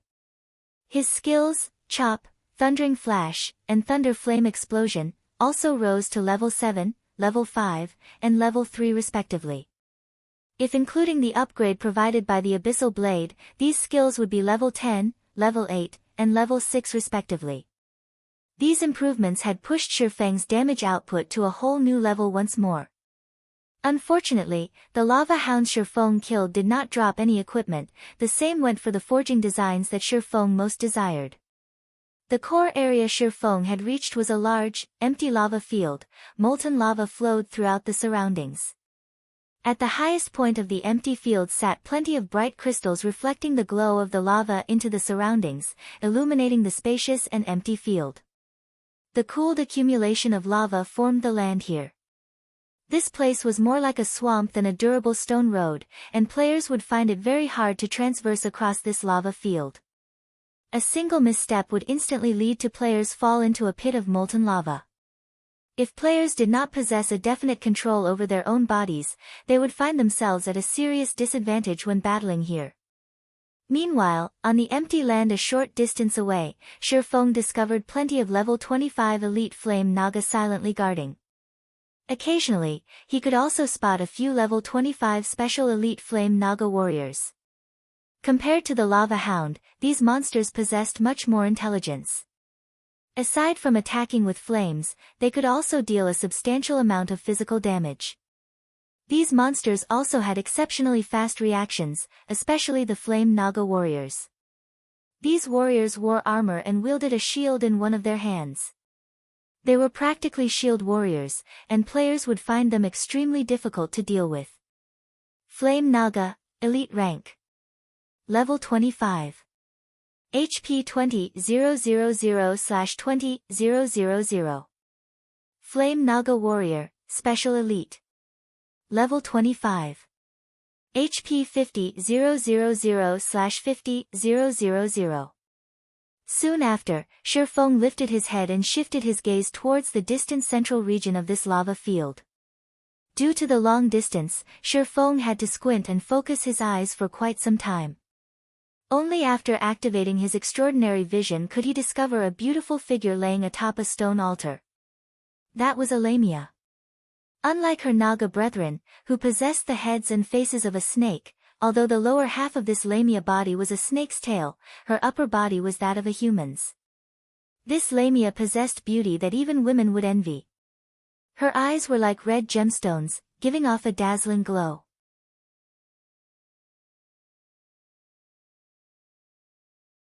Her lustrous and seductive black hair was tied into twin ponytails. Exposed to the light of the flames, her delicate white skin shone like supple white jade. The most attractive parts of this Lamia were her elegant temperament and her exotic beauty. The bright silken blouse she wore was especially eye-catching, as it served to accentuate her delicate body and ample breasts further. Just a glance at this Lamia would easily captivate any intruder.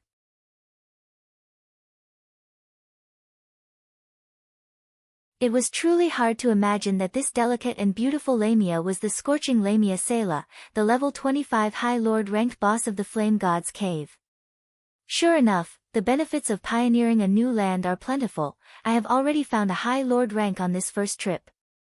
In Shifeng's previous life, most of the bosses Shifeng had met were chieftain rank, and only rarely could he meet a Lord ranked boss.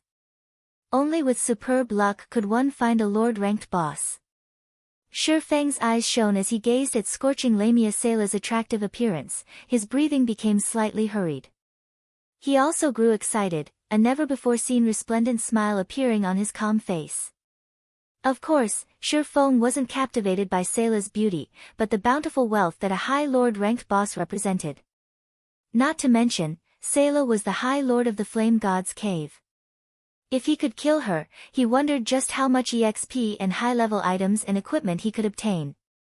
If Blackie and the others knew Shifeng's current thoughts and appearance, they would definitely curse Shifeng for being inhuman. Not sparing even a weak and delicate Lamia, Shifeng was practically a beast.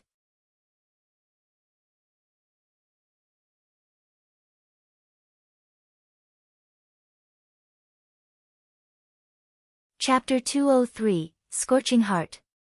Molten lava slowly flowed across the vast, empty field. Meanwhile, the Scorching Lamia Sela paid no particular attention to the intruder, Shifeng. She simply swished her tail, slithering to a pool of lava.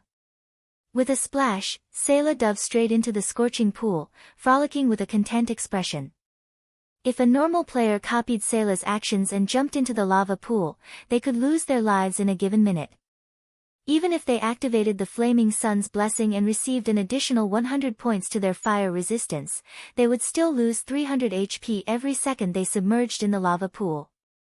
Taking a good, long look, Shifeng finally decided upon a plan. Scorching Lamia Selah, High Lord rank. Level 25. HP 500,000/500,000. A Lord-ranked boss was not as easy to deal with as a Chieftain-ranked boss. If it were a level 25 Lord-ranked boss, not to mention a 20-man elite team, even a 100-man elite team would still die at the boss's hands. A Lord-ranked boss was simply too powerful. The only way to kill these bosses was to gather thousands of players and use the advantage of numbers to exhaust these bosses to death slowly. Other than that, there was no other way around it. Meanwhile, the Scorching Lamia, who bathed in the lava pool, was even more intimidating than a normal Lord-ranked boss. Without the Flaming Sun scripture, even thousands of players would have zero chances of defeating Selah. On the other hand, Shifeng had a method of dealing with the Scorching Lamia. However, he first needed to clear out the surrounding elite and special elite monsters. Otherwise, he would be similarly helpless against the Scorching Lamia. Let's first lure them slowly and clear them, bit by bit. Shifeng then randomly looked for a solitary flame naga, boldly walking over to it. He did not intend to use any special means to lure these monsters. As Shifeng was only level 14 right now, when faced with level 25 elites, these elites would all charge at him in a craze as long as he came within 40 yards. Hence, he still needed to apply some techniques to lure only one flame naga. Be it a snake-type monster or a naga, both were innately born with exceptional hearing. Hence, players needed to be light on their feet when approaching these naga. If players made even the tiniest disturbance, they would find only their own deaths. Shifeng walked with a strong and steady pace atop the soft and unstable ground, and with relative ease, he attracted the attention of a flame naga. Immediately, Shifeng watched as the flame naga charged at him like a madman. Come, come. Seeing that the naga had taken the bait, Shifeng faintly smiled as he spun around and ran towards a distant rock cliff. The flame naga was well versed in close combat. Meanwhile, its only ranged attack was the raging flame roar, and it belonged to the category of channeling spells. The skill had an effective area of 404 yards, and it needed 3 seconds to channel the skill fully. However, this skill did not pose any threat to Shifeng. On the contrary, melee combat with the flame naga was much more difficult. As the chase continued, although the flame naga was fast, Shifeng was not any slower than it either. The moment Shifeng arrived in front the rock cliff, with no further paths of retreat remaining, Shifeng started climbing up the extremely steep cliff with great ease. When he arrived at the top of the cliff, he stuck out his tongue at the creature as he silently looked down at the flame naga. The flame naga was further incensed by Shifeng's blatant provocation, and it, too, started frantically climbing the cliff. Although Shifeng was not a ranged class, and he could not kite the flame naga, melee battle the flame naga was simply too dangerous. If Shifeng was slightly careless, the flame naga could kill him with just 2 moves. Hence, Shifeng intended to fight from a range.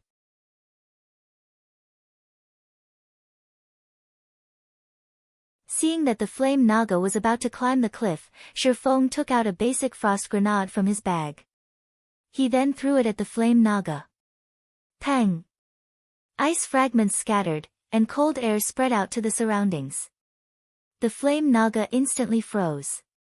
Due to the flame naga's fear of the cold, the basic frost grenade managed to deal -300 damage to it. However, the flame naga possessed 20,000 HP, so this small amount of damage barely made a scratch.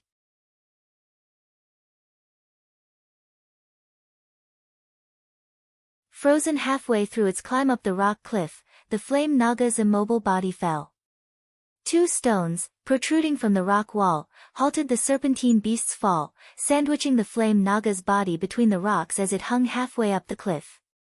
Be it attacking or dodging, the flame naga would find it extremely challenging to do either from its current position. It could not even carry out the simple action of turning its own body right now. Shifeng smiled at this sight. He jumped down from his elevated position, landing on one of the stones trapping his opponent. He then started attacking the flame naga from behind. It was extremely easy to kill a flame naga that had zero means of retaliating. Shifeng sent a level 10 chop slashing at the flame naga's back, earning him a scream of pain coupled with a damage of -168 above the monster's head. Shifeng couldn't help but admit that a level 25 elite was truly amazing. With the level suppression, in addition to the flame naga's superior defense, his attack could not even deal -200 damage even with the damage multiplier from the flaming sun scripture. Immediately after, Shifeng followed up with Thundering Flash, Earth Splitter, Double Chop, and Thunder Flame Explosion. A series of damages appeared above the flame naga's head. However, even with the damage amplification effect inflicted by Thundering Flash, the highest damage Shifeng had dealt with a single attack was barely over -200 points.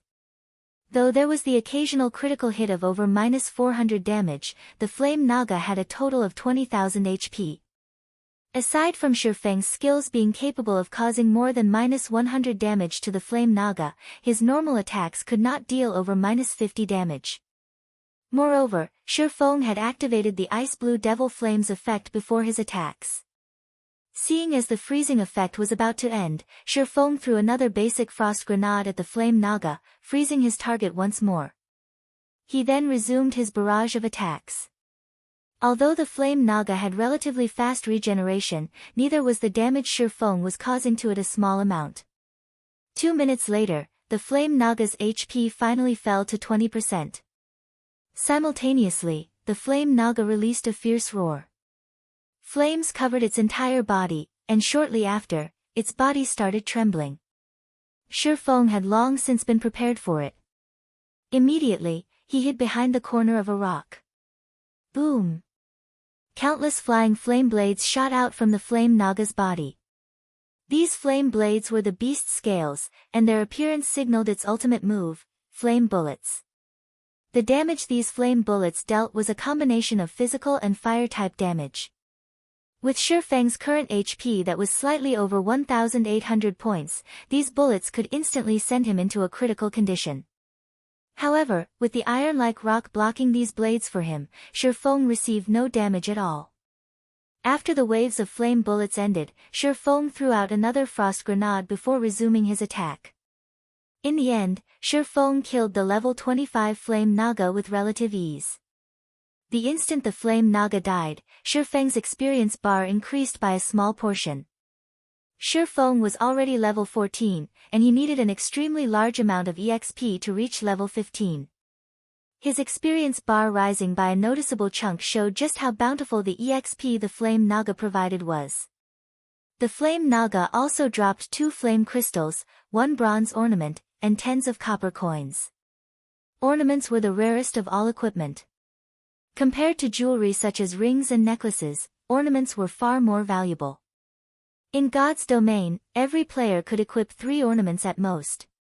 As of this moment, however, Shifeng's ornament window was still a big, empty space. He truly did not imagine that he would inadvertently obtain a bronze ornament. His luck was simply too good. Scorching Heart, Ornament, Bronze Rank. Equipment Requirement, Strength 80.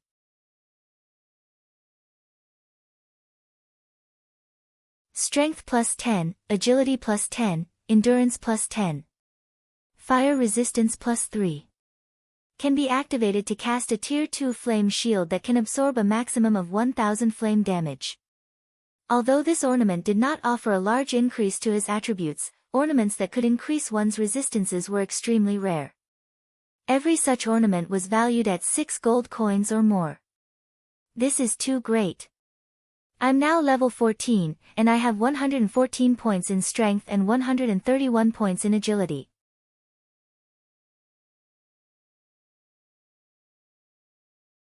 If I equip this Scorching Heart, it will increase both my strength and agility by 10 points, just enough for me to meet the requirements of 120 points in strength and 140 points in agility for the Blazing Meteor. Shifeng was ecstatic as he held the flame-red-colored Scorching Heart. Shifeng did not think that he could equip the Pseudo-Extraordinary weapon within such a short period after obtaining it.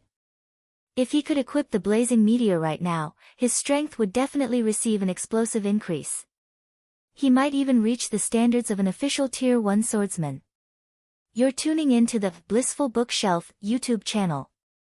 We're so grateful for your support, and don't forget to subscribe to join us on this incredible journey through captivating stories.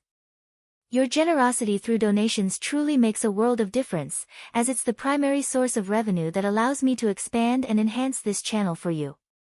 Thank you from the bottom of my heart for being a part of this adventure.